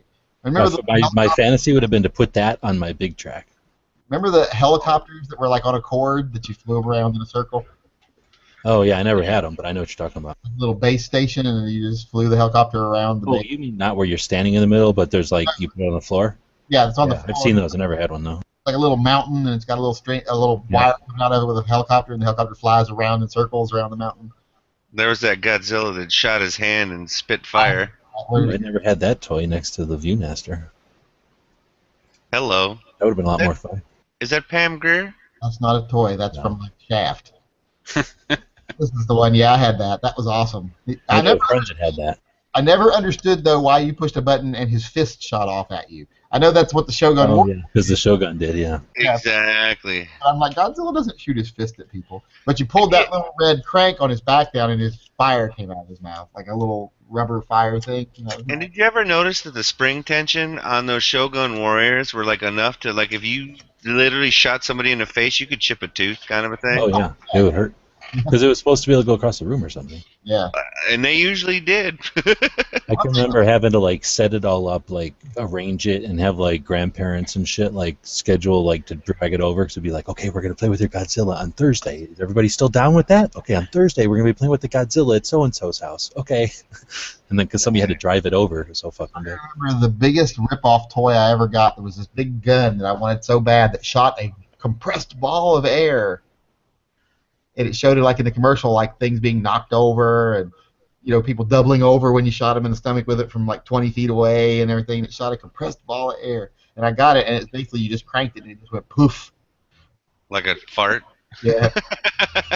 Remember these characters? Yep, I remember them. I Count love Chocula. Frankenberry cereal was awesome. Yep. You can only get it here during Halloween. They only sell it here part time. Like you get it at like Walgreens. What are you talking about? I had these. Frankenberry. They don't make Count Chocula and Frankenberry and all that anymore. I had a Gene Simmons. I had all I four. didn't know who it was. I remember somebody gave it to me and like, what is this? A doll? And they're like, That's because he was the most badass. I had all but I four. mean, I was too little. I didn't know what rock and roll or music was or nothing. Why is I don't G.I. understand Joe what this is. naked? I don't think Yeah, that's exactly. appropriate. G.I. Joe's out of uniform. And his anatomy is odd. He's definitely got some weird midsection happening. Oh, I love this. I had this. Oh, that was awesome. Bionic Bigfoot. It was the same size as $6 Million Man? Bigger. Yep. Taller because he's bigger than. Huh. I don't remember seeing that one. But look at there's the Hanukkah toy. Poor Hanukkah kids. I remember that disc up there on the left. The cheap Oh, ass or baby record player. Yep. Yeah. Oh yeah, you put it in and play music like clink clink ding bling ding bling ding ding ding bling bling. Yeah. Like a music box almost. Yep.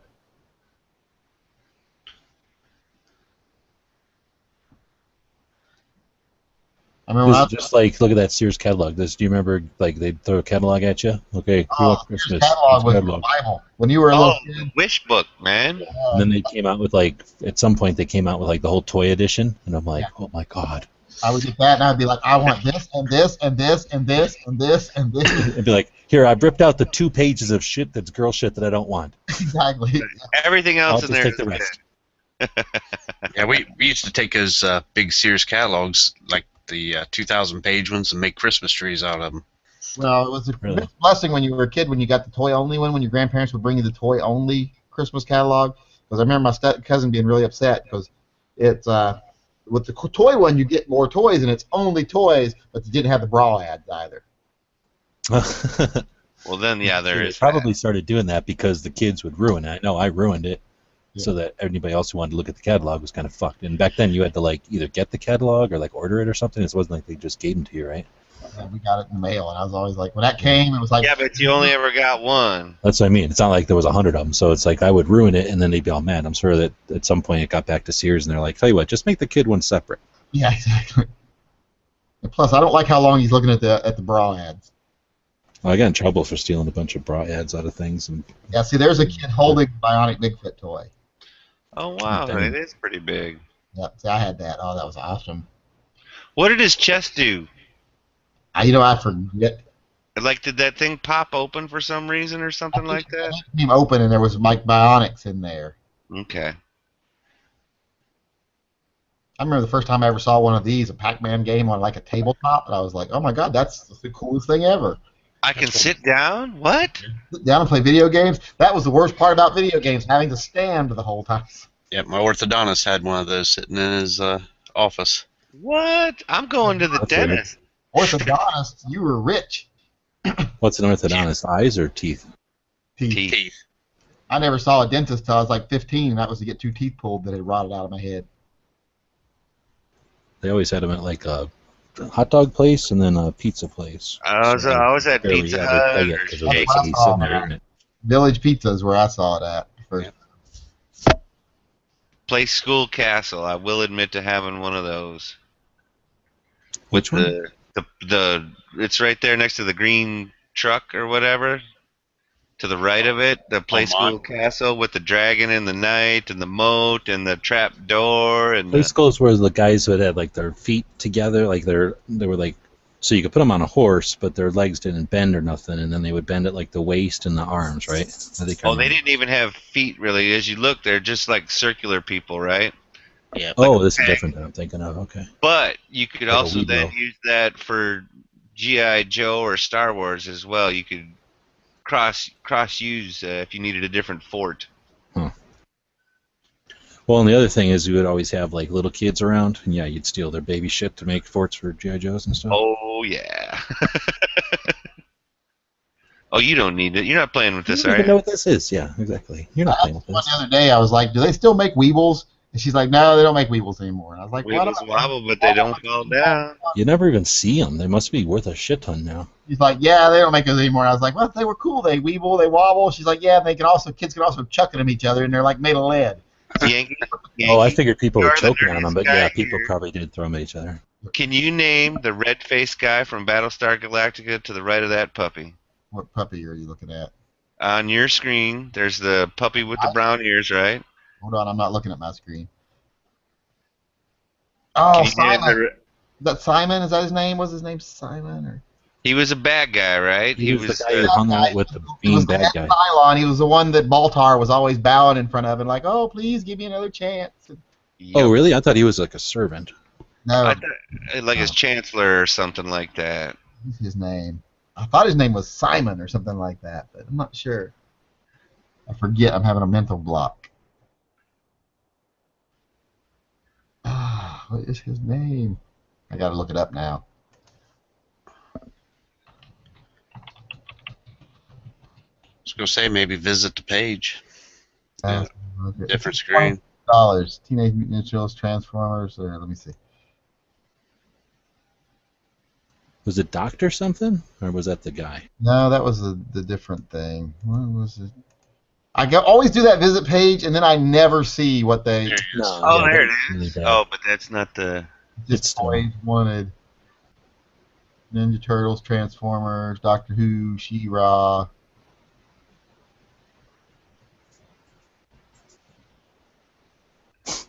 Come on, man. Are you kidding me? You're not going to tell me what that is? That's terrible. Keshem? Now you made me have to type out Battlestar Galactica again. And I can't type. Google saw what you wanted. It was helping you. What would I look on there to find it? Keshem. Cylon boss. Leader of Cylons. Not the Imperious leader. Just do a image search, right? And let's just see if it shows up under any images. Leader of Cylons. There's the guy right there, because he had the sparkly head. Lucifer, that was his name. Yeah, there you go. Lucifer. Lucifer was the main one. That's the one I always remembered. Yeah. Yeah, I remember Lucifer. Why don't they make another like some more Cylon helmets? You always see fucking Boba Fett. You know, I'll never see Cylon helmets. I ought to make more Cylon helmets for like tactical gear. That's what I'm saying. It's got a See, like mohawk. last It's got like a cool mask faceplate. You know what the fuck? Everything about it is cool. It's got the little red light that goes back and forth. Yeah, we could totally do that easily now, and it's shiny. Yep. I would love. I'd get into tactical stuff more if they had Cylon helmets. I like that Boba Fett helmet that I posted like last week or whatever. Somebody ended up making one, but they made it Oh tactical. yeah. No, that was nice. That was an actual helmet that they just made look like a Boba Fett helmet. Yeah. Yeah, that's a real helmet. That's cool. I think you could do the same thing with the Cylon one, though. It's really just putting a mohawk on it and then giving it some sort of face mask. You could probably bend one on a Kydex really fucking easy. Yeah, I bet. You'd have to do something to get that shine on there, but Well, I don't think I'd want the shine, but just the outside of it, that'd be kind of neat. oh, definitely. Make a gas mask look like the face mask part. You know, actually, they make gas masks that are the full face now, kind of a thing. You know what I mean? Like a fireman's kind of thing. They're not Almost. usually- yeah.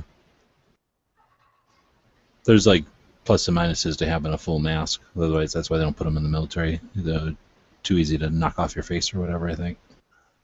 Oh, I could definitely believe that. Like shouldering a gun or whatever. Holy moly, what is that? That's the Johnny Eagle Lieutenant. That's pretty sweet. Is that a gun or what's the deal? Shoots caps. But it Air ejects shells. Looks neat. Air rifles and pistols, fires caps, bullets, and ejects shells. Wow. I spent way too much time one time back in the forum days going through, I think it was eBay, not because Google wasn't as big back then, but going through eBay and finding all the like toys my toys. Like when I was a kid, there wasn't that good of toys because they were already starting to, what do you call it, turn them like stupid looking. But like you get back to like our parents' age, and they had these things. They looked like regular guns and shit. They were awesome. Yeah, But like straight looking up. at the actual guns, there's like people definitely, have restored or kept the ones around. So there's a lot of them. These are the quintessential cap guns, like this one right here. That's a cap Oh, I gun. hated that gun though. That was a cap gun when I was a kid, though. That's what cap No, guns. I know. I mean, I remember having them, but it was like even then, that was like the most complicated, like You had to put your little paper pain roll in the butt one to fill and everything. there. Yeah, but I loved it. And then it would always get like gross after a bit. It just seemed like there was so many other ones that were nicer, and that was And they like wouldn't- that was like the one that everybody always had. Like every store had that one, and then some others. And then You they had- remember the ones, that have like the star, or not Oh, star, I but couldn't like afford 8 those. shots or Oh, whatever. wow. Yeah. No, like the little red caps that were in a circle. yeah. Yeah, I had one of those. I picked one up at the grocery store about 2 weeks ago, and I've been dry firing that motherfucker. I could buy the little gun, and I always did buy the little gun with that. But then I never had any money to buy any more caps for it after I ran out of the 5 little rings that came with it. Oh, like I I could- bought I bought got a it bunch like of the red ones. packs of it when I bought it like 3 weeks ago, and I haven't used them all yet. Yeah, I lost my hearing for a couple of days because I took a hammer and hit a whole roll of those caps at Yep. one time. I was gonna say, see that little baggy thing? You would get that baggie of like 6 boxes, Yep. and or whatever, and then each box would have like 5 Rolls. That stuff. rolls. So we get a bunch, and then you'd be set for a while. But easily we could go through that many in a weekend. We should try to burn There them. was another one. What the hell was it? It was more like a Keltec now. It was something that looked like an auto, but it had a metal thing that was kind of folded, and it just hit, that hammer on the one you were looking at, the Long Ranger kind. Yeah. Was like it was also weak. It didn't always hit them, right? Because it was like all pot metal and weak springs, at least mine.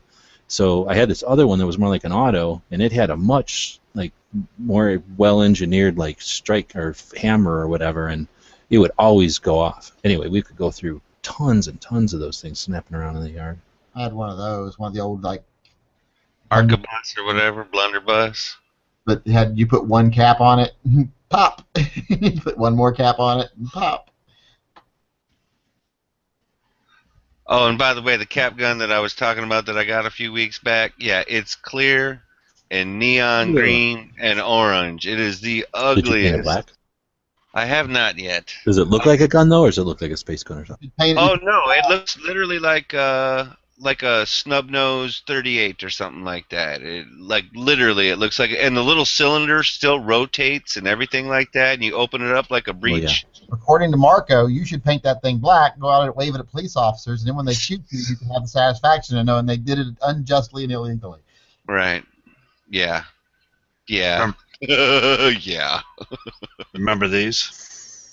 Let's see what do we got over Oh, here. I love those. The little yellow. Yeah. Yep, hands down my favorite of all of them. I- Those things were super cheap. The yellow things were super cheap, and those guns lasted a pretty good long time. But mine were always slobber covered because the way I took them apart was to bite them off the little thing until I had a mouthful of them. Yep. The zebra. But you had to bite them apart. Yeah, otherwise you're wasting your time. Yep. So yeah, I slept with one of those for the longest time. I had that in my bed all the time in case Sasquatch came in. Yep, I would pretty much have that thing with me 24/7 as well. I was probably already concealed carrying. I was to say that was your first EDC, I'm sure. Yeah, I always had a plan. Definitely. And I had a pocket full of them rubber things like constantly.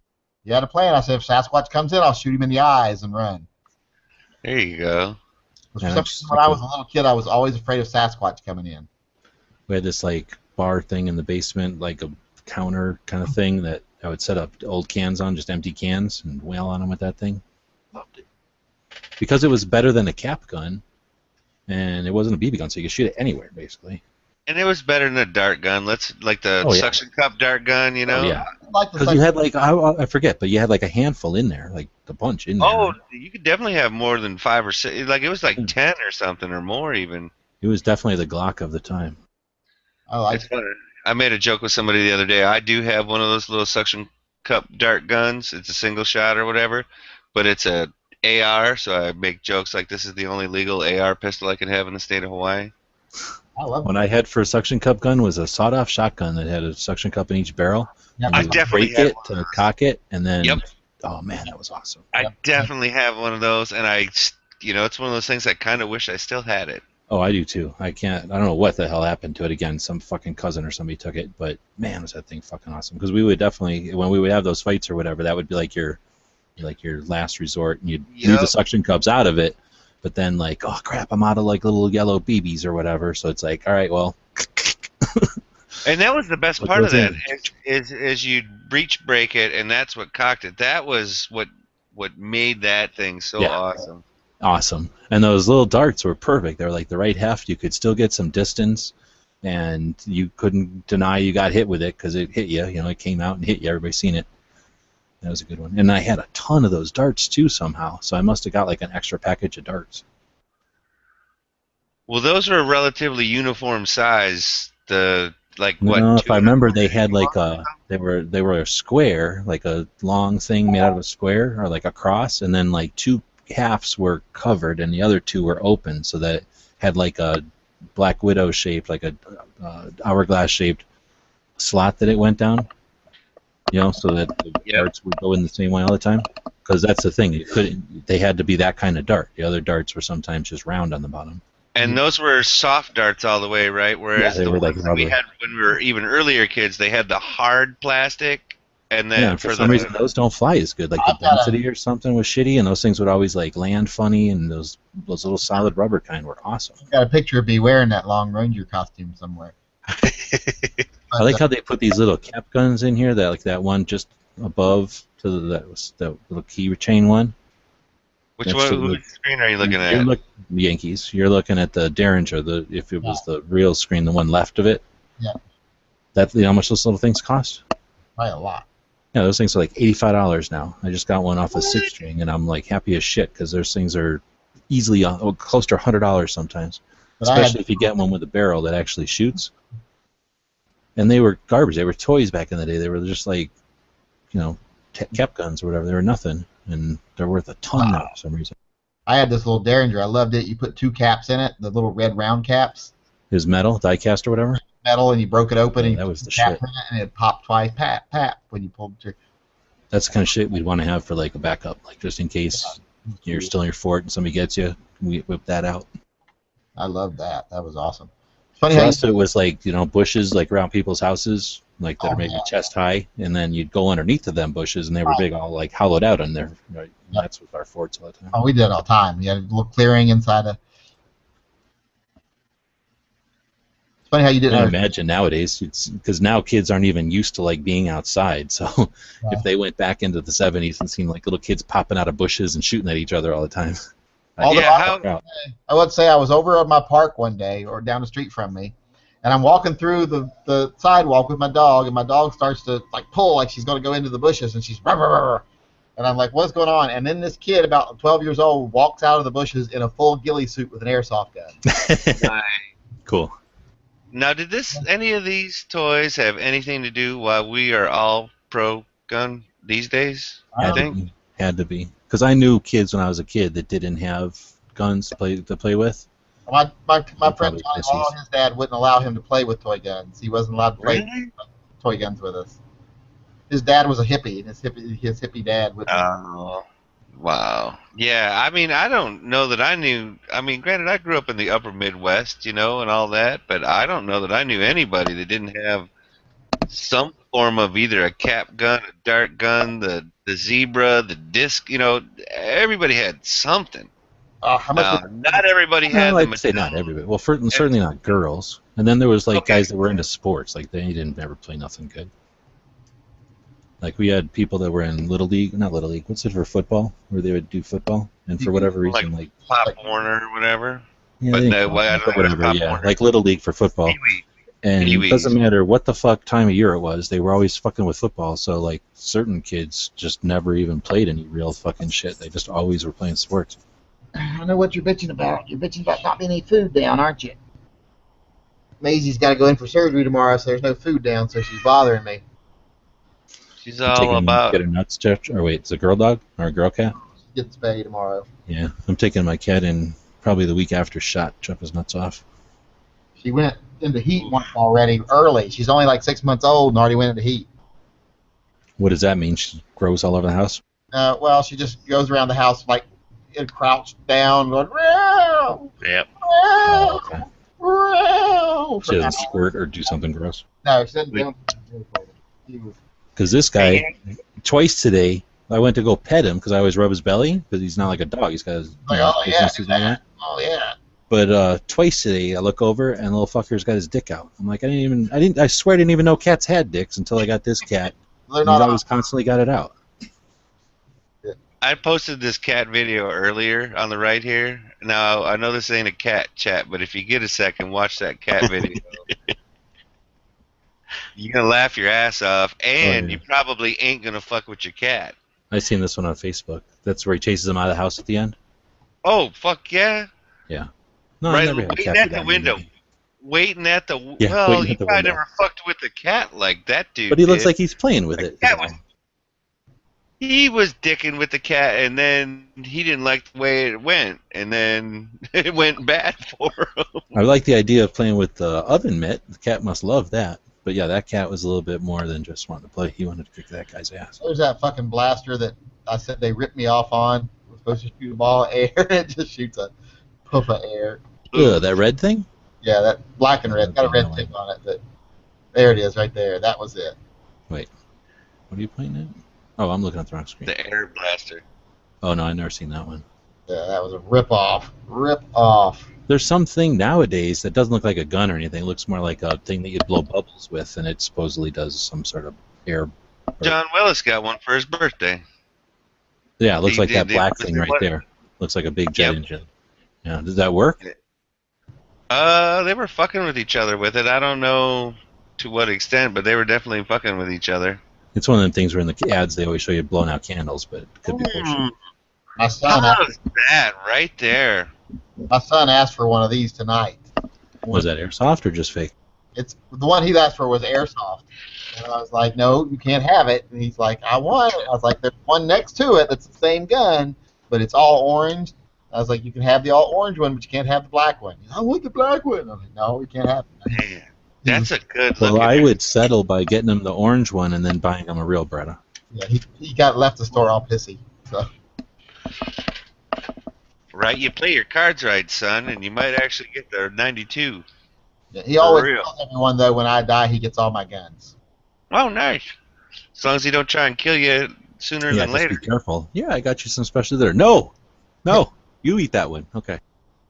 Like I get all your guns when I die, when you die, because Zyler doesn't like guns. I'm like, all right.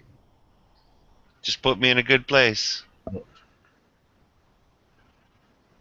Well, Zyler said something stupid the other day. He said, okay, if something happens to you now, King can have your guns, but I get your car. I was like, well, that's a stupid deal. Right, you're losing out on that, partner. I was like, cause my car costs 20,000 brand new. My gun collection's worth 3 times that. Yeah, easy. It's like one the other day said something to me about. Except now they'd have to pay for each transfer, so. Yeah, exactly. Oh. Maybe it's family, children are okay. So. Well, I mean, if you tried to sell off the collection to buy a fancy car or something, you'd have to. Oh yeah, but I always make the buyer pay for the transfer. It's $10. They can cough it up. Someone the other day, I was selling them a gun. I was selling it to them cheap, and they had the nerve to say, "Well, are you gonna cover the transfer fee?" I was like, "No. Why would I cover your transfer fee? I'm not paying your sales tax if you buy anything either." True enough. Fair enough. No, like, sure, I'll pay that fee. How much was your gas getting over here? Let me pay for that too. Yeah, right? Any wear and tear on your vehicle? Because I've got extra money. I've had people ask me that before. They'll say, "Well, you've got your gun for sale in Vancouver, but I'm in Seattle. So if I drive down and buy your gun, will you take $60 off for my travel time?" I'm like, Nope. No. Why would I do that? That's a nice AK, though.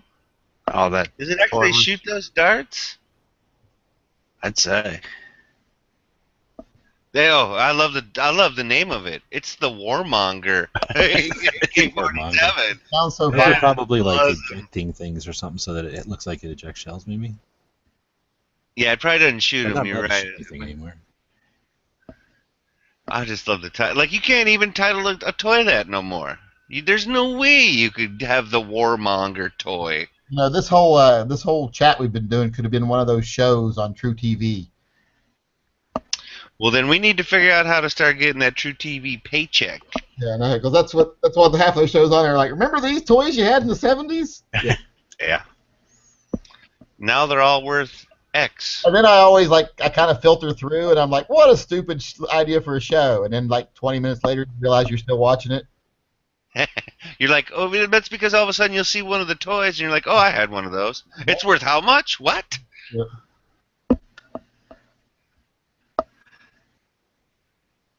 Like King of Toys or whatever it's called. That's a show used to like make that. those, the rubber band guns. He used to make those, carve those for me. He wasn't my grandpa, but he was like my cousin's grandpa or whatever, and he was a woodworker. That I had a lot of secrets with.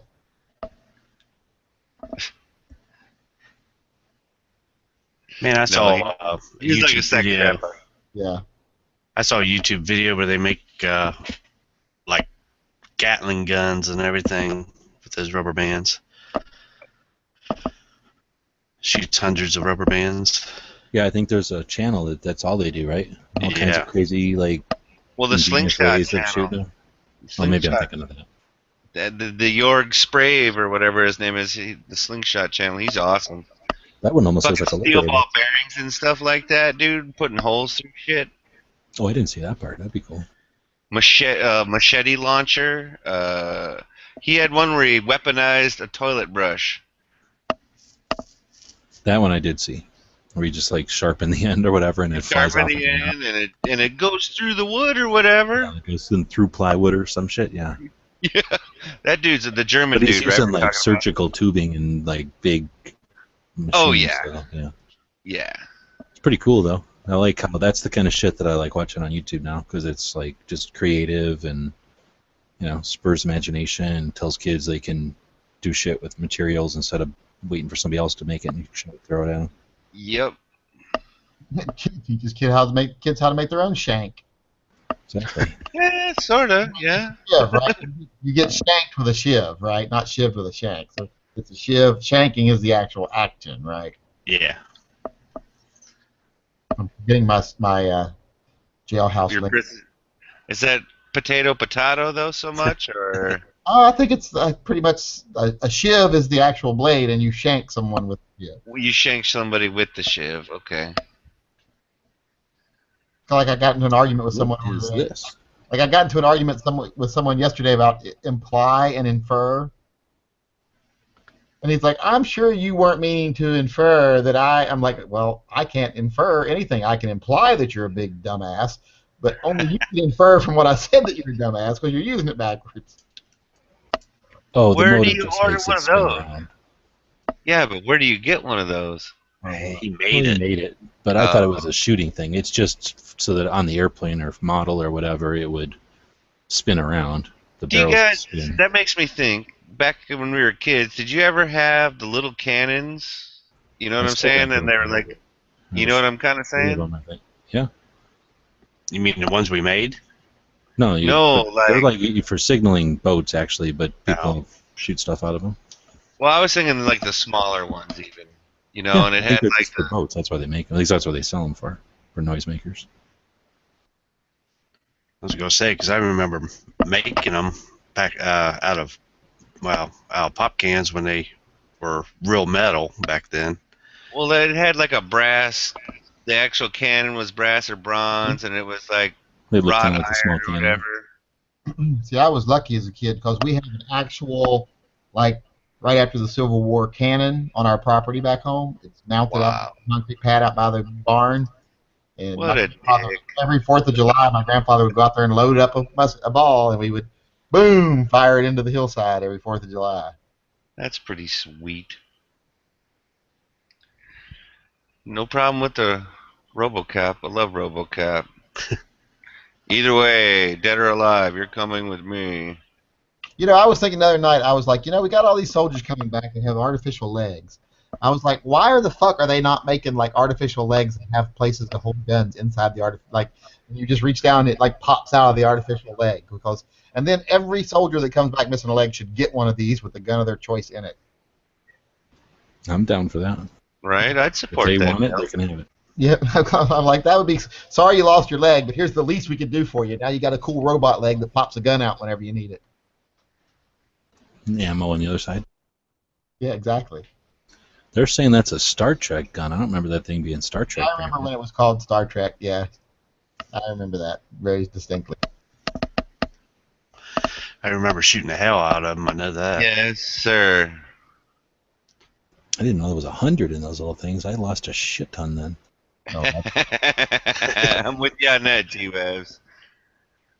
The problem with those is they didn't always fly as good as the rubber ones. They like would go off and then spin off in a off target once in a while. Remember these first like wrist radios? Yep. Not really. That thing was gigantic. I never had one, but I kind of remember it. I had one. It was huge. What the hell's that thing? Looks like it's just a flashlight for your bike. Oh, that's what I would like to have had. Oh yeah, Space 1999 gun. I never had one of those. I would have loved to have that. I did, and it was not as fun as you'd think, but it was pretty fun. It was just, or it was pretty okay. It was just a bunch of lights that went off, but yeah. I guess it can't shoot nothing. Yeah. Is that David Crosby? Where? On his screen, not mine. I assume, 'cause I don't see. I think it was on Yankees. Yeah, when you close it, it's that guy pointing a cigarette at his head or something. Oh, right up there. Yeah. Up there in the black and white. Yep. I didn't even see that as I scrolled by.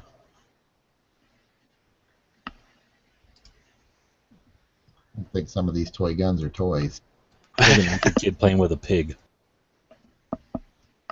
Malcolm X. That's an interesting Saturday morning cartoon, I guess. Well, you probably put in toy guns or something. These kids got toy guns. This is like what all my childhood pictures looked like to me when I was a kid. Like me pointing a toy gun at the camera. Right? No muzzle discipline at all. No. I had my finger on the trigger and everything. Oh, you know it. That's the thing. It's like so crazy because I guess I'm not the only kid that would play guns pretty much all the time. But then I don't have any recollection of ever even considering doing it with a real gun. So, you know what I'm saying, like just running around playing like crazy war, whatever the hell you call it, playing guns is what I used to call it, just going out and shooting each other was nothing. And then you'd come home and go shooting on the weekend, and it's like you never even thought about it. Like it was a totally different thing bringing up the real ones. So now this was a shitload of pure awesome right here. I didn't have one. I know a friend that had one though, and it was not that good. It would just make noise. That's it. The look of it was just so awesome. Oh, I definitely had one of those, and that I remember that Christmas. That might have been my favorite present that Christmas, and I think I went through 4 or 5 sets of batteries that year, easy. Yeah. Talk about playing guns. That was my go-to sidearm for a long time.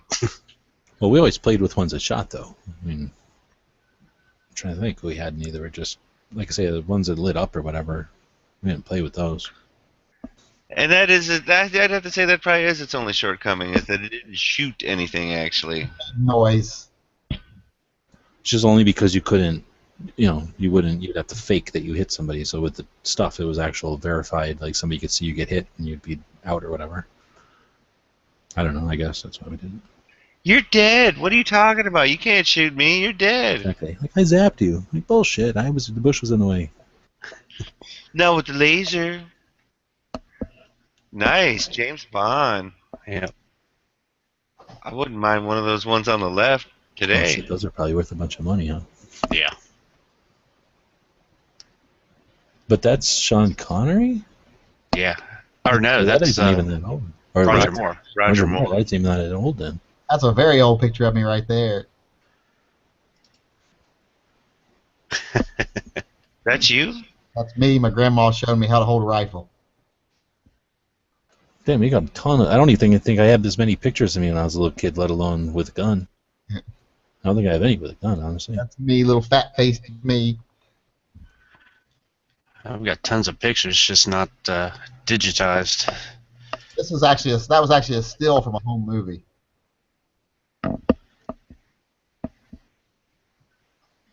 P38. It actually looks Pretty good. pretty accurate, yeah. Some of the 1911 toys looked okay.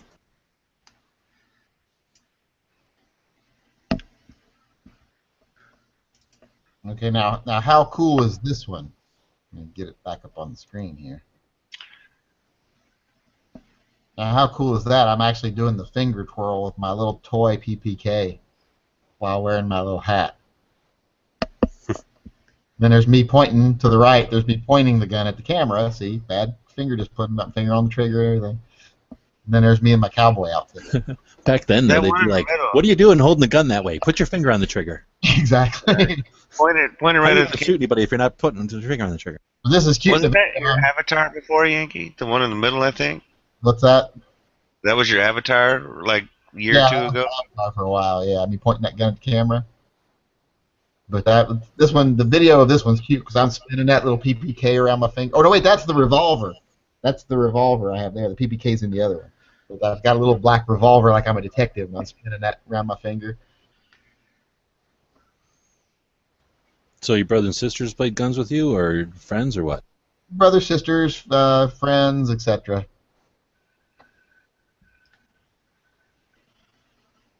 I'm one of 6, so there was plenty of us around. Oh, shit.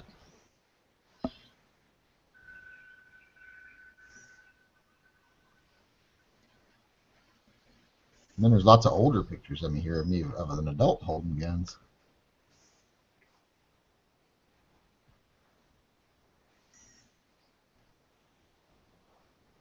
Oh. This one's real flattering. Let's see if I can get it to zoom in on this one. This one, I've probably not been too far from this in my modern day life. This will probably be my next stage, actually. This will be me in the future, the near future. I'm in a diaper standing on a coffee table with a revolver. That's probably not too far down the line for me. Where's my insure? Yeah. I left it right here. Which one of you drank it? But it's amazing when I look back and it's like, did I ever not have a fucking toy gun in my hand when I was a kid? They just made sure to take a picture of every time that you did. No. Or not every time, but apparently very popular. And my grandmother there, that was right behind me, cracked fucking shot too. Like one county fair competitions for marksmanship so many times that they finally created a women's division because they wanted her the fuck out of it. Men got tired of being beat by her. Yep. And they're like, here, let's make a women's division. Then she never competed again because no women ever signed up except for her. So Because they didn't stand a chance. she could shoot.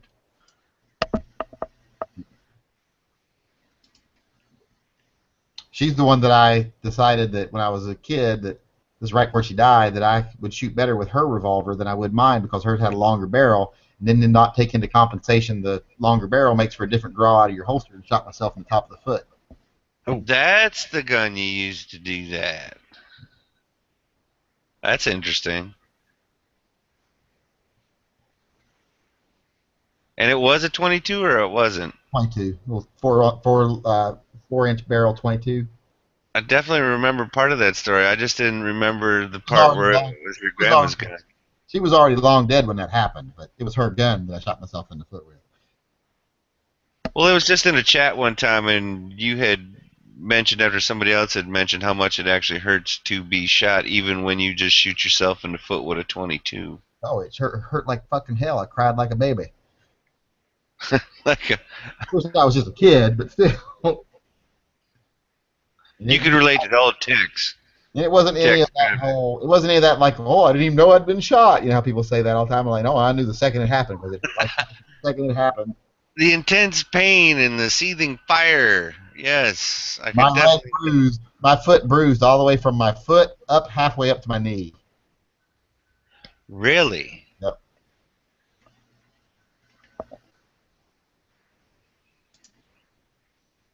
I've still got a nice little star-shaped scar on the inside of my right foot where the bullet came out. Where it went in just looks like a freckle almost. Just looks like a little discoloration.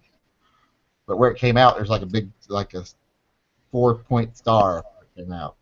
Hey, can you go back to that gold RPG? Oh, the RPG? All down there? I cannot believe that's a toy. Or is that not a toy? No, I think it's a toy. Let me see.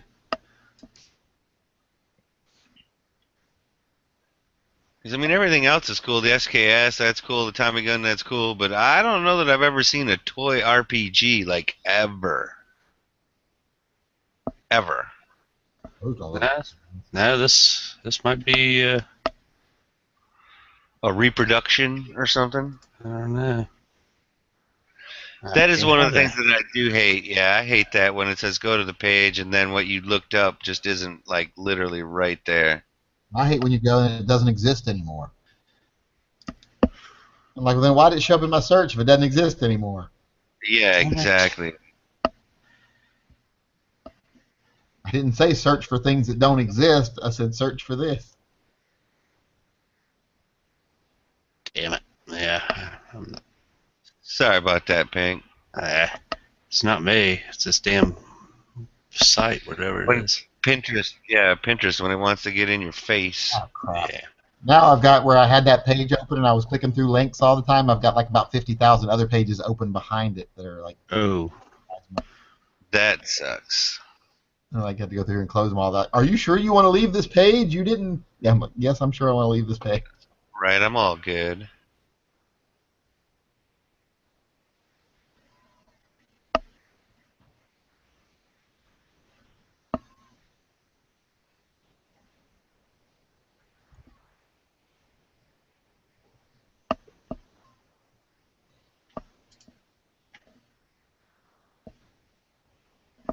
Damn.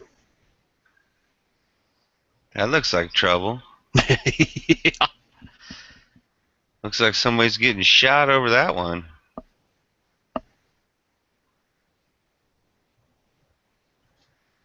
The Hunter Dan Thunderbolt action toy rifle. I don't know who Hunter Dan is, but he makes a hell of a toy. Yep. Is that CO2 cartridges? Or are those just ones that since it's bolt action they eject maybe? I don't know.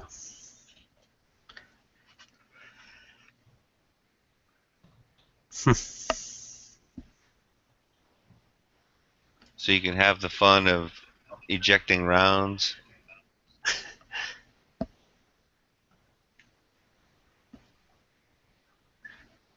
I don't know how that popped up in there. Nice, there you go. Marshmallow shooter. My goddaughter's little brother ended up getting one of those for Christmas. And when I was there visiting, I didn't get a chance to see it in action. I kind of wish I would have. I'll tell you that right there. That's the first gun that ever made me feel like I got my first like real.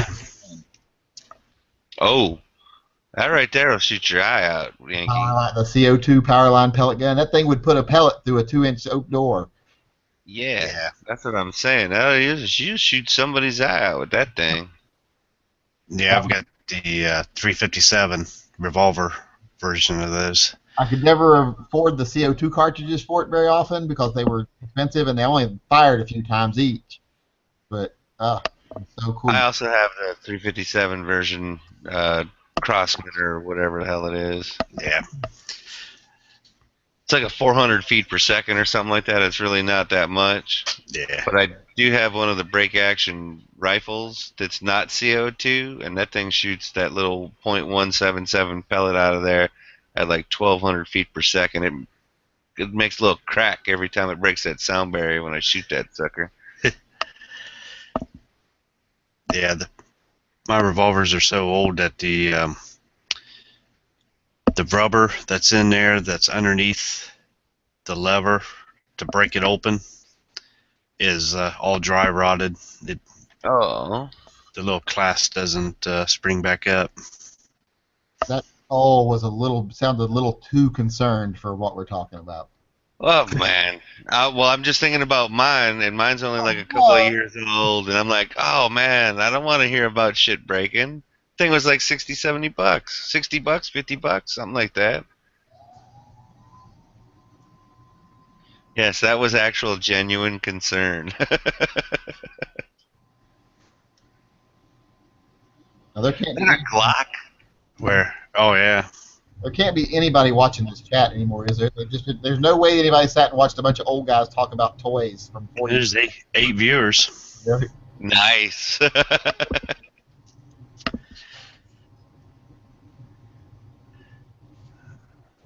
I'm about 5 minutes from turning into a pumpkin now. Yeah, I gotta get done. I gotta take my cat to the bed at 7 a.m. That's like what, 2 hours, 3 hours? Oh no, it's 5 hours. Okay. Oh, that's right. You're on West Coast time. I was gonna say it's 5 o'clock right now over here. Oh shit! What the hell?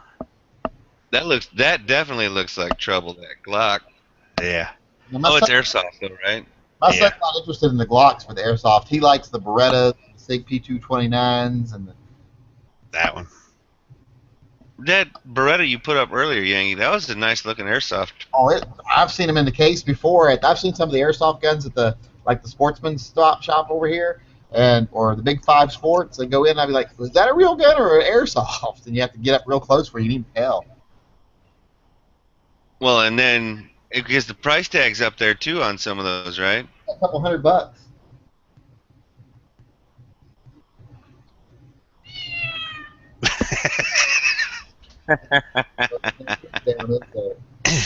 Start rubbing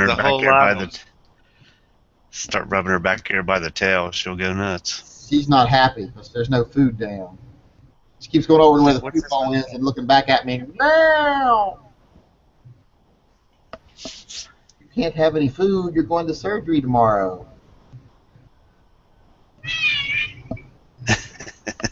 She's calling bullshit on that, Yankee. She's gonna attack you like in that video. Man, that video is classic. I hope that shit goes viral. A, to shame the dude. B, because that cat is badass. You think hiding behind a door's gonna help you? I don't think so. Yeah, like ran you out of the house and then went to the window by the door waiting for your ass to come back in like an idiot. Is that a toy? I think so. It looks like it's plastic but with a bayonet and everything. See, these are the Yeah. ones I offer to get my son. I always tell him he can either have the clear one or the orange one, and he doesn't want them. Oh, I'd go for the clear one if I was in his position. Like, I want the black one. He wants the one that looks like that. Yep. I mean, I think you had a valid point earlier. Is like, we're gonna get you to shoot the 9mm when you're ready. Yeah, I'm not going to have you get shot by a cop because he thinks you've got a gun. I'm with you on that, dude. That's just, it's, is it preventive maintenance? Is it good parenting? Or is it just like common sense? Yep. Or is it just all of those? I was trying to tell Mark the other night, if I got polar bears outside, I'm not going to send my kid out saying, I should not have to worry about my kid getting eaten by a polar bear. I'm not going to send him out there covered in bacon just to make a point that I was in the right. I'm going to make sure he doesn't get eaten by polar bears. Yep. Why? Yeah. And that was kind of the whole thing I was kind of thinking about that conversation is like, yes, you're right, and that they shouldn't shoot you, but the chance of them shooting you should negate taking that chance. Well, I already glued the Don't cap. put yourself in that position. Soft, harmless rubber bayonet. Nice, so it probably bends Yep. when you go for the kill. Shell ejecting. Pull bolt. Shell ejects. I'll be damned. Nice, that's like a real, that's a real toy right there. Yep. What else we got? Yeah, the toy guns they have options for nowadays are far nicer than the toy guns when I was a kid.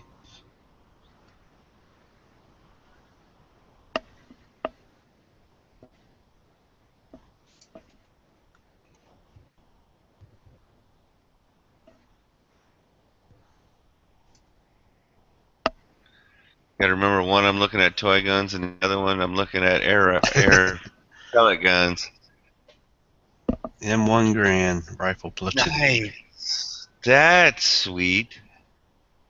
No, that's cool. See, they don't make that anymore, do they? Nope. I guess, well, if you could consider airsoft, but airsoft and that's not the same thing. Because that didn't cost $200 or $300 or whatever the hell the airsoft version of that's going to cost. If you go to shops like Sportsman's Warehouse, like the big sporting goods store, sometimes and they'll have like a little toy section. They'll have like toys like this, like reproductions of these like M1 Grand toy and everything. But then you'll be like, oh, I should get that for my son, and then you look at the price on them. Like $75 or something crazy, right? $75 for a plastic gun, and I'm like, no. Right? I love him, but I don't know if he cleaned his room this week. Well, I know he didn't. I have to go in every week, once a week, and start a screaming fit like I'm going to throw away every fucking thing you own. If it's still in 20 minutes. It's not a threat either. It's gonna happen. There's more than once I've gone in with a box and filled it up with toys, and they just disappear. And the thing is, he ends up not caring. Big deal. No, there you go. Where can you get a Remco Star Trek electric phaser gun for $6? Click on that one down on the far left, right next to that. That's the one I had. It shot like an image of the. Yeah, it was like a flashlight one or something. Yeah. I had that one. I did not have that one. I think I had Had a secret compartment. Wow. My grandmother was like the yard sale queen. She'd find you any toy in the world at a yard sale eventually, and swap meet. Well, you're not paying full price for it, and you're getting something that the kid's gonna like. Yep. She bring back toys from yard sales almost every other day. That's a good grandma. A quarter for this, that kind of thing.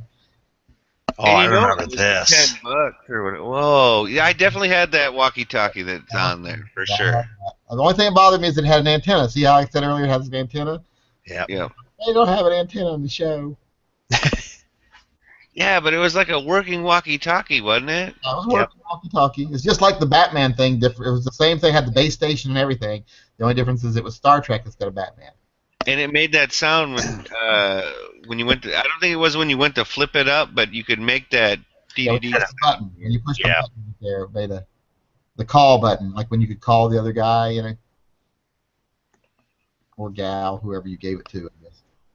Right, right, Don't want to be sexist on my toys. right. Star Trek is all about everybody, all inclusive. I can't be real sexist because there are home videos of me somewhere when I'm like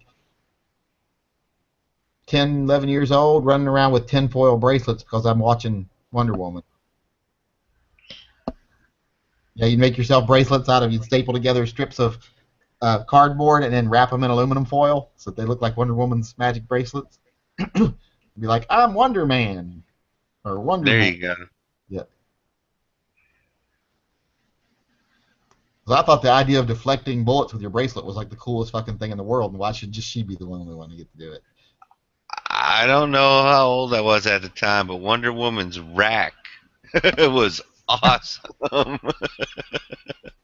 You're like, I don't know why, but that makes me feel funny in certain places. She just puts a smile on my face.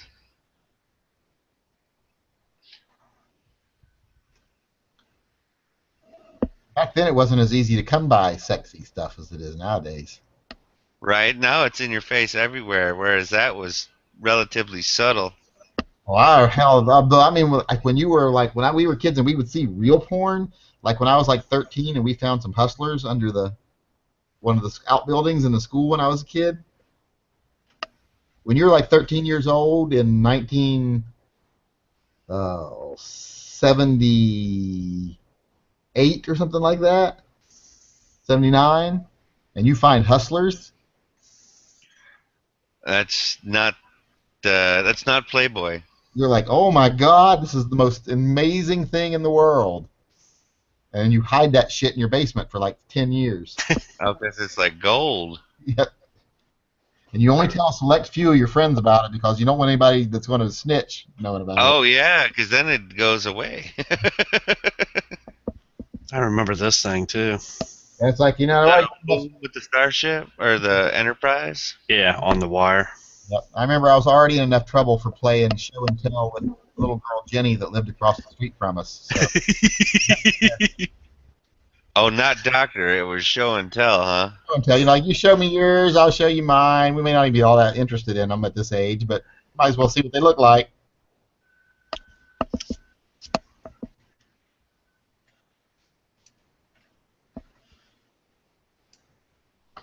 Yeah, somebody's gonna get shot over that, right? Oh, right there, boom. Somebody's definitely getting shot over that. I don't know. That's a penny there, isn't it? Oh, that small? Okay. Yeah, if you get shot over that, Oh, so it's like for the G.I. Joe size guy or whatever. I was thinking it was a. Why am I yawning? I shouldn't even be tired yet. Oh, it's time to be tired. No, I don't get tired this early. It was unusual for me to be tired this early.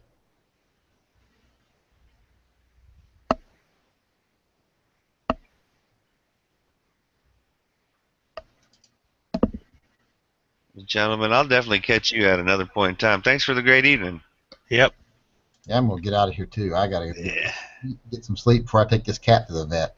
Yeah, I might as well shut this down real quick. Once I have to wake up, I know